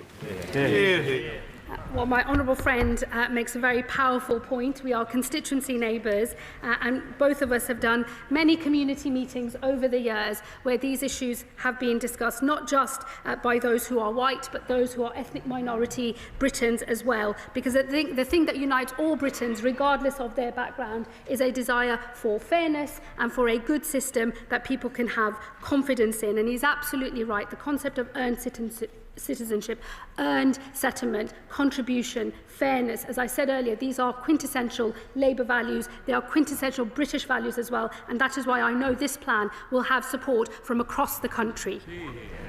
Bradley Thomas. Thank you, Madam Deputy Speaker. Well, these steps are definitely a move in the right direction. I'm pleased that the Home Secretary has rejected the proposal from the Liberal Democrats to allow those who arrive in the UK illegally to work. I think that would be a ludicrous magnet in favour of attracting more illegal migrants to the UK. The Home Secretary will be aware that the vast majority of removals from the country are voluntary rather than enforced. So what is she planning to do to ramp up enforced removals from the UK?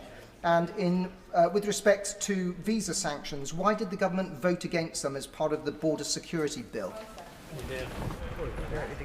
I would just say gently to the honourable gentleman, a voluntary removal is the outcome that actually we should be aiming for. Enforced removals cost more money, are more likely to actually result in a failed removal, especially if there is such disruption that the pilot in charge of the plane says that they won't take that individual, costing often much more money to the British taxpayer. So it is value for money actually to have voluntary removals wherever possible, but we will pursue all types of removals, voluntary as well as enforced, and deportations of foreign national offenders as well. And this is our track record in the last 18 months to have got those numbers up by 23% to a number of just over 48,000, doing better than the last 18 months of the Conservative government. And all I would say to him on the issue of visa sanctions, these were powers they acquired but did not use. Gill. Thank you, Madam Deputy Speaker. And can I commend my right honourable friend for the measures that she's introduced to tackle abuse of our asylum system and clamp down on those who are taking advantage of this country's generosity.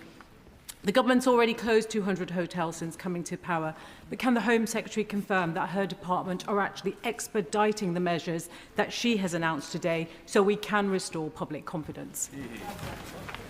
I thank my honourable friend and also constituency neighbour for her question. I can assure her we are moving at pace on the exit of hotels. We've already made good progress, closing a number of hotels down from the peak that we inherited to just under 200 today. We will go further and faster on that, and it is why we are looking at large sites, including military sites, and there will be more announcements on that in due course. And on these wider proposals, some of these proposals require consultation, others require legislation. I know that they were debated with real vigour in this House, but we will aim to pass these measures as quickly as possible, because I agree with her, we need to quickly transition to a better system that we can all have more confidence in, and introduce the safe and legal routes that are the viable alternative, the right alternative, and persuade people not to get on a dangerous boat in the north of France instead. Josh Babber. Madam Deputy Speaker, the Home Secretary has spoken a lot about contribution, but one of the most powerful forms of contribution to our country is getting a job and paying taxes, something that the Home Secretary will not allow people seeking asylum to do, despite the fact that in Denmark they can do that. She speaks about pull factors being an aversion to this, but a study by the University of Warwick, looking at 30 different studies of this, found that there was no long-term correlation between labour market access and destination choice. So will she review her decision not to offer people seeking asylum the right to work so that they can pay their own way in our country? Yeah. I think, look, what I would say to the honourable gentleman is what I said in response to a question from his side earlier today. It would be a pull factor, because we already know that the ability to work in this country illegally is already a pull factor, and that is why we are clamping down on illegal working. It's why we've seen 11,000 raids, 8,000 arrests, and 1,000 people with no right to be in this country removed from this country. So it would be a pull factor. And what I would say to him also is, I have the misfortune of having to look through the TikTok accounts and the various other ways in which the organised immigration criminals actually advertise their packages for people to get on a boat in the Channel in the north of France. It's in all of those marketing materials as well, and we know from the intelligence that we gather as well, that is one of the pull factors. It's why we have to deal with it. Gurinder Singh Josan. Thank you, Madam Deputy Speaker, and I thank the Home Secretary for her statement, which I fully support. My constituency, like that of the Home Secretary, is incredibly diverse, with people originating in countries across the world, settled and contributing to our communities. One thing that people of all backgrounds detest, that they have in common, is that they absolutely detest the unfairness that the party opposite allowed to creep into asylum and immigration system. They also detest the demonising of their neighbours by people in reform. So does the Home Secretary agree with me that the choice is clear? A choice between chaos handed over by the party opposite of a system taken advantage of by those who can pay the people smugglers, or a system of fair and safe legal routes for those who need them? Home Secretary. Thank my honourable friend. My own parents were migrants to this country in the late 60s and 70s. Migration is woven into the story of my own family and that of thousands of people that I represent in my constituency of Birmingham, Ladywood. And let me say to him, I agree, ethnic minority Brits are just like every other kind of Brit. We value fairness and contribution as well. That is why those principles sit underneath all of the policy announcements that I've made today. Carla Denyer. Madam Deputy Speaker, it isn't people seeking sanctuary that are tearing our country apart. It's toxic, racist narratives and the scapegoating of migrants and asylum seekers for what is nothing to do with them. The chronic housing crisis, the running down of public services are not caused by migrants. They are caused by political decisions and by the grotesque inequality in this country. Does the Secretary of State understand that attempting to out-reform reform is actually just boosting this baseless far-right narrative and will only deepen divisions when we urgently need leadership and hope instead?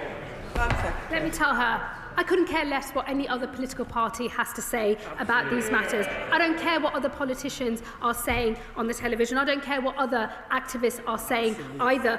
I care about the fact that I have an important job to do, and I can see that there is a problem here that needs to be fixed. If it was possible to pretend there wasn't a problem because there wasn't one, I wouldn't be saying there is one. There is a genuine problem in this asylum system, and we need someone to sort it out, not to pretend it doesn't exist, which I'm afraid is one of the things that fuels the division in the first place. My own constituents, since I have been Home Secretary, have been telling me directly of abuses in the visa system that they can see with the evidence of their own eyes long before any officials in Whitehall have ever clocked onto those things. It is a moral responsibility when you see something broken to fix it and to make sure that the fact that it's broken is not fueling division in our country. And let me also say to her, it is Green Party politicians who are absolute hypocrites because they talk great language in here and then oppose asylum accommodation in their own constituencies. Speaker. Can I first thank the Home Secretary for her statement? As a member of Bradford West, my constituency, I'm really proud of Bradford being a city of sanctuary. And the Home Secretary is aware I'm also a former foster parent to an Afghan refugee. My concern is that had somebody like my Afghan refugee, my foster son, come to this country and not had a parent and just had a sibling, with the reforming of Article 8 that the Home Secretary is suggesting, he would not be able to apply for just his only sibling to come over. And that would also apply to potentially a Ukrainian woman if we were to look at contributions who had young children, came to this country and couldn't contribute because of a trauma or she experienced. So will the Home Secretary meet with me when she's doing her consultation around the safe passage for refugees and asylum seekers? Home Secretary. Well, of course, I will always happily meet with my honourable friend. We made clear in the asylum policy statement that the routes for these measures do not apply to unaccompanied children and other vulnerable groups. We will be setting out our specific policies in relation to vulnerable groups, including unaccompanied children, separately. So these measures do not apply to them. She will know that the scheme for Ukrainians is a bespoke temporary scheme brought in by the party opposite when they were in government and supported not just by our party but across this House. So I would expect the rules of that scheme to apply in the normal way, but I will of course discuss with her the issues that she raises. Dr. Luke Evans. Can I thank the Home Secretary for a copy of her speech? And in it, it says, the public rightly expect we can determine who enters this country and who must leave. And I agree. One thing that's missing, though, is verifying the people who come in. This side put forward the idea of age verification that many other countries have. Is that part of her plan? Would she consider putting it back in the plan so we know exactly who is coming in, that they are who they say they are? Home Secretary. Well, if he reads the asylum policy statement, he'll know that on age verification, we are pursuing AI as a more effective and workable model, unlike that suggested by the party opposite, which was all about MRI scans and bones. We believe we have a much more effective way of ensuring age verification is available and that the methodology for it actually works. Sarah Russell. Thank you, Madam Deputy Speaker. Thank you to the Home Secretary for her statement. There is currently a loophole within employment law in the UK that it means that people who are self-employed are not subject to right-to-work checks. And that means that many people work illegally within the gig economy with no potential risk to their non-employer. Will the Home Secretary discuss how we can close that loophole while simultaneously ensuring that we do uphold rights for British workers, but also the rule of law and the remainder of our rights within the UK? Home Secretary. I really thank my honourable friend for her question. We are closing that loophole in the Borders Bill. It is important that colleagues support us when that is debated again on Wednesday. She's absolutely right that closing down these loopholes, ensuring that everyone is subject to a right-to-work check and therefore build support for a rule of law approach to the way that people are able to access employment in this country is incredibly important, and I hope that all colleagues, even those across the House, might see it to support these measures later this week. Jeremy Corbyn. Thank you, Madam Deputy Speaker. Nowhere in the Home Secretary's statement does she put this into any kind of global context about the millions of people that have become refugees or homeless all around the world, and that more than 2/3 of those are housed by the southern countries, the poorest countries in the world, with the least resources possible to do it. And what she's doing instead is putting in draconian measures against refugees trying to come to this country, failing to recognise that more than 6,000, for example, of those that crossed the Channel this year come from Afghanistan, a war-torn country that we helped to make into a war-torn country.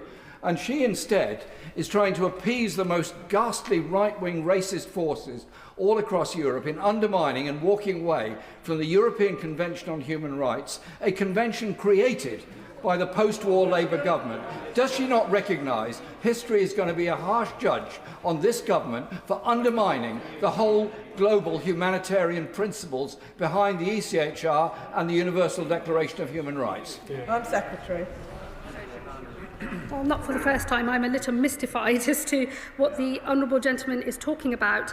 He starts with the global context. I guess my start point is different to his because I start with our domestic context first. He ought to know that in this country there have already been bespoke schemes for the resettlement of people from Afghanistan. So perhaps he could, read up on those schemes.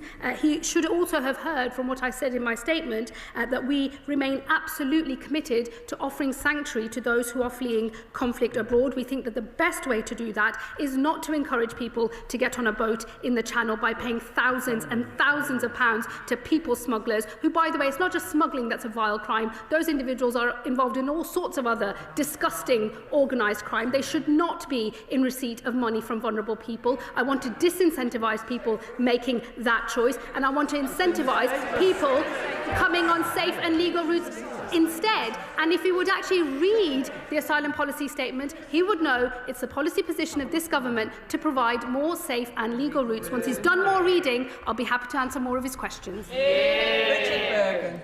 Thank you, Madam Deputy Speaker. I do remember when the Prime Minister pledged an immigration system based upon compassion and dignity. Yet now, and it needs to be said, we've got an immigration minister tweeting deport, deport, deport.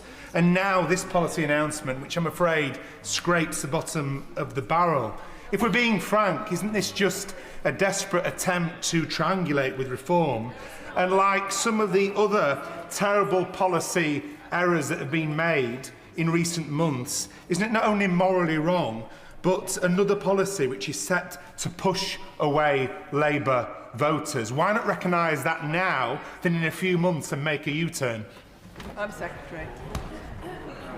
I would really caution my honourable friend not to defend a broken status quo. He should also know that it is foreign national offenders that are deported from this country, and I would hope he could agree that foreign national offenders should be deported from this country. We should not be keeping convicted criminals in our nation a day longer than is absolutely necessary. And I just say to him, the thing that's morally wrong is knowing that you have a broken system and then pretending either that it's not broken or defending a broken status quo. I will never tolerate that. And I have to say to him, as I've said to other members opposite today as well, I do not care for what other parties are saying on these matters or what other politicians have to say either. I have thought first and foremost of my moral responsibility to the people of this country as I fulfil my duty as Home Secretary. I have a series of reforms here that are underpinned by the values of the Labour Party and the values of the British people. They are fairness and they are contribution. I hope he will reflect on that as he reads up on the detail of these reforms. Ben Oxojecti. Mr. Speaker, in February, during the Border Security, Asylum and Immigration Bill, I raised the issue of the generous financial and accommodation package advertised on the government's own website, Asylum Support What You'll Get, which outlines the provision of an Aspen card with £49.18 of cash loaded onto it each week, on top of free accommodation, even if you've been refused asylum. Cards that are able to be used for gambling and have been over 6,000 times, according to an FOI. In May, I raised it again when I asked the previous Home Secretary what she planned to do to address the pull factor of this free cash and free home. So can this Home Secretary now commit to my previous calls that these pull factors must be mitigated to be a deterrent? And will those on Section 4 or Section 95 support have the benefit withdrawn under these measures? Home Secretary. Well, I would urge him to look at the detail of the asylum policy statement, the whole point of which is to deal with the pull factors that we know are drawing people to get on a dangerous boat and cross the Channel illegally. The upshot of the reforms is to deal with those pull factors, and you will know that within the asylum policy statement we have said that for the it is a relatively small number, it's just under 10%, but just under 10% of those in asylum accommodation already do have the right to work, and in future we will expect them, where they have the right to work, to work. Stella Creasy. Thank you, Madam Deputy Speaker. The Home Secretary is arguing that what will heal this divided nation is to get somebody who we have agreed is a refugee with a well-founded fear of persecution to feel a permanent sense of limbo, because they will never be able to plan for the long term for them or their family, because their status will always be uncertain, because they could still face deportation. Her consultation document, which I have read, talks about using enforced return for families. Last year alone, 10,000 children, many of whom are with their families, were granted refugee status in this country. I know she plans to consult, but given this does involve children, can she be clear with us whether she intends to incarcerate children with their families as part of enforced return, or whether she intends to separate children from their mums and dads as part of this policy, and how we will continue to uphold the UN Rights of the Child Convention returns of education? Home Secretary. Well, I would encourage my honourable friend to look at the detail of the asylum policy statement on our intentions in relation to the protection, work and study route, which in future will be the route by which refugees can contribute and earn their way to settlement in this country. And of course, it is the express intention of this policy statement to disincentivise people coming through dangerous channel crossings, and to incentivise and to push people towards what will, over time, become more generous, safe and legal routes of entry into this country with more privileged status when it comes to the earning of permanent settlement. Let me say to her on failed asylum-seeking families, because I think that is the important context that was missing from her question. There are 700 Albanian families at the moment who have made asylum claims. Those asylum claims have failed, and the only reason they've not been removed from the country is because of the policies around not removing families, that is to say parents with their children. We are not going to separate parents and their children, but we are going to consult on the removal of support and how we effectively and safely ensure that those individuals are returned. But we will of course want to see most of those people return voluntarily instead. Liz Saville-Roberts.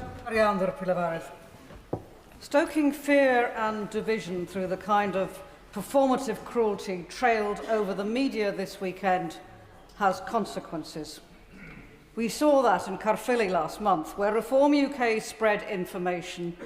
Ukrainians spoke of intimidation. So when she speaks of unity, surely the lesson from Caerphilly is that imitating Reform doesn't create unity, doesn't win trust, but standing firm on values does. Here, here. I'm sorry, that's just unserious from the Honourable Lady. I'm sorry to find that the Reform Party is living rent-free in so many people's heads. I can assure you it's living nowhere near mine. These policy proposals are designed to fix what we all know to be true, which is we have a broken system. It is driving division across our country. I see that in my own constituency. I hope she's not suggesting that the evidence of my own eyes and my own experience in my own constituency, where over 70% of those people are not white, and most of them have a migration story just like my own. These are matters of great interest across our country, across every type of community in our country, and it is incumbent on any government that wants to make sure that we can run a decent system and not fuel division in our country to pursue the sorts of reforms that we are talking about today, underpinned by what I would have hoped were values that her party could have signed up to as well, and that is to say fairness and contribution. Lauren Sullivan. Thank you very much, Madam Deputy Speaker. I thank and support the Home Secretary for her statement today. This is long overdue reform of the system, such as reforming safe and legal routes, cracking down on illegal working, and also against those abusing the asylum seeking and immigration system, yet maintains support for those that need our support, such as those fleeing war in Ukraine and others that come here legally. It is about fairness. Can the Home Secretary detail when these reforms will be in place so that residents can see the outcomes of these actions? Thank my honourable friend for her question. We will pursue the consultation, the measures that require consultation as quickly as possible, and there will be legislation in the coming months, and certainly in the second session, which we will seek to, obviously, subject to the agreement of the House, pass as quickly as possible. Joe Robertson. Thank you, Madam Deputy Speaker. The Home Secretary's asylum plans still have a gaping hole in the middle of them, in that she doesn't know what to do with failed asylum seekers who can't be returned home. Her statement today says that she's exploring possibilities with third countries. Can I suggest she swallows her pride and speaks to a third country we know is willing, Rwanda? Home Secretary.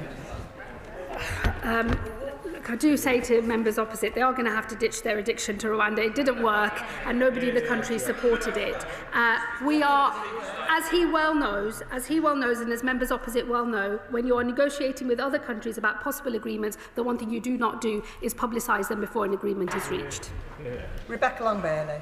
The Home Secretary is aware that in absence of safe legal routes, the law forces the situation where a refugee has to set foot on UK soil to seek asylum, which has led to dangerous journeys and no checks or vetting taking place. Now, the Secretary's referenced sponsorship as the primary safe route. Could she clarify whether this is capable of being applied for from outside the UK? And what consideration has she made of recommendations by Safe Passage to implement a visa refugee scheme so that applications can be done from outside the UK, cases assessed, vetted and decided upon before a refugee embarks on a dangerous journey here? Home Secretary.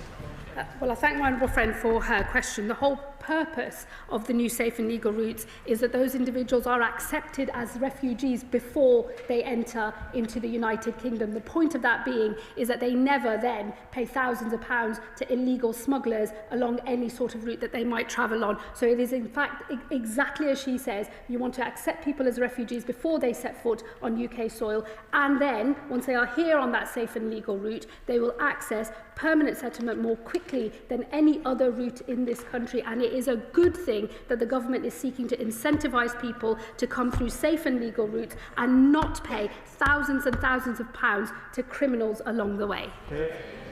Dr. Andrew Murison. Thank you, Madam Deputy Speaker. It was a genuinely good statement as far as it went, from which we learnt that countries could be determined to be safe at some point in the future and refugees from them returned home. Can the Home Secretary say what her criteria for safety would be? Which countries does she have in her sights? Would it, for example, include a Council of Europe and NATO member, ECHR signatory and EU candidate Turkey? Home Secretary. Look, I'm not going to provide a running commentary on countries. He will know that, of course, I referenced Syria specifically in my speech earlier to the House. That is because the basis on which many thousands of Syrians were making the claims related to the regime that was in place before, during the conflict, which has now fallen, and there is a new regime. We have already made a small number of voluntary returns to Syria.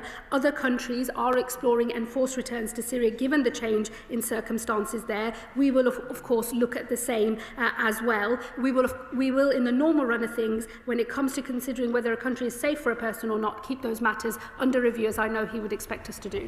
Olivia Blake. Thank you, Madam Deputy Speaker. Yes, we have a broken system, but does the Home Secretary really believe that having to flee violence, war and persecution means you have won a golden ticket if you are lucky enough to get refugee status here? Does she understand that such rhetoric is deeply offensive and feeds division? Does she accept shutting down routes for settlement will damage integration in our communities and will only strengthen reform, not beat them? And wouldn't a better way of measuring contribution be allowing people to work and pay taxes? Well, Secretary. Well, I'll gently point out to her that we have a large number of failed asylum seekers, that is to say people whose claims have not succeeded and who do not have the right to be in this country still here. despite their home country being safe. Many of the people who claim asylum in this country have passed through multiple safe countries across Europe before they end up in the north of France.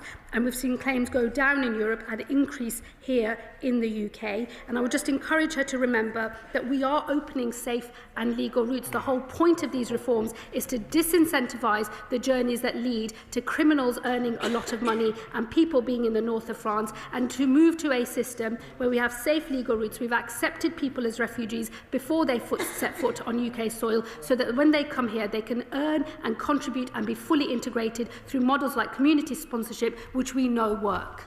Martin Wrigley.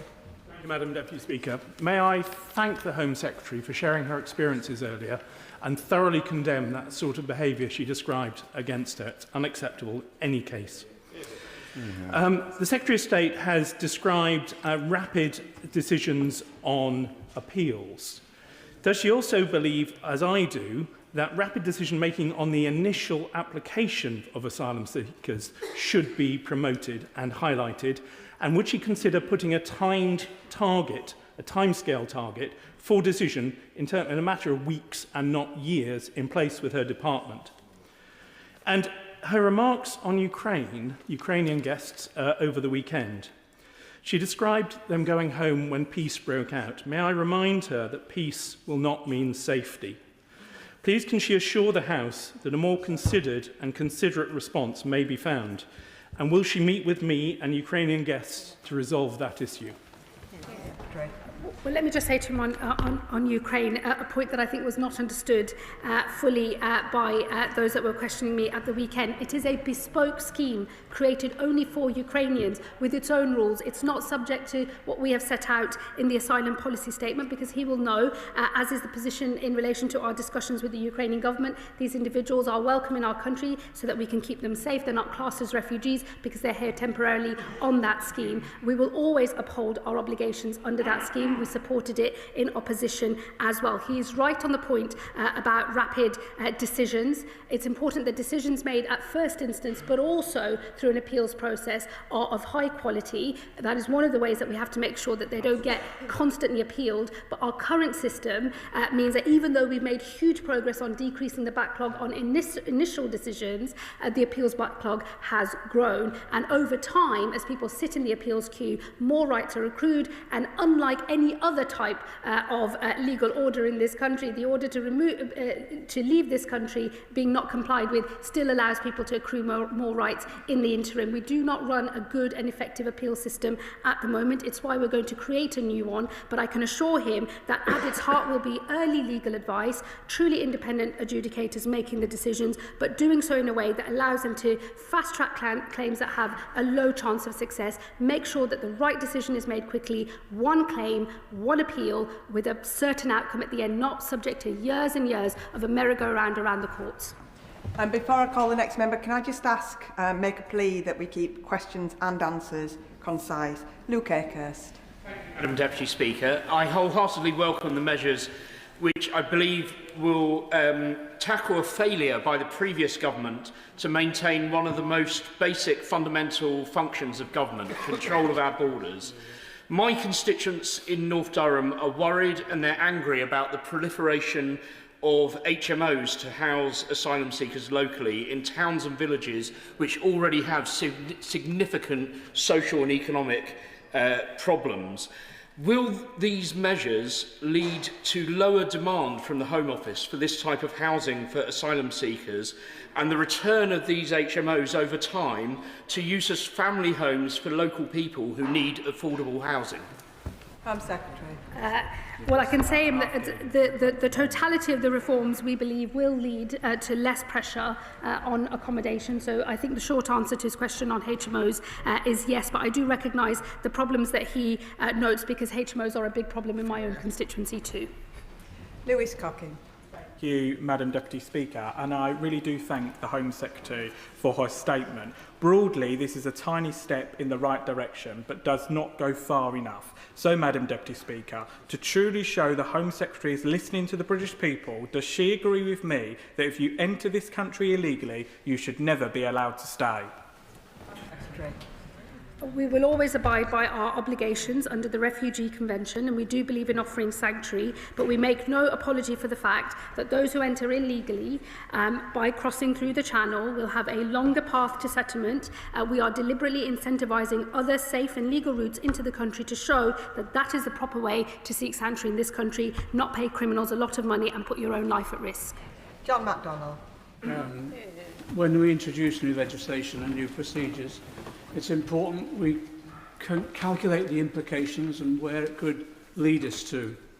Like my old friend from Vauxhall, I work with, and have done for decades, to be frank, with asylum families, and in particular the children. And what I find is the children are extremely traumatised. And what we try to do to them is give them security and peace of mind for the family. Now what will happen is every 13 months, that security could be undermined and they could face the removal. Could I ask my right honourable friend whether or not she's consulted the Children's Commissioner, or education psychologist or others about the implications of what she's saying today? And the other issue as well is that in the past she's mentioned forced removement of families. I just remind my colleagues, in the past that was happening and the families were often detained in Harmondsworth Detention Centre. I used to visit the children. That was one of the most distressing experiences I've had as an MP. Could she give me the assurance that no child will be placed in detention as a result of this policy change? Secretary. Well, let me tell him, firstly, there will be a full equality impact assessment for all of these measures in the usual way.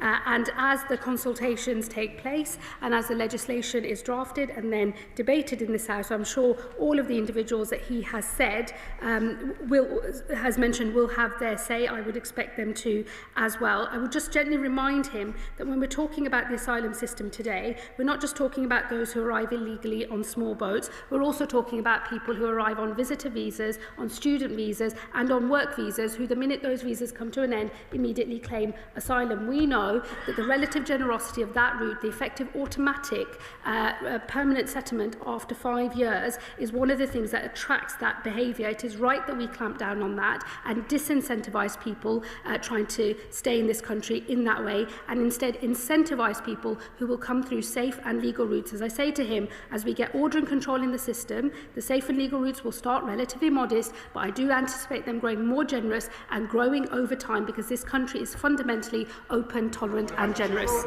Sammy Wilson. Madam Deputy Speaker. Thank you, Madam Deputy Speaker.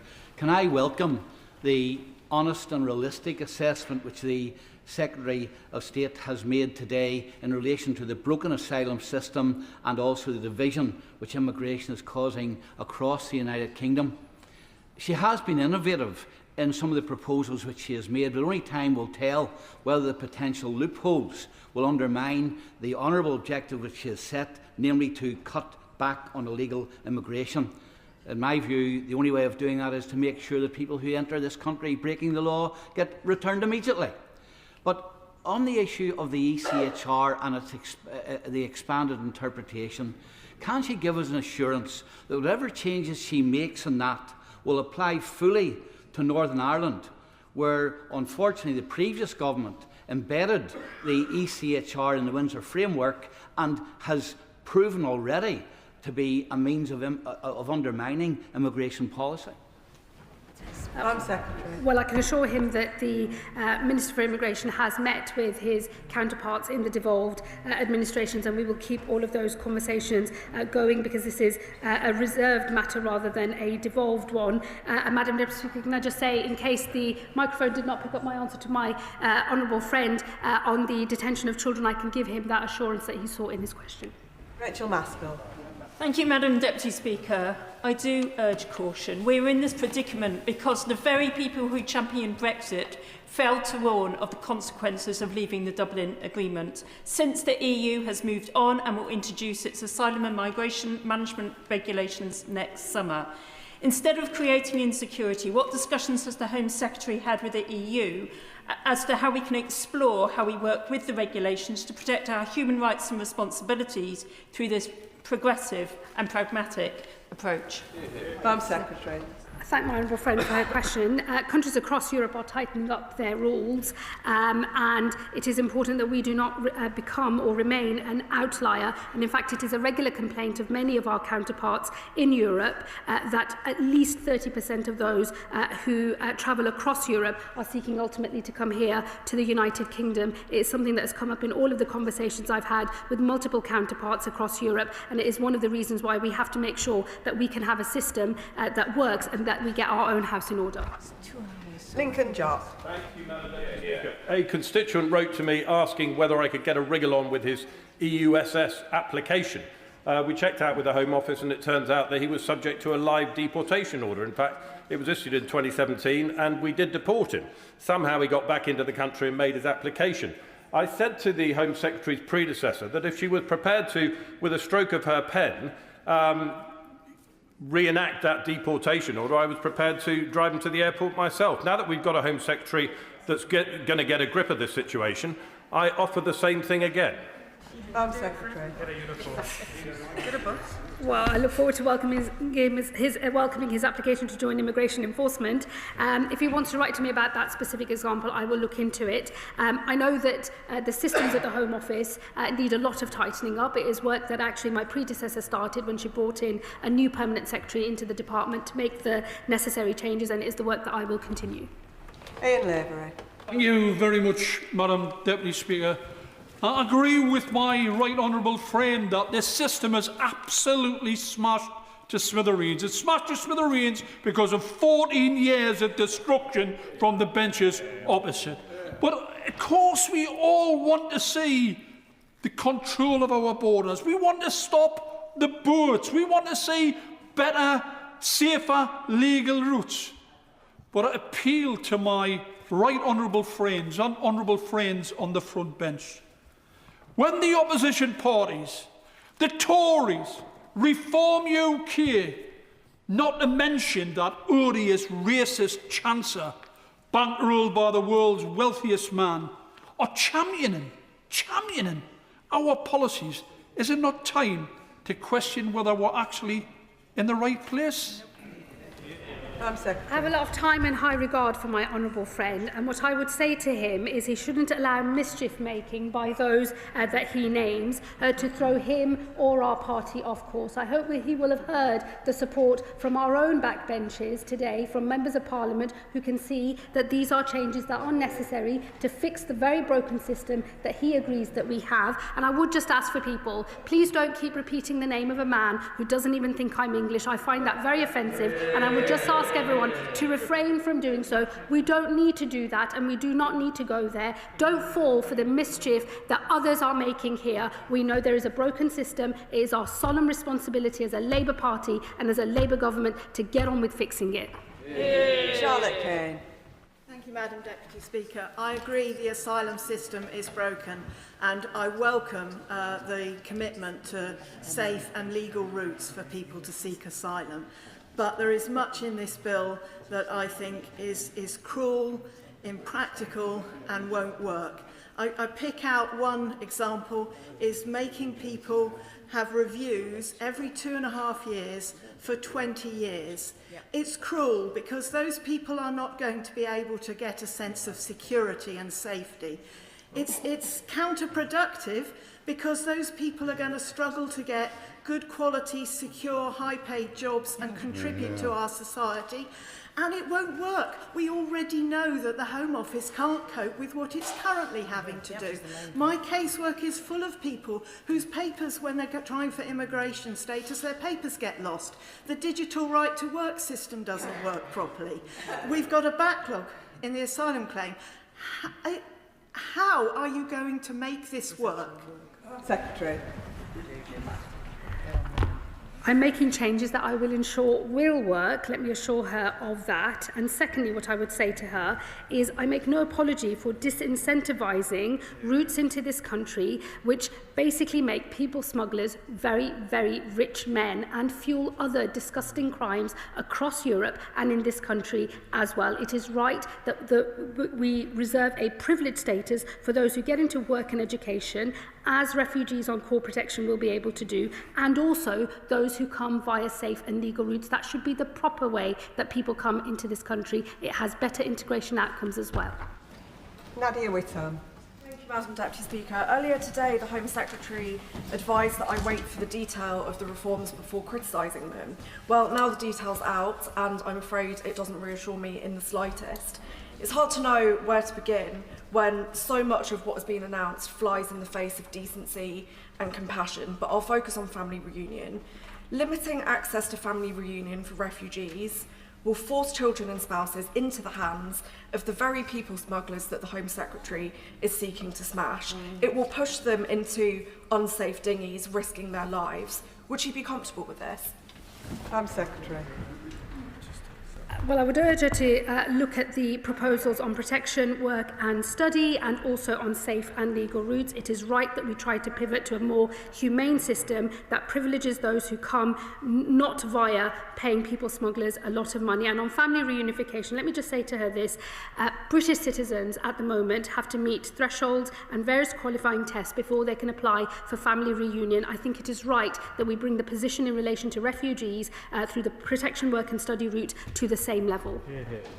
And before I call the next member, members will have seen how many people are on their feet, and I will be needing to finish this statement by 8 o'clock. So please bear that in mind if I want to get everybody in, which I do. Paul Kohler. Thank you, Madam Deputy Speaker. I welcome a sizable amount of what the Home Secretary has said today and is trying to do. Earlier this year, the Immigration Asylum Chamber of the Upper Tribunal, in the case of IX, reiterated the established administrative law requirements that government decision-making in asylum cases be proportionate and reasonable, and not expose individuals to prolonged or indefinite uncertainty, what the Home Office used to criticise under the Tories, in fact, as a lengthy limbo period. So can the Home Secretary clarify how her proposal to require a 20-year period before someone granted asylum may obtain a permanent right to remain complies with these fundamental principles? Home Secretary. I do believe it does comply with those principles. At the moment, at the end of the 5 years, there is already supposed to be a safe country review. We will bring that forward and we will make the safe country review a real thing. But as I've said to him and other members, we will also create alongside the core protection route, the protection work and study route as well, because we want to encourage people to make a contribution to this country. Emma Foodie. Thank you, Madam Deputy Speaker. In a previous life, I was a 999 call taker with the ambulance service and had the awful experience of answering a call to a distraught family desperate for help. But I couldn't help them. I couldn't help them save their loved one. And why? Because they couldn't understand the life-saving instructions which I was trying to give them over the phone due to the language barrier. Does the Home Secretary agree with me that there is nothing progressive about defending a status quo where vulnerable people are unable to access emergency services due to an inability to speak our language? Home Secretary. My honourable friend is absolutely right, and I endorse every word that she just said. Robin Swan.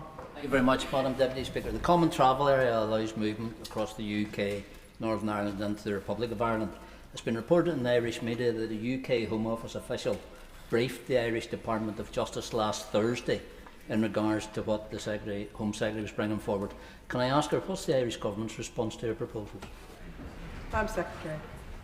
I'm afraid I don't recognise the briefing that he refers to. Clive Efford.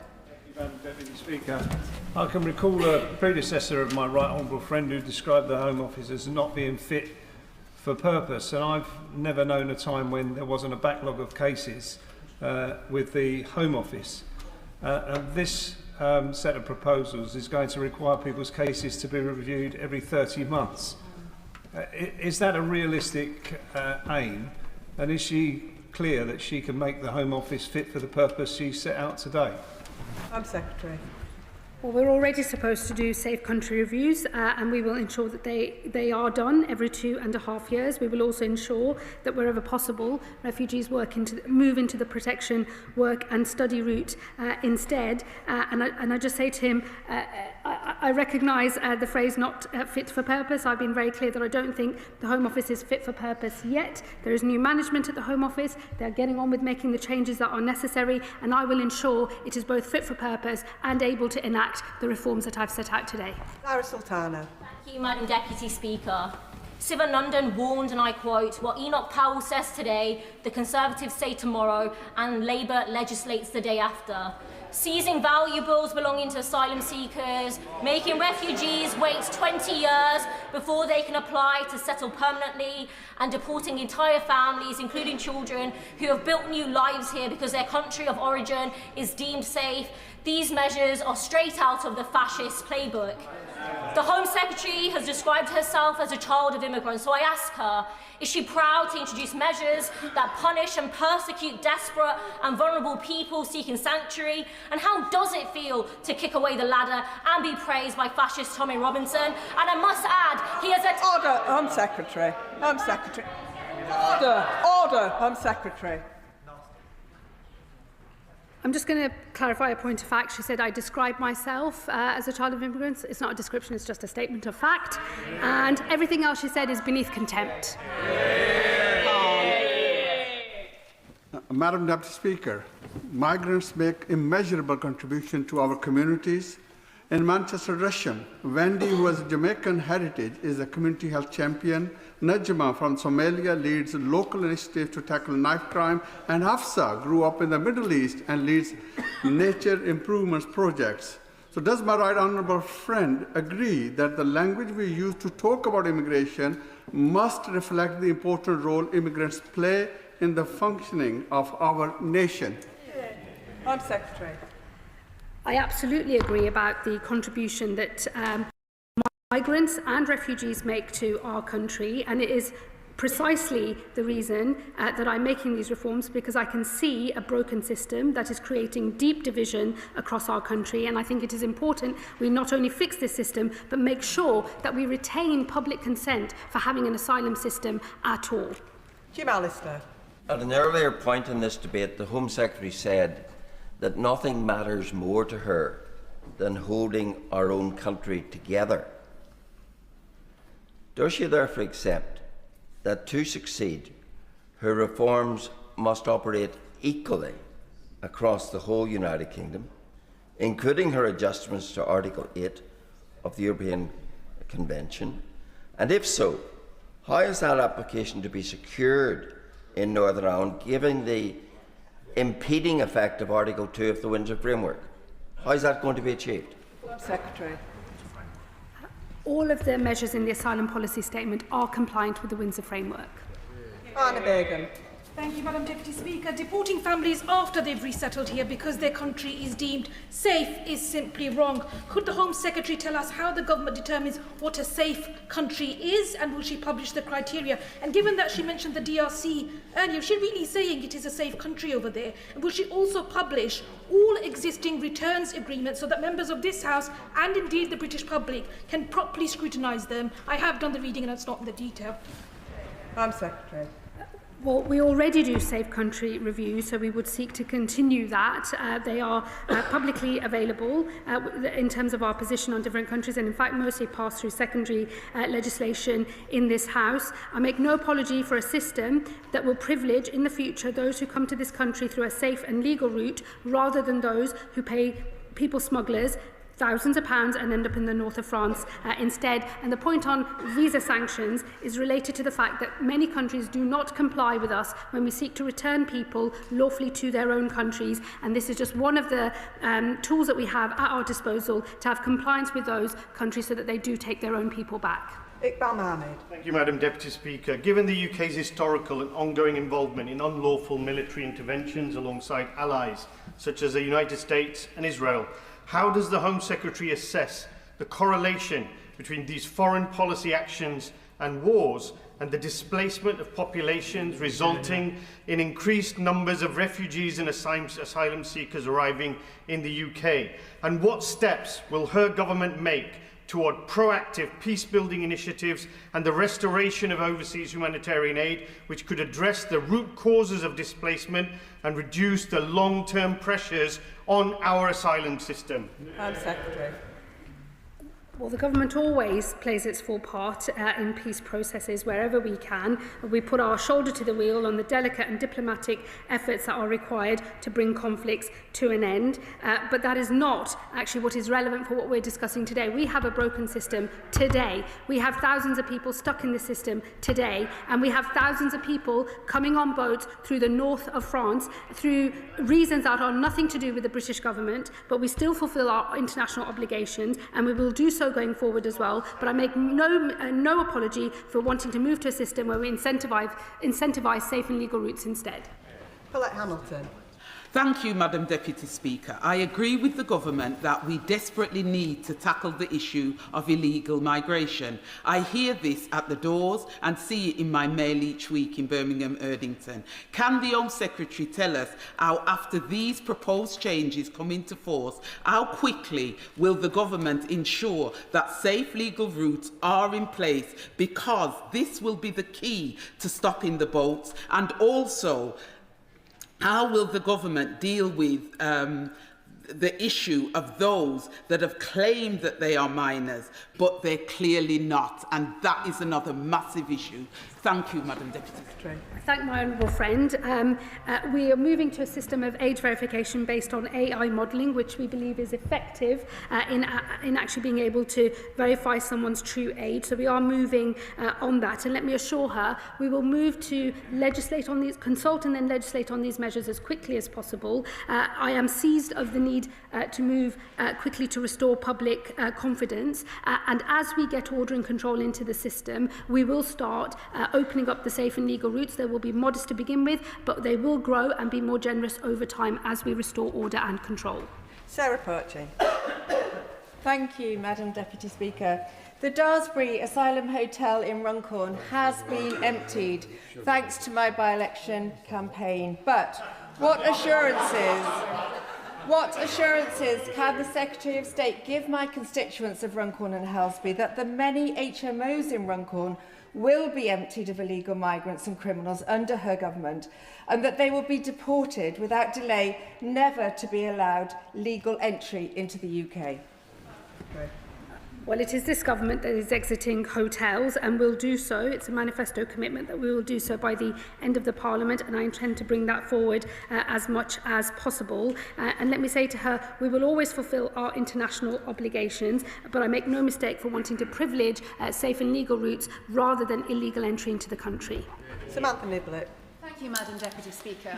Every single day I campaigned in South Derbyshire whilst a candidate and since becoming an MP last July. Immigration has been the #1 issue dividing my communities. They have either been pushed to apathy, and we're talking about Labour voters here, or they've been pushed towards reform. I cannot thank her enough for today's statement, because finally at last my constituents feel heard. But my question to her is, how frequently can they expect an update so that they can see that these promises being made today will result in delivery sooner rather than later?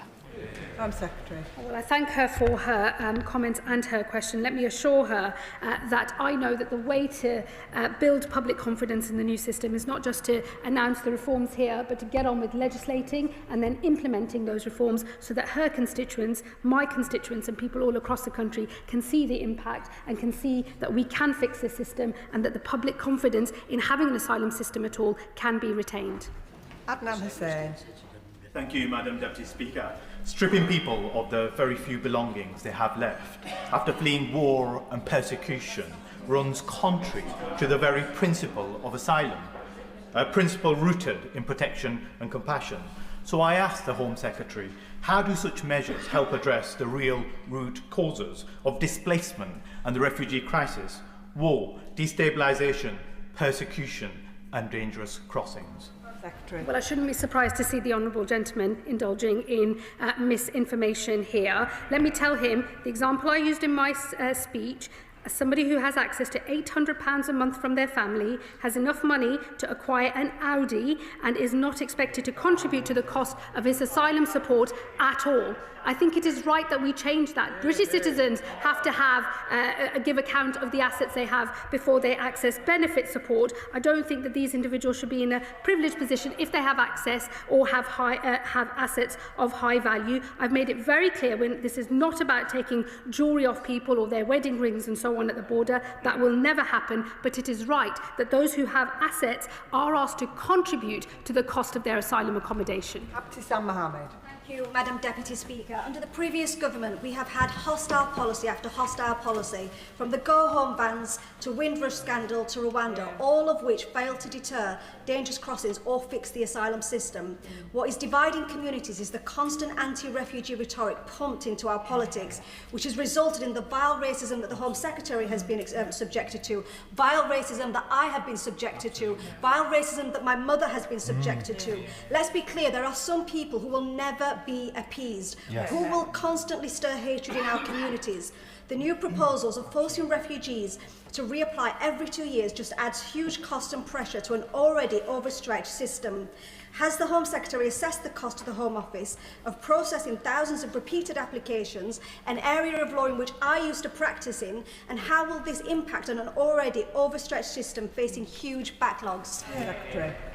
Well, let me tell her, what I think is dividing our country and communities all over our country is an unfair, out-of-control system that's putting pressure on communities across the whole of the nation, and it is incumbent on me as a Home Secretary and on this government to fix that system and to retain public consent for having an asylum system at all. And it is also my job to make sure that we have the administration capacity and the funding to enact these reforms, which we will.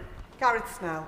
Thank you very much, Madam Deputy Speaker. If you look at a heat map of where asylum dispersals take place, it tends to be in the city London, and then the towns and the cities of the Midlands and the North West that least have the resources to help them. And thankfully, in Stoke-on-Trent, we've got organisations like our CAB and ASHA who are doing what they can. So can I ask the Secretary of State, when she is looking at this policy in the round, as she will do, can she look at that dispersal mechanism to make sure that everyone is taking the support that they should do? And could I also go on the point around the national referral mechanism for modern slavery? It is one of the most difficult pieces to access if you are somebody who has been trafficked into this country. You need to be put in by a national first responder through a third party.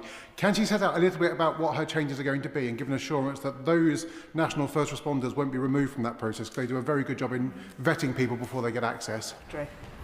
I thank my friend for his two questions. Let me assure him that we already run a dispersal model which is designed to ensure that the burden is spread out across the country, and we will carry on doing so. And on modern slavery legislation, we've already consulted. That consultation has closed, and I will be looking carefully at the responses that we have. This is a very well-intentioned, much-needed piece of legislation. I do believe that it's important that we crack down on modern slavery in our country, but it is being used to frustrate legitimate removal of people from this country. I saw that just within the first few days as Home Secretary, where I had to change policy very quickly to prevent people thwarting their referral, their removal to France under the one-in, one-out deal. That is what I have in mind, and those are the changes that we will make.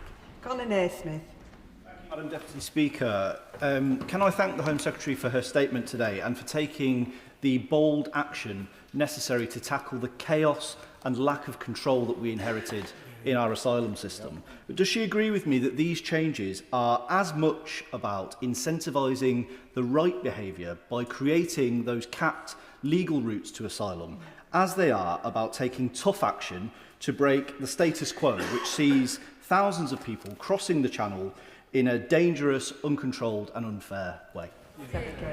My honourable friend is absolutely right, and I endorse every word that he just said. Kumar. Thank you, Madam Deputy Speaker. What measures is the Home Secretary taking to dismantle the criminal gangs exploiting both legitimate and illegitimate businesses to facilitate illegal channel crossings, and can she make details of regulation action that's being taken to prevent the use of assets such as shops on our high streets and the supply of life jackets, boats and other components needed in the dangerous crossings by illegal immigrants and by criminal gangs? Home Secretary. I can assure her that we are engaging in intense law enforcement work, both through the National Crime Agency and working collaboratively with our partners in Europe, especially in France. There have already been 350 disruptions of organised immigration crime activity. We've confiscated numerous small boats ourselves, and again working with our European partners to do so. The sum total of all of those efforts has prevented 20,000 illegal crossings across the Channel already. We will grow this work. We know it is a very important part of the picture for how we deal with the problem of small boats. David Williams. Thank you, Madam Deputy Speaker. This is about fairness. My constituents across Stoke-on-Trent North and Kidsgrove are good, kind and compassionate people. We've got a proud tradition of supporting those who need our help the most, yet they know, like we all do, that the current immigration system is broken. Does the Secretary of State agree with me that, unlike the previous government, who were more concerned about campaigning on the matter, we must take action to bring back that fundamental value, our British value of fairness, so that we can resolve those issues at our borders? Again, I agree with every word my colleague and my honourable friend has just said. Fairness and contribution, they are Labour values, they're British values, and they underpin the totality of these reforms. David Smith.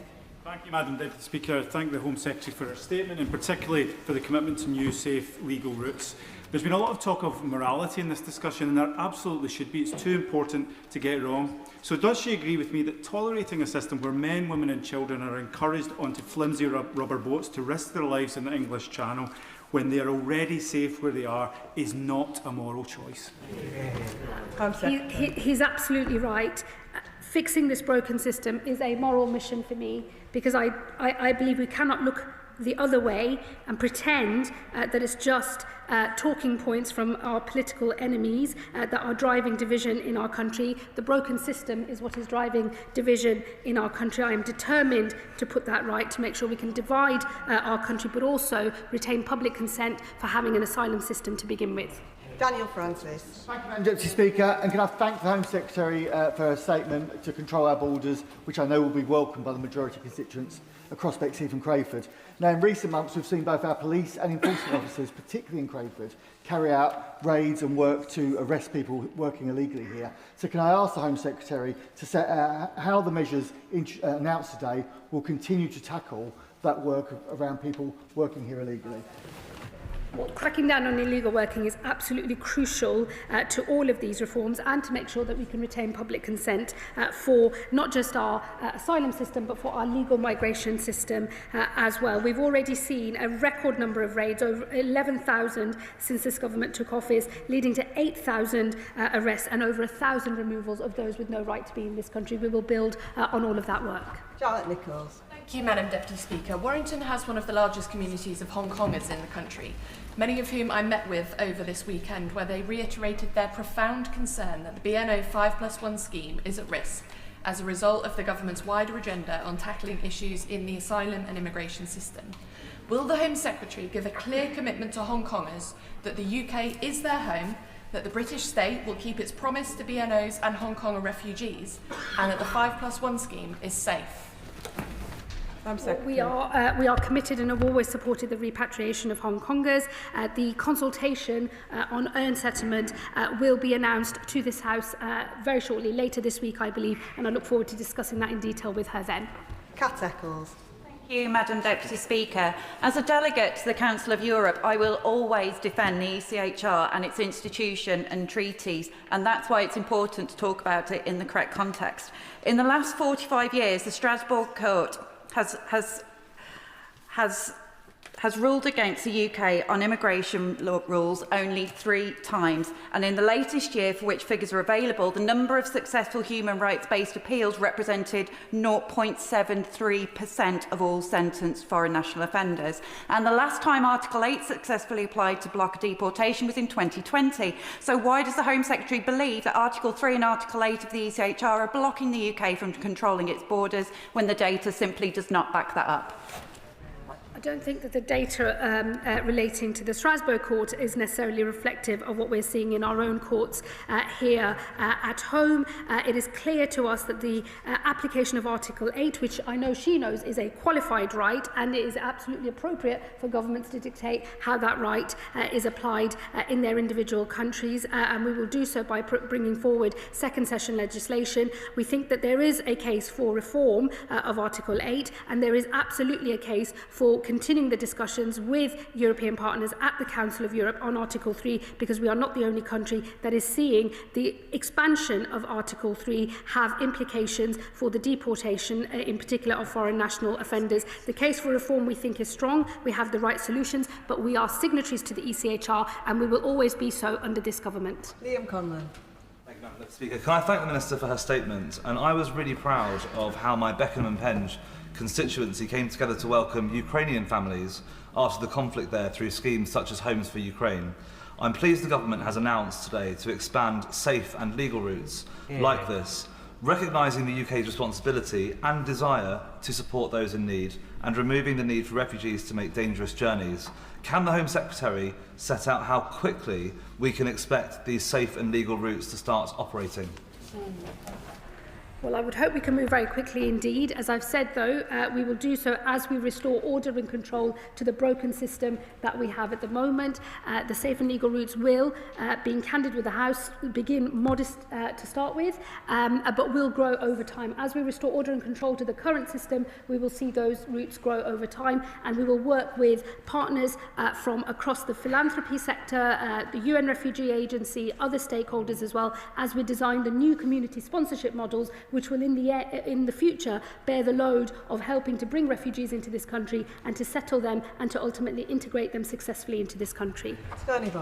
Thank you, Madam Deputy Speaker. I draw attention to my register of interest. I acknowledge the gargantuan task the Home Secretary has to regain public confidence in our asylum system. We must ensure that, as well as fairness and contribution, that compassion is also reflected in our asylum system, which is also a quintessentially British value and is reflected in the work of charities like Napier Friends in my constituency who support those staying at Napier Barracks. My question is about the appeal reforms in relation to professionally trained adjudicators. What is the rationale for this when we already have a specialist judiciary with expertise to decide these cases, and what is it about the adjudicator model that will mean they are in a better position to decide these cases than under the current system?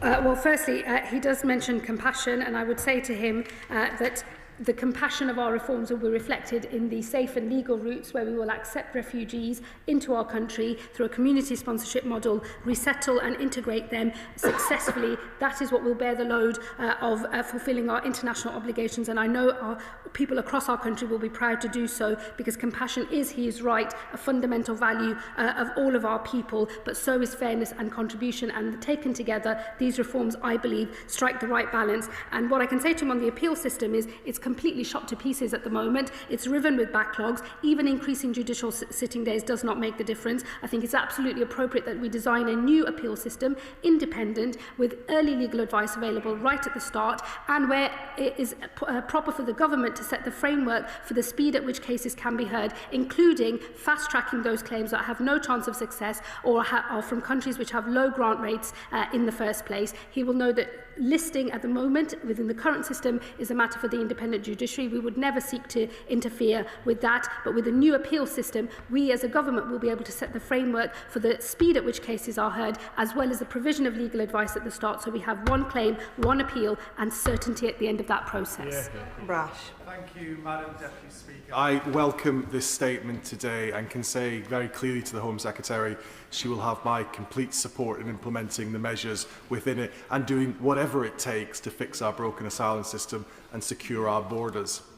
One of the consequences of this broken system is what can only be described as the targeting of deprived communities like Hartlepool by private companies charged with providing asylum accommodation.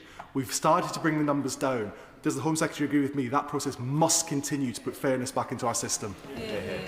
My honourable friend is absolutely right. We do need to bring fairness back into the system. We need to resolve the problems with supported asylum accommodation as well. Taken together, these reforms and this government's plans on exiting hotels, getting into large sites instead, I believe will relieve the pressure that he sees in his community and across the country as well. Smith. Thank you, Madam Deputy Speaker. I take great pride in our country's track record of offering sanctuary to people fleeing conflict and persecution, and I know Afghans, Syrians, Ukrainians and many others who are now settled here and making great contributions to our economy and society in our hospitals, our schools and our businesses. So I welcome the Home Secretary's commitment to getting the proposed safe and legal routes working urgently. And will she also ensure that the right incentives and support are in place so that people arriving this way can integrate successfully?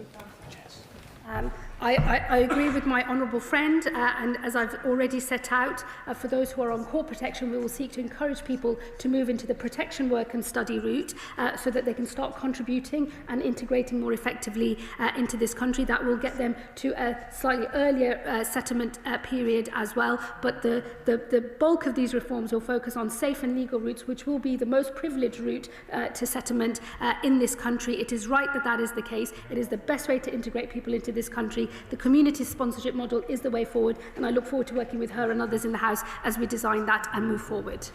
Thank you very much, Madam Deputy Speaker. South Norfolk expects to have a robust and compassionate asylum process. I welcome this statement today. One of the aspects that I'm most interested in is the penultimate paragraph on page 28 of the document, which states that the new model will give greater say to communities and support refugees to settle and become self-sufficient. I was wondering if the Home Secretary could expand on what mechanisms would be put in place to make sure that happens. Well, we will design the new system, taking all of the learnings from the Homes for Ukraine scheme and other models as well. We will work closely with the UN Refugee Agency as well as other international partners, and we will work with philanthropists and community organisations, local councils, universities, businesses and others here in this country. We know that there are people who really want to be able to sponsor refugees and play their part in offering sanctuary to those most in need. People recognise that the current system is broken. As we get to grips with the current broken system, we will be able to increase the number of people that come on safe and legal routes in the medium and long term, and that is the right future and that is the right compassionate answer, and it enables us to fulfil our international obligations as well. Jacob Collier. Thank you, Madam Deputy Speaker. The Home Secretary has outlined common sense measures to ensure that the British public is no longer asked to fund or accommodate foreign national offenders. At the same time, she is right that our country has a proud and long-standing tradition of offering sanctuary to those fleeing persecution. So therefore, can she confirm that the United Kingdom will send no individual back to a place where they may be tortured, killed or persecuted? We will never send someone back to a country where they will be tortured. We will always abide by our international obligations in that regard, and we believe that the totality of the reforms that I have set out today strike the right balance between making sure that we continue to fulfil our international obligations but have a system for asylum that can retain public support for having an asylum system at all. Steve Race. Deputy Speaker, Exeter is a proud city of sanctuary, and we've welcomed communities of Hong Kongers, Ukrainians and Afghans over recent years. So many of my residents will be very pleased and welcome this re-establishment of safe and legal routes for refugees, which were long forgotten by the party opposite.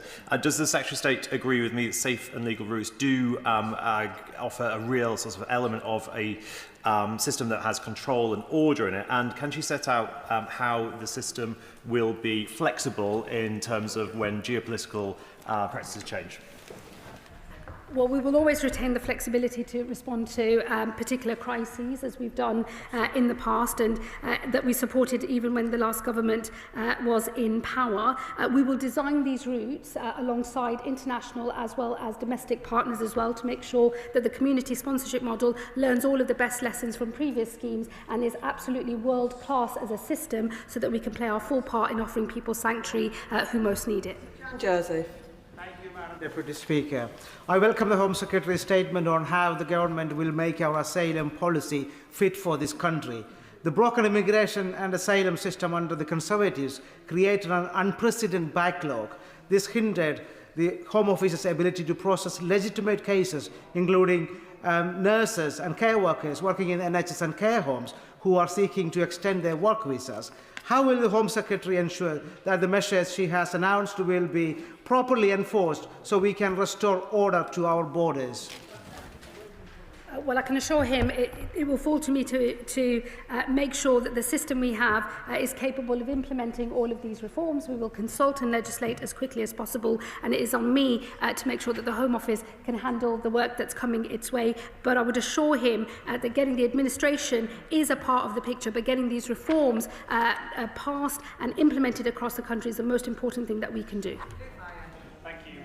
Speaker, the measures that the Home Secretary has set out to restore order and fairness will be very welcome in Middlesbrough South and East Cleveland, but the overriding sentiment will be a feeling that we will believe it when we see it. I'm afraid trust is so low after years of broken promises, and so what assurances can the Home Secretary give that she will not only talk the talk but also walk the walk as well? Oh, I can assure him I don't believe in doing anything other than walking the walk. I totally hear what his constituents will tell him. It's what I hear from my own constituents. We will believe it when we see it, because it is a low trust environment, and over many years trust in the immigration system overall has been degraded. It's why it's something that is causing such division today. It is on me to make sure that this package of reforms is implemented. It's on me to make sure that the Home Office is able to implement them effectively, and I would say to his constituents and people all over our country, judge us on what we deliver through these reforms. Thank you, Madam Deputy Speaker. The proposal to raise the threshold for indefinite leave to remain from 5 years to 20 is deeply concerning. At a time when far-right groups exploit fear and spread misinformation, our government should lead with compassion and fairness, not forcing some of the most vulnerable in our society to live in limbo for 2 decades. Will the Minister explain how denying security and rights for 2 decades reflects British values of justice and humanity? And what will access to services look like for people during that time? Tell my honourable friend not to defend a status quo that sees people spend thousands of pounds paying people smugglers a ton of money to get on a boat and come across the channel through a dangerous crossing that puts their own lives and that of others at risk. I would really urge him not to defend a broken status quo, engage with the detail of these proposals, which reflect a new protection work and study route, which will be open to those who are offered core protection in this country, and that we will open new safe and legal routes as well. Thank you, Madam Deputy Speaker. Does the Home Secretary share my concern that the scrutiny from the benches opposite is somewhat sparse this evening?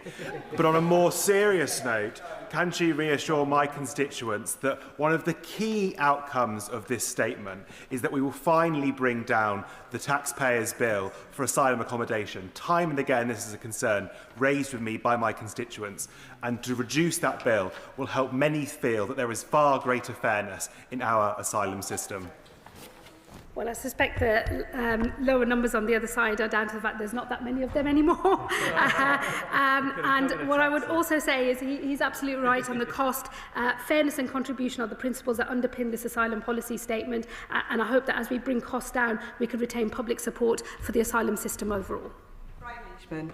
Madam Deputy Speaker, there are quite a few things needing challenged in this statement. First off is that Britain has always been a welcoming, generous and warm place for immigrants and people seeking asylum.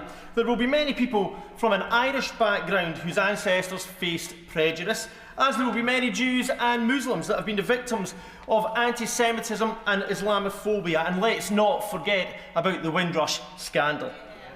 With what we have heard today, I'm afraid, the government has surrendered to past discriminations and the vile rhetoric of reform that we hear today. Does the Home Secretary not see that removing the legal obligation to support asylum seekers who would be otherwise destitute is as far away from Labour Party principles and values as we can get? Again, I would just really urge my honourable friend not to defend a broken status quo and not to defend people who commit crimes and are funded by the British taxpayer while they do so. Jonathan Hinder. Thank you, Madam Deputy Speaker. Having gangsters control who comes into our country is intolerable. It's not fair, it's not humane, it's not socialist. And my constituents in Pendle and Clitheroe say to me that they just want control. They want the politicians they send to this chamber to make the decisions on who comes into this country, not the gangsters.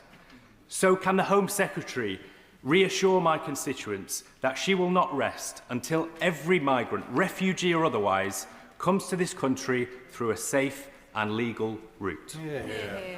Well, I thank my honourable friend for his question. He is absolutely right. There is nothing humane or socialist or indeed any other group that people might want to put themselves into about paying people smugglers a lot of money to get into a boat in the Channel. It's a dangerous thing to do. It fuels further crime. It is not the way that people should seek to come to this country, and I will not rest until the way that people come to this country to seek refuge, be granted refugee status, is through a safe and legal route instead. Final question, Amanda. Thank you, Madam Deputy Speaker. I want to start by fully supporting the Home Secretary's statement today and in getting the balance right. In Portsmouth North, we've seen how quickly immigration misinformation can spread on our high streets, on local forums and even, Madam Deputy Speaker, forcing businesses to put up signs on developments to say who will be living there. This chaos took hold because the Tories never got a grip, gave up on governing and allowed division to reign across our country. Does the Home Secretary agree that our new enforcement plans and streamlined appeals system are essential not only to enable much-needed action, but also essential to restore trust and give clarity to stop refuelling misinformation division in our communities? Well, I do agree with my honourable friend, and I endorse every word that she said, Madam Deputy Speaker. And that concludes the statement. Point of order, Carla Denyer. Madam Deputy Speaker, the Secretary of State accused one of my Green colleagues of hypocrisy when in fact she was objecting to the warehousing of asylum seekers in military barracks, which is a position in line with Greens in the Chamber and in fact all major refugee rights organisations. So, Madam Deputy Speaker, I do wonder if the Secretary of State would like to withdraw her grossly misleading remarks and baseless accusation of hypocrisy. Point of order, Adnan Hussain. I understand that this also relates to remarks made by the Home Secretary. During my intervention, the Home Secretary stated, and I quote, that she shouldn't be surprised to see the honourable gentleman indulging in misinformation in here. Madam Deputy Speaker, I take my responsibilities in this House extremely seriously. I'm confident that every point I raised was made in good faith, based on publicly available information and was neither misleading nor inaccurate. May I therefore seek your guidance on how a member may respond or have the record clarified when a minister makes such characterisation without providing any evidence, clarification or correction, in particular where it risks implying dishonesty on the part of a member who has had no opportunity to respond further at that moment. Say in response to him, I'm very happy to say it wasn't misleading, it was just wrong. So I can clarify that for the record. And let me say to the Honourable Lady opposite, I don't think, I think it's a fair point of debate to point out that the Green Party is often indulging in hypocrisy, and I shall look at carefully at what her colleague has said in relation to the large military sites. But I would say to her, the Green Party never seem to offer any solution, only commentary that does not work. And I thank both members for their points of order, and their comments are now on the record. We now proceed to read the orders of the day. Biodiversity Beyond National Jurisdiction Bill Committee. No. Order.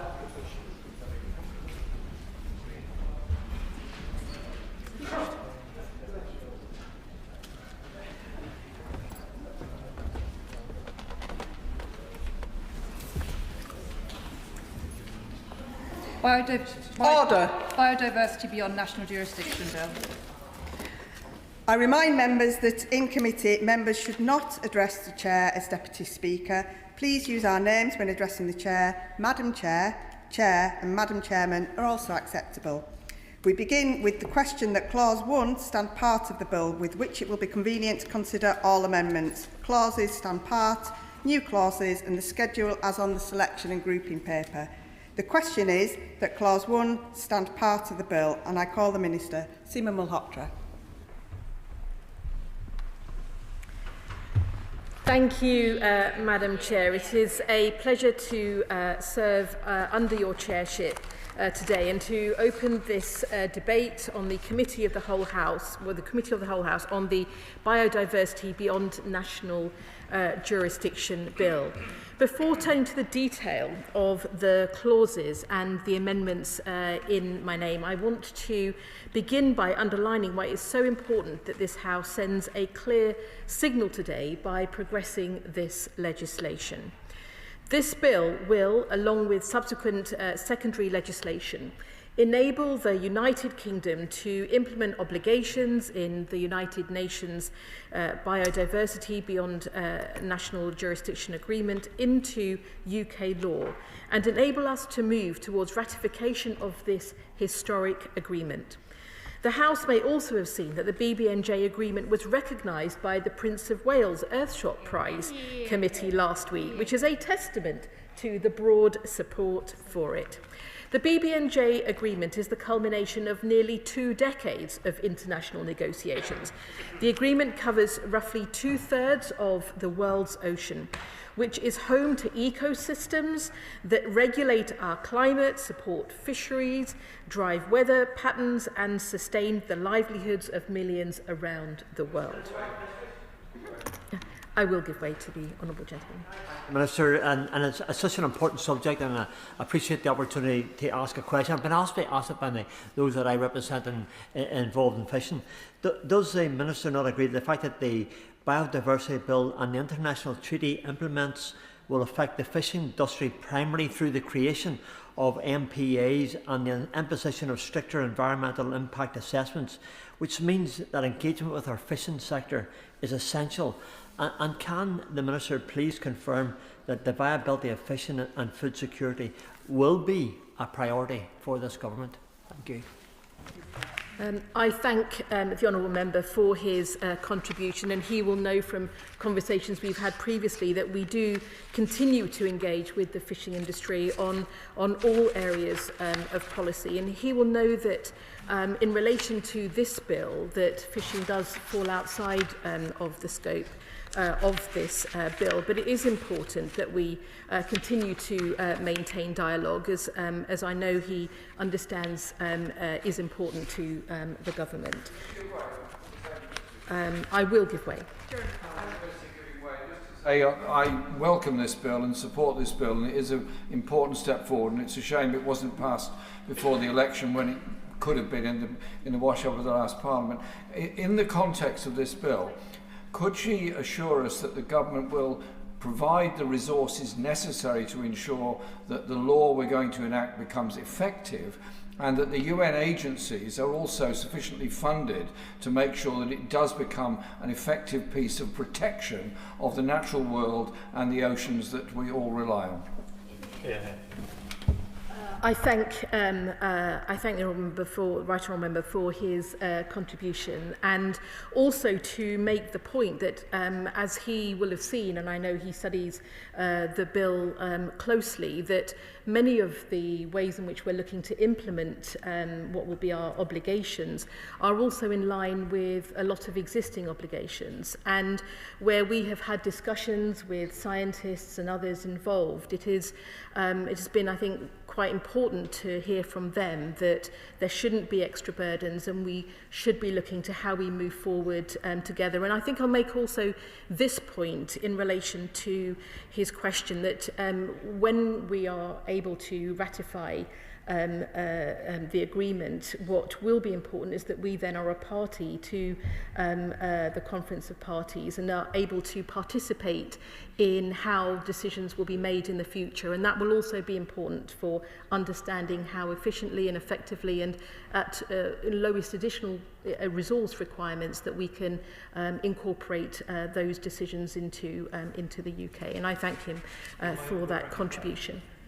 I will give way. I thank my honourable friend for giving way, and I welcome this bill for its enhancement of biodiversity and protection of our oceans and our natural world. Could she outline how the bill will also help to unlock innovation in marine science?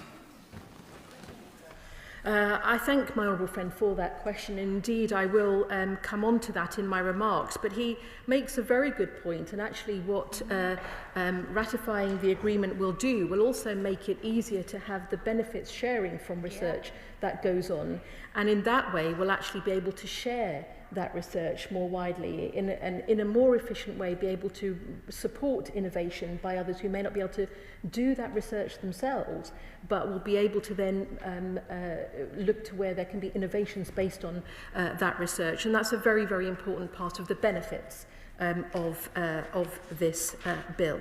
If I could continue my remarks, the BBNJ bill, as I said, is the culmination of nearly 2 decades of international negotiations, and the agreement represents a once in a generation step towards moving forwards in ocean governance, ensuring that areas beyond national jurisdiction are managed sustainably, transparently and equitably.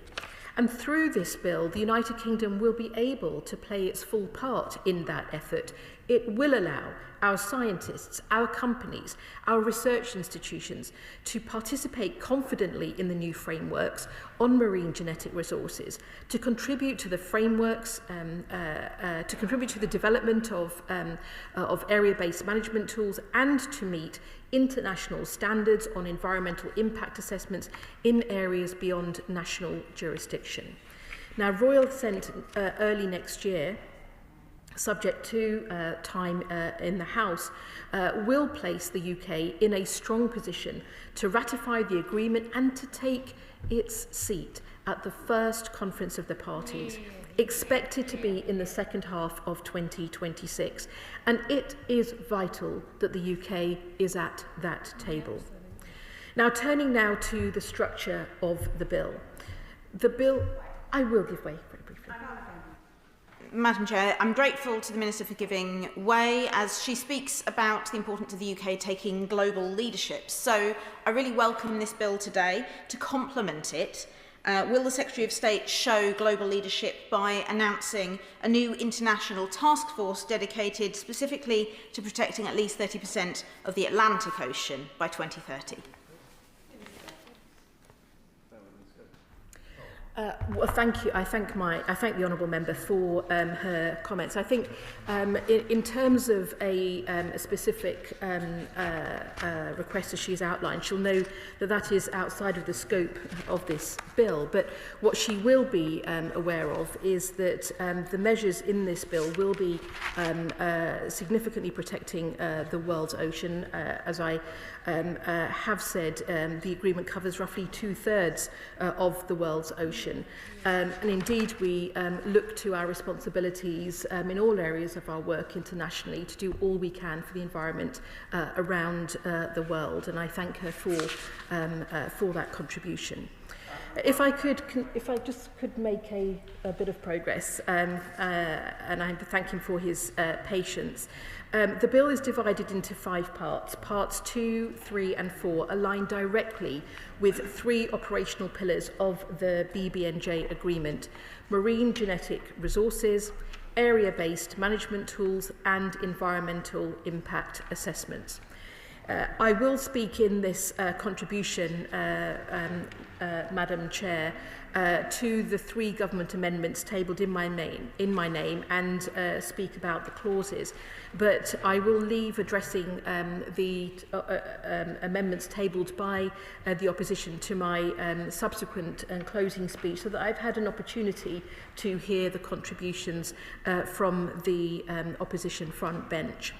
But if I could speak first about part 1. This sets out the definitions which underpin the rest of the bill. And for the benefit of the House, as these will be discussed at some length today, these definitions include areas beyond national jurisdiction, which comprise both the high seas, waters beyond exclusive economic zones, and the area, the seabed and subsoil beyond the limits of national jurisdiction. Marine genetic resources are defined as any marine material containing functional units of heredity with actual or potential value. These definitions mirror the agreement and ensure consistency between domestic law and our international obligations. And Clause 20 also provides for definitions for terms used in the BBNJ bill that are not defined elsewhere in the bill. Part 2 on marine genetic resources. Clauses 2 to 10 implement the provisions of the agreement relating to marine genetic resources.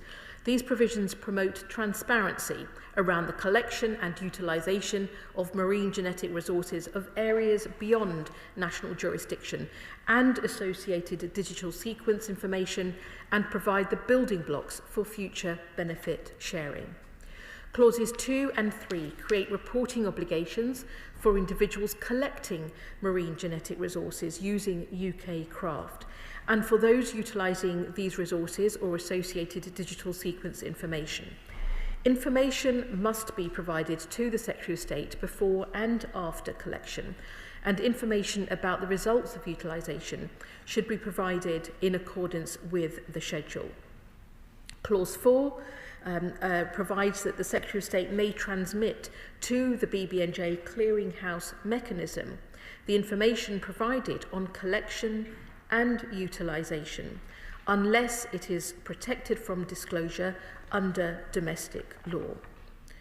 And these clauses are designed to implement the UK's obligation on information sharing with the clearinghouse mechanism, facilitating transparency and helping us deliver on our obligations, whilst also protecting information that is not to be shared.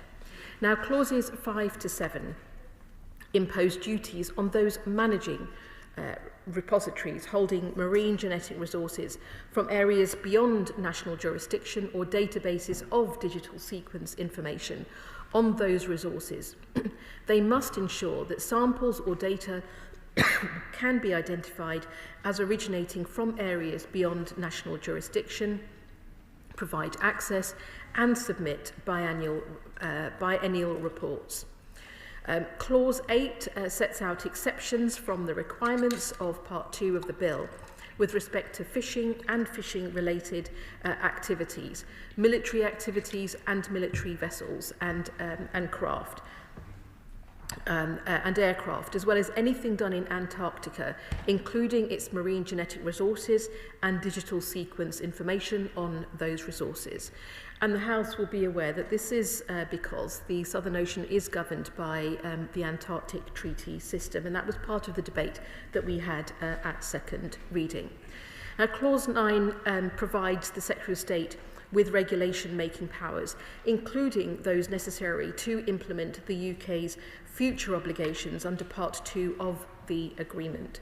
Given that the Conference of the Parties may adopt further measures once the agreement enters into force, these powers are essential to ensure that the UK can respond in a timely and appropriate manner.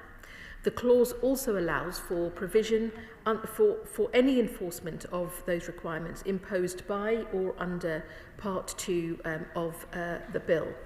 In relation to these measures, it is perhaps also helpful to say that we will be looking to make sure that there is ample time for scrutiny of additional measures that may be brought in under secondary legislation. Now, finally, Clause 10 requires guidance to be published in relation to the above-mentioned provisions on marine genetic resources. These will be prepared by the National Focal Point in the Foreign, Commonwealth and Development Office and will provide practical illustrations to help institutions and researchers to understand the requirements placed upon them. The guidance developed will also be laid before Parliament.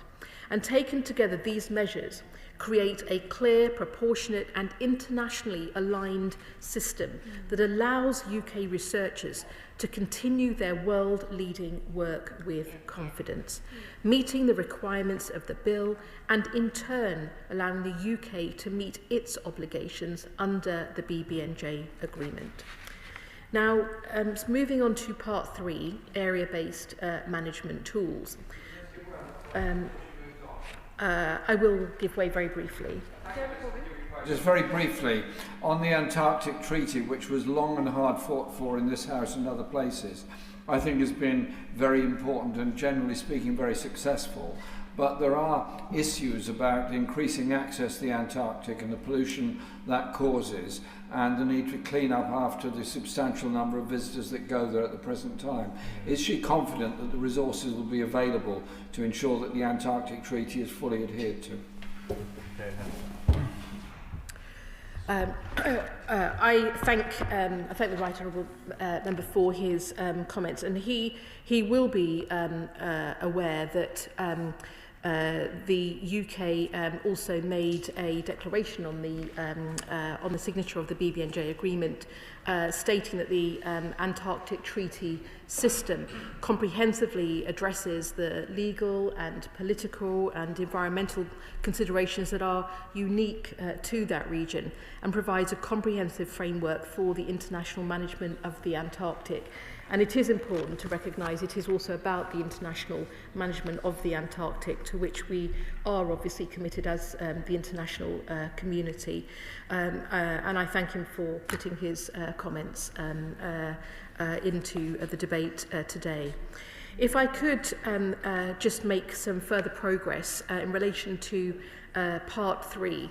Clauses 11 to 13 implement the provisions relating to area-based management tools, including marine protected areas designated to areas beyond national jurisdiction.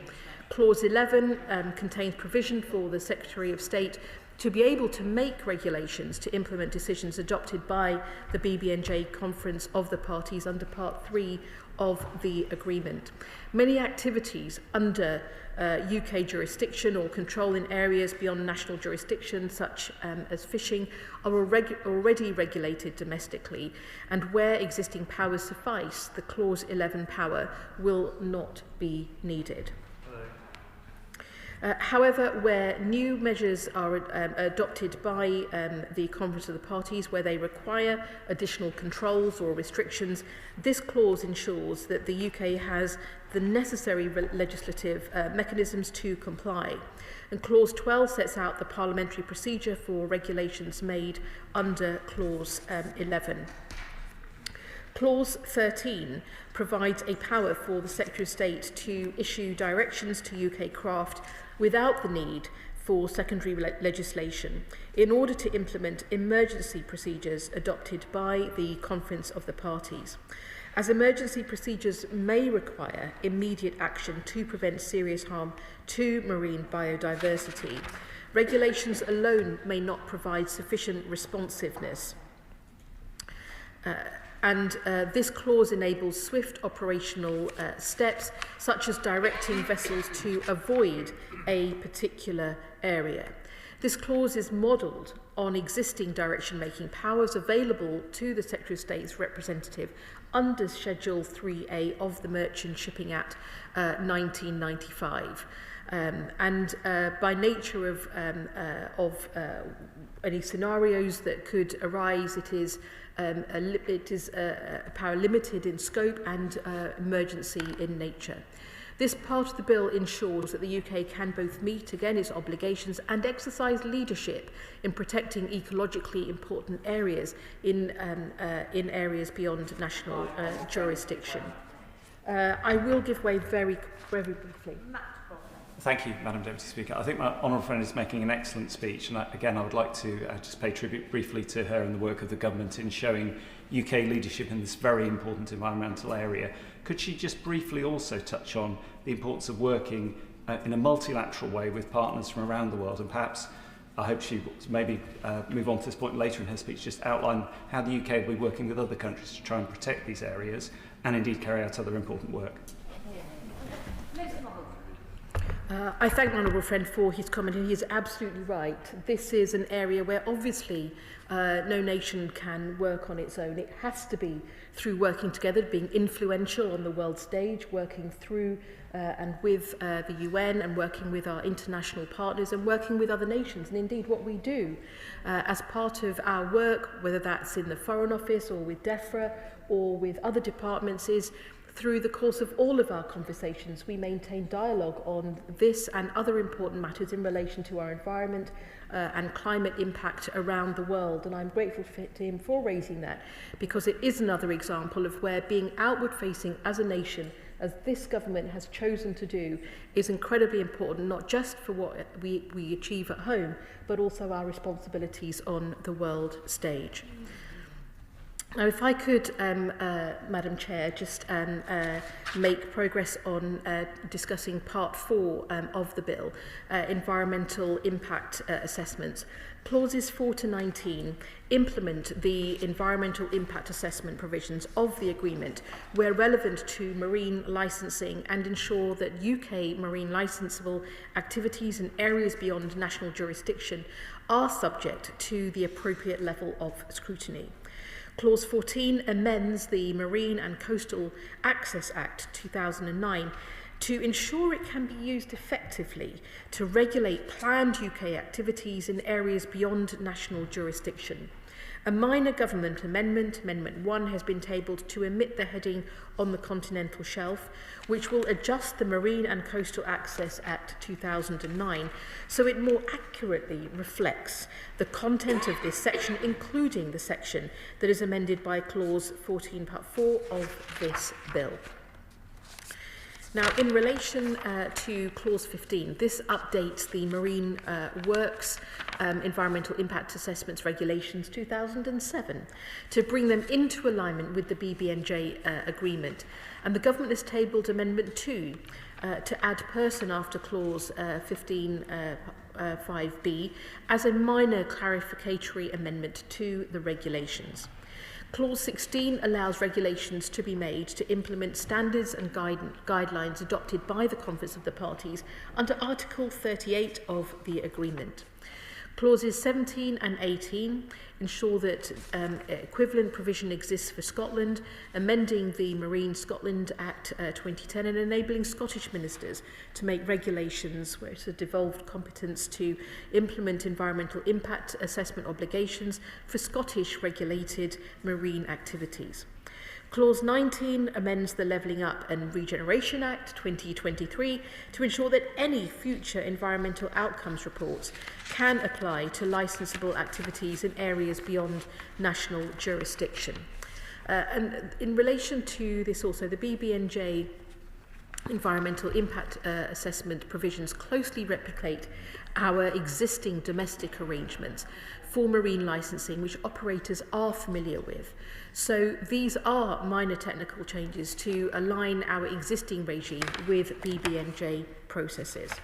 Together, these provisions deliver a coherent and modernised framework for assessing and mitigating the environmental impacts of activities linked to the United Kingdom on the high seas. And concluding with Part 5 of the bill, Clauses 20 to 25 contain technical and standard legislative provisions, including key definitions relating to the bill.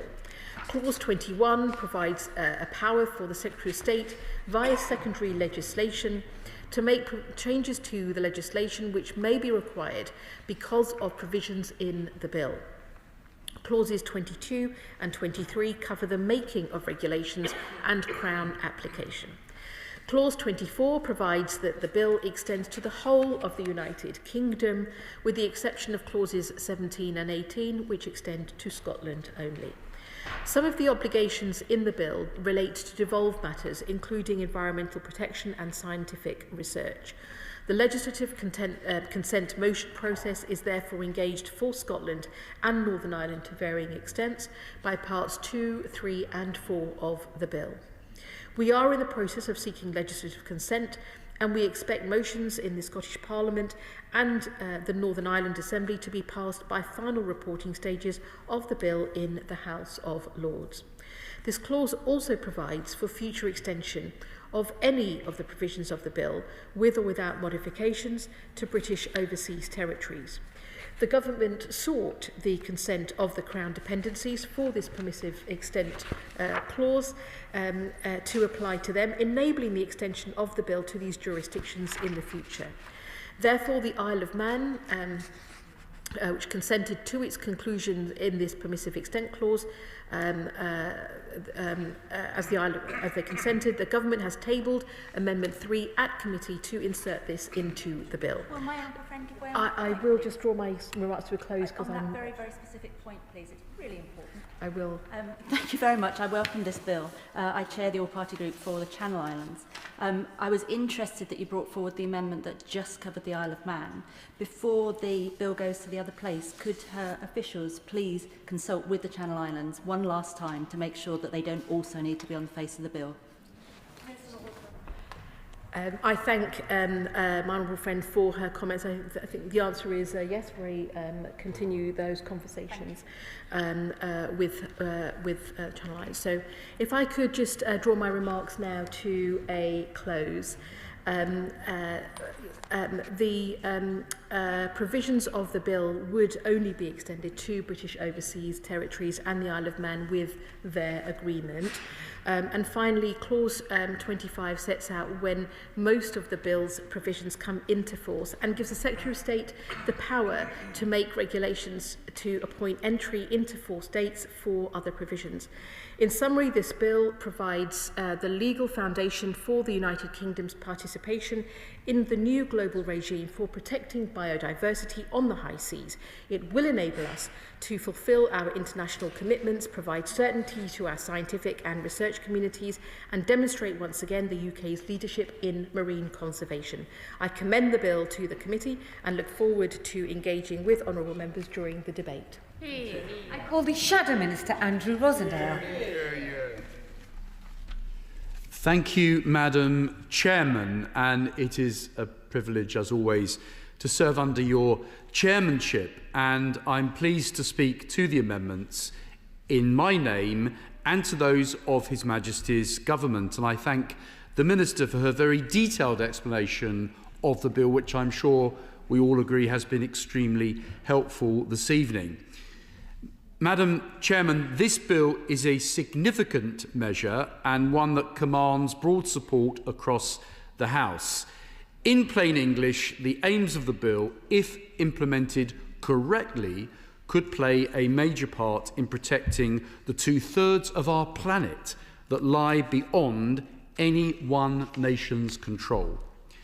As I said at second reading, the United Kingdom has a proud record of global leadership in ocean conservation. Our island nation boasts the greatest maritime explorers and conservationists in history. And I believe that we have always seen the oceans, which after all have been key to our national and international success story, as treasures which require protection. But, as with all international frameworks, even those that are without controversy, and especially those which confer upon our ministers prerogative powers, the details really do matter. The amendments that His Majesty's opposition are proposing are by no means intended to undermine the bill. Rather, they seek to strengthen it by ensuring that Parliament remains properly informed, that ministerial powers are exercised accountably, and that the new regulatory burdens placed on British science and industry are managed in a proportionate way. The first of my amendments relate to Clause 7, which deals with reporting requirements under Clauses 5 and 6 of the bill. Those clauses concern, respectively, priorities of marine genetic resources and databases of digital sequence information. As drafted, Clause 7 requires a separate report to be provided to the Secretary of State every 2 years from each repository and each database, detailing the number of times samples or data have been accessed, viewed or downloaded. Our amendment, simple though it may seem, would allow those two reports to be combined into a single report, provided that all the necessary information is fully included. It is a modest step to reduce duplication and unnecessary bureaucracy. Many institutions, whether they be our universities, the Natural History Museum, the National Oceanography Centre, amongst many other institutions in this country, will operate both repositories and databases. It makes no sense to me to require two separate reports when a single consolidated report could serve exactly the same function. The scientists of our island home lead the world in marine biodiversity research. We should ensure that compliance with this new regime is as straightforward as possible, while still meeting our obligations under the agreement.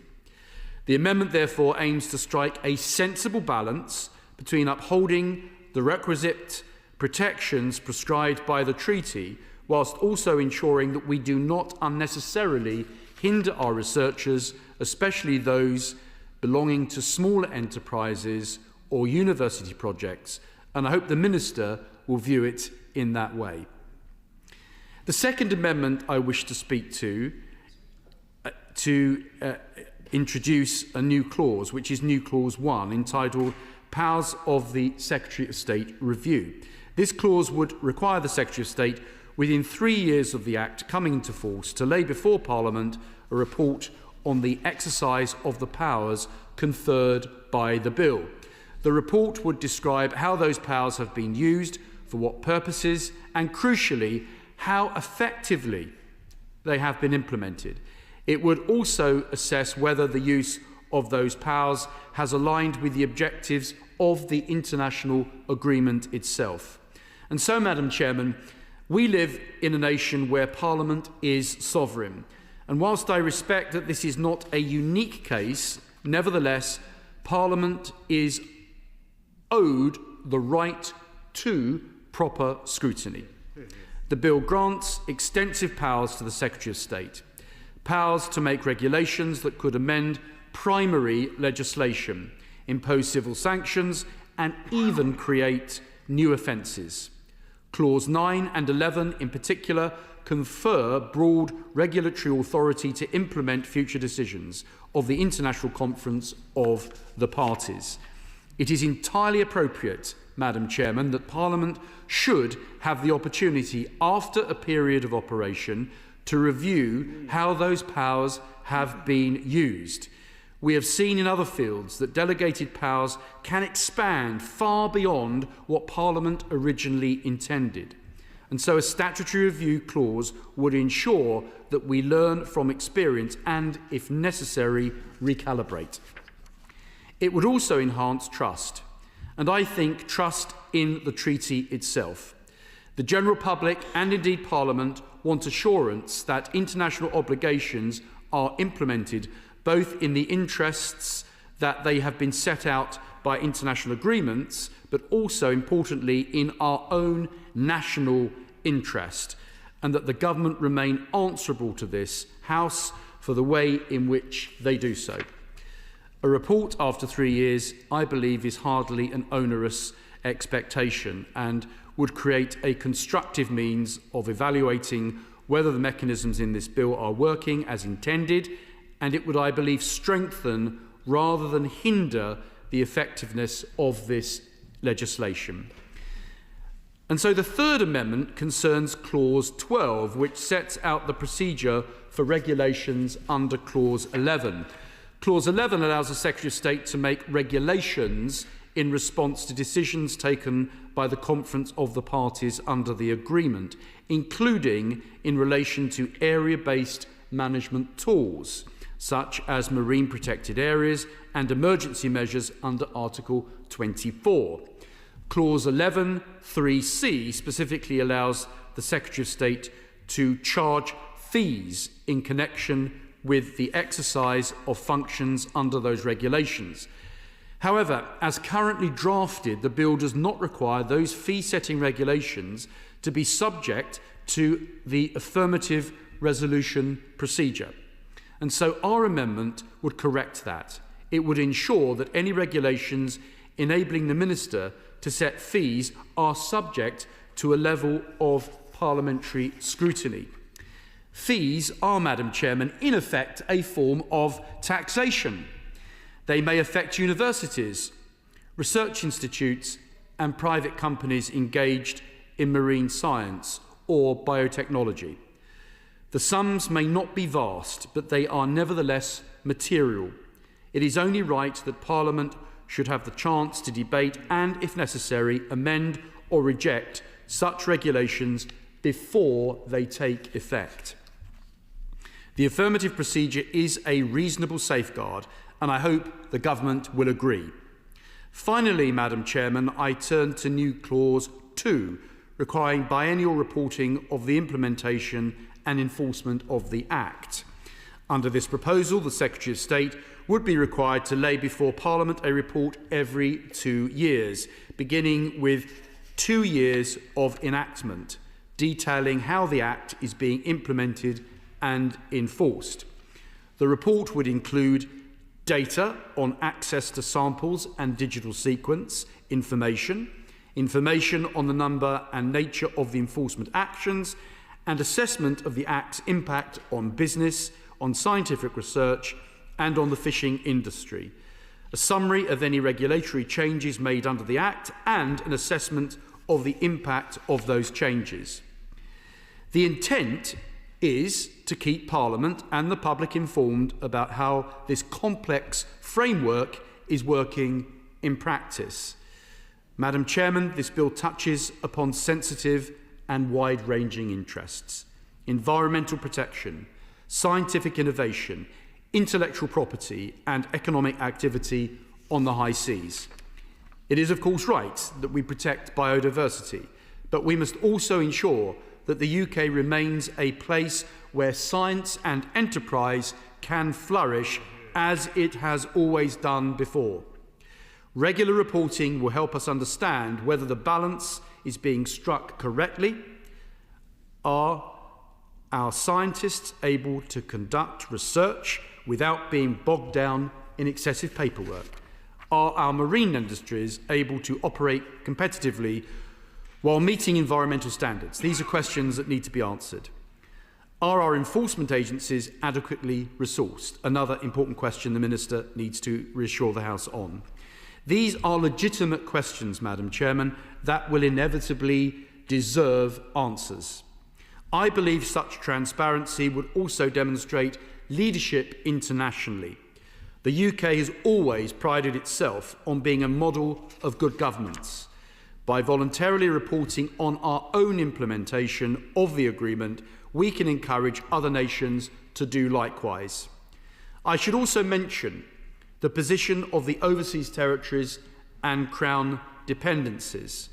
Clause 24 allows this bill to be extended to the overseas territories, and the Government amendment would permit extension to the Crown dependency of the Isle of Man. I thank the Honourable Member for Rotherham for already mentioning this in her remarks earlier. These jurisdictions often have unique marine environments and, more importantly, unique constitutional arrangements, so any extension must be preceded by full consultation. I hope the Minister can give assurances today that such consultation will take place before any orders are made, and that the Government will work with the governments of the Crown dependencies and overseas territory administrations, who are elected governments of our wider British family, to tailor the regime to their circumstances. In conclusion, Madam Chairman, our amendments share the aim of strengthening this bill through proportionate oversight and clear accountability to Parliament and the British public. They would ensure that Parliament remains properly informed, that ministerial powers are exercised transparently, and that our world-leading scientists and industries can comply with the new regime without unnecessary bureaucratic burden. Far from hindering the bill, they would bolster its credibility and effectiveness, supporting both our international obligations and, crucially, our British national interests. It is on that basis that I commend my amendments to the House. Madam Chair, it's a privilege to speak under your chairmanship. As we reach the remaining stages of the Biodiversity Beyond National Jurisdiction Bill, I want to speak as the member of Portsmouth North, a coastal community, but also as someone fortunate, truly fortunate, to have a dedicated environmental campaigners locally. And Madam Chair, although I cannot always provide the answer she needs, I do want to thank one constituent in particular, Viola, whose emails cover everything from ocean acidification to regenerative farming to the health of our chalk streams, for her valued, informed and tireless campaigning. Much of what Viola raises is exactly why this bill matters, including the important issues of pollution and harmful algae blooms in Langston Harbour, about the need to protect local bird species and drinking water. We must be proactive on ocean heating, bottom trawling and the worrying tipping points we are now seeing in ocean acidification, as well as regenerative farming, reducing pesticides and protecting soil health so that rivers, seas and pollution can recover. And although this bill focuses on biodiversity beyond national jurisdiction, the principle is the same. What happens in our oceans affects us all, from the south coast to the high seas. This is why the government amendment today, strengthening the bill, covers particular clarity and accountability. I particularly want to note Government Amendment 1. It introduces what updates Section 81 of the Marine and Coastal Access Act, so it accurately reflects the extended conservation responsibilities created by this legislation. It may seem technical, Madam Chair, but accuracy matters, especially when we are embedding strong protection for vulnerable marine ecosystems, including those far beyond our own waters. This bill is how we ensure the UK plays a serious leading role in implementing the High Seas Territory, tackling the over-exploitation of shared oceans and improving transparency and reporting. And in Government Amendment 2, tightening the environmental impact assessment provisions helps ensure the framework we set is robust, enforceable and capable of delivering real biodiversity gains beyond our borders. And while stakeholders may not always agree on how best to align planning reforms with environmental goals, the mission is shared, to restore nature and not merely preserve what is left. This bill is one part of that mission. By strengthening the UK's hand in protecting biodiversity on the high seas, it reinforces the protection we all want to see, from Langston Harbour to Antarctica. And, Madam Chair, it demonstrates a leadership and of this government's commitment to restoring nature at every scale. Yeah. I call the Liberal Democrat spokesperson, Dr. Ross Savage. Yeah. Thank you, Madam Chair. It's a pleasure to serve under your chairmanship. And I am very honoured to support the passage of this bill along with my Liberal Democrat colleagues. And it's also a real pleasure to see across the House people who have been long-time champions for the ocean. And I know that there are many people who would have liked to be here tonight but are forced to be absent by COP30, but will be watching from afar and wishing as well. So I'd like to thank the Minister for taking us in detail through the provisions of the bill and the Shadow Minister for setting out their amendments. So it maybe falls to me to remind those here in the House and beyond just how significant a step this bill is. It may not be enough to save the oceans from their catastrophic decline in health, but it is certainly a very big step in the right direction. The oceans cover 2/3 of the planet, and the high seas, the areas of the ocean beyond national jurisdictions, make up nearly half the world's surface and much of its livable volume. Up until now, they have existed in a legal grey zone, vulnerable to exploitation, and they certainly have been egregiously exploited. But these high seas are essential not just to life in the seas, but on dry land as well. And with this bill, the UK finally places itself in a position to uphold the new global agreement to protect ocean biodiversity. It is long overdue and much damage has been done, but it is nonetheless very deeply welcomed. We often speak about forests and land ecosystems, yet the ocean is really the Earth's most powerful driving force, regulating our climate, generating oxygen, absorbing carbon and heat, feeding billions, sustaining cultures, and anchoring our weather systems. And as anyone who has spent much time out there knows, its power is matched only by its fragility. During my crossings of the Atlantic, Pacific and Indian Oceans, I came to understand the sea in a very intimate way. Alone in a small boat, weeks or months from the nearest coast, you're immersed in the rhythms of the ocean, the long rolling swells, the astonishing wildlife that appears from the deep, and the immense silence that settles when the wind drops away to nothing. At times, the ocean felt overwhelmingly powerful. At others, unexpectedly tender. Those lessons that I learned on the ocean have stayed with me, especially the lesson that survival depends not on domination, but on partnership. It's not about survival of the fittest, but about the species that fits in the best with its surrounding ecosystem, and humans would do well to remember this. That is why I'm particularly heartened that today we see genuine cross-party alignment.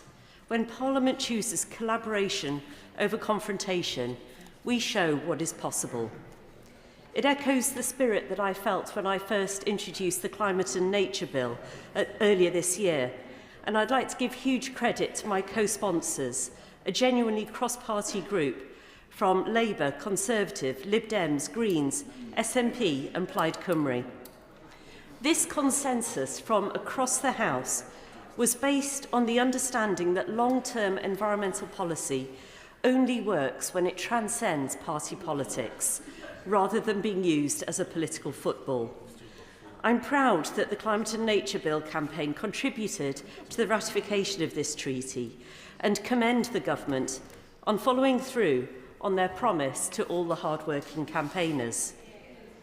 But we must also recognise that there are headwinds, internationally and domestically. Some voices are questioning climate ambition, watering down commitments, or treating environmental progress as optional. We cannot afford that drift. Climate and ocean policy must be future-proofed against short-term politics. Nature does not bend to electoral cycles. On that point, would the Honourable Lady give way? I will give way. I'm very grateful to the Honourable Lady for giving way. As she will well know, 94% of the UK's biodiversity lies within the territorial waters of our overseas territories. And yet just north of the Falkland Islands, there's the so-called blue hole, an area of unregulated fishing beyond fishing regulation and indeed beyond national jurisdiction, an area where trackers are turned off and illegal fishing takes place. Does my honourable friend agree with me as that the BBNJ, the ratification of it, provides perhaps the opportunity, the common cause, to tackle intractable geopolitical issues that have led to that lack of regulation and perhaps point a way forward in terms of the international cooperation that she talks about? I thank my honourable friend for his intervention and agree that the treaty can help to provide clarity in previously unregulated areas. Many countries have already ratified this treaty, showing that ocean conservation really can unite us where previously there has been disunity.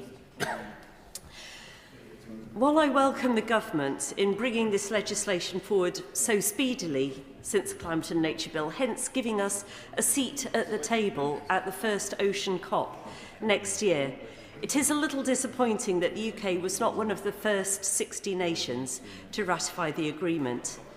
We hope to be a country that leads on climate diplomacy, so we shouldn't be arriving late to the crucial environmental treaty of this decade. With many of our colleagues currently in Belém and the world preparing for the first Ocean COP, the UK must demonstrate not only that it supports global ocean governance in theory, but is also prepared to deliver it in practice. It's also vital to recognise that the health of our oceans depends on the health of our land-based environment too. One cannot heal without the help of the other. We need to decrease our carbon emissions from land if we are to slow ocean acidification, which threatens plankton, ecosystem health, and the millions of people whose lives and livelihoods depend on the ocean. This responsibility starts at home. This is why the Liberal Democrats have long been pushing for the strongest possible marine environmental targets, both domestically and internationally. If we want credibility internationally, we need coherence domestically. Our own marine protected areas must live up to their name, which means ending destructive practices like bottom trawling and implementing a clear, science-driven ocean strategy that rises above and beyond departmental silos and party political lines. A strong stance on the high seas will ring hollow if our own waters remain vulnerable. The public understands this, the environmental community understands this, and I know many members across the House understand it too. And I join my Liberal colleagues in calling for a coherent oceans policy that joins up our commitment to international waters with stronger protections at home. And as I draw to a close, I'd like to say, getting there, if we choose to pursue a strategy of high ambition, the UK can once again be a leader in global ocean protection, championing the first generation of high sea sanctuaries, pushing for robust monitoring and enforcement, supporting small island states, and ensuring that the benefits of marine science are shared fairly. So yes, the Liberal Democrats welcome this bill. It enables the UK to participate fully in the new regime for marine scientific resources, for marine protected areas, and for stronger environmental impact assessments. The bill is necessary, but not sufficient. It is the work that follows which will determine its true legacy, and I trust that the government will continue to draw support and perspectives from across the House in order to secure the well-being of the oceans for generations to come. Yeah. Jeremy Corbyn. Thank you, Madam Chair. Very briefly, I want to repeat my welcome for this particular bill, and it's a pleasure to follow the member for South Cotswold, and every time she describes her ocean journeys, I keep thinking of that wonderful poem, The Rime of the Ancient Mariner by Coleridge, which she must have repeated to herself dozens of times as she's pulling on those oars. The bill is very good, and it will hopefully lead to much greater protection of the oceans. One point I'd like to ask the Ministry to respond to is, over the years we've been through all kinds of arguments about Antarctica, from the original Thatcherite concept of mineral extraction from there to the much later protection of the whole continent and also protection of the seas around it. Is she satisfied that there is sufficient protection of the whaling industry, or the whaling industry that was, the protection of the whales that have survived and the growth of their numbers? Because there is still endless reports of illegal whaling that does go on there, particularly by Japan and other countries. The member for South Cotswolds quite rightly raised the issue of plastic pollution. There are many wonderful schemes to try to clean up the plastic island in the Pacific Ocean and ensure that that plastic is recycled in a proper manner, and that is good, and they're hoping that it will be clean by 2040. The problem, as I understand it, is that 2/3 of the plastic is actually under the ocean and not on the surface, and therefore something else has to be done. But crucially, it's up to us, the amount of plastic that flows into the oceans through our rivers and through dumping and through illegal activities. And so it is a responsibility also of our water industry and sewage disposal system to ensure that plastic does not flow into the ocean. And the other point that was made about bottom trawling and overfishing of the oceans is absolutely true. And this is why I asked the question about the resources that the government will have and other governments will have to enforce this piece of legislation.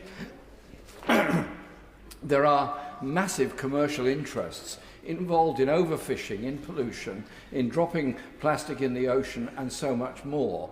So the inequality of resources between the powerful commercial interests that have done so much damage to our oceans and so much damage to fish stocks is not met by the equivalent resources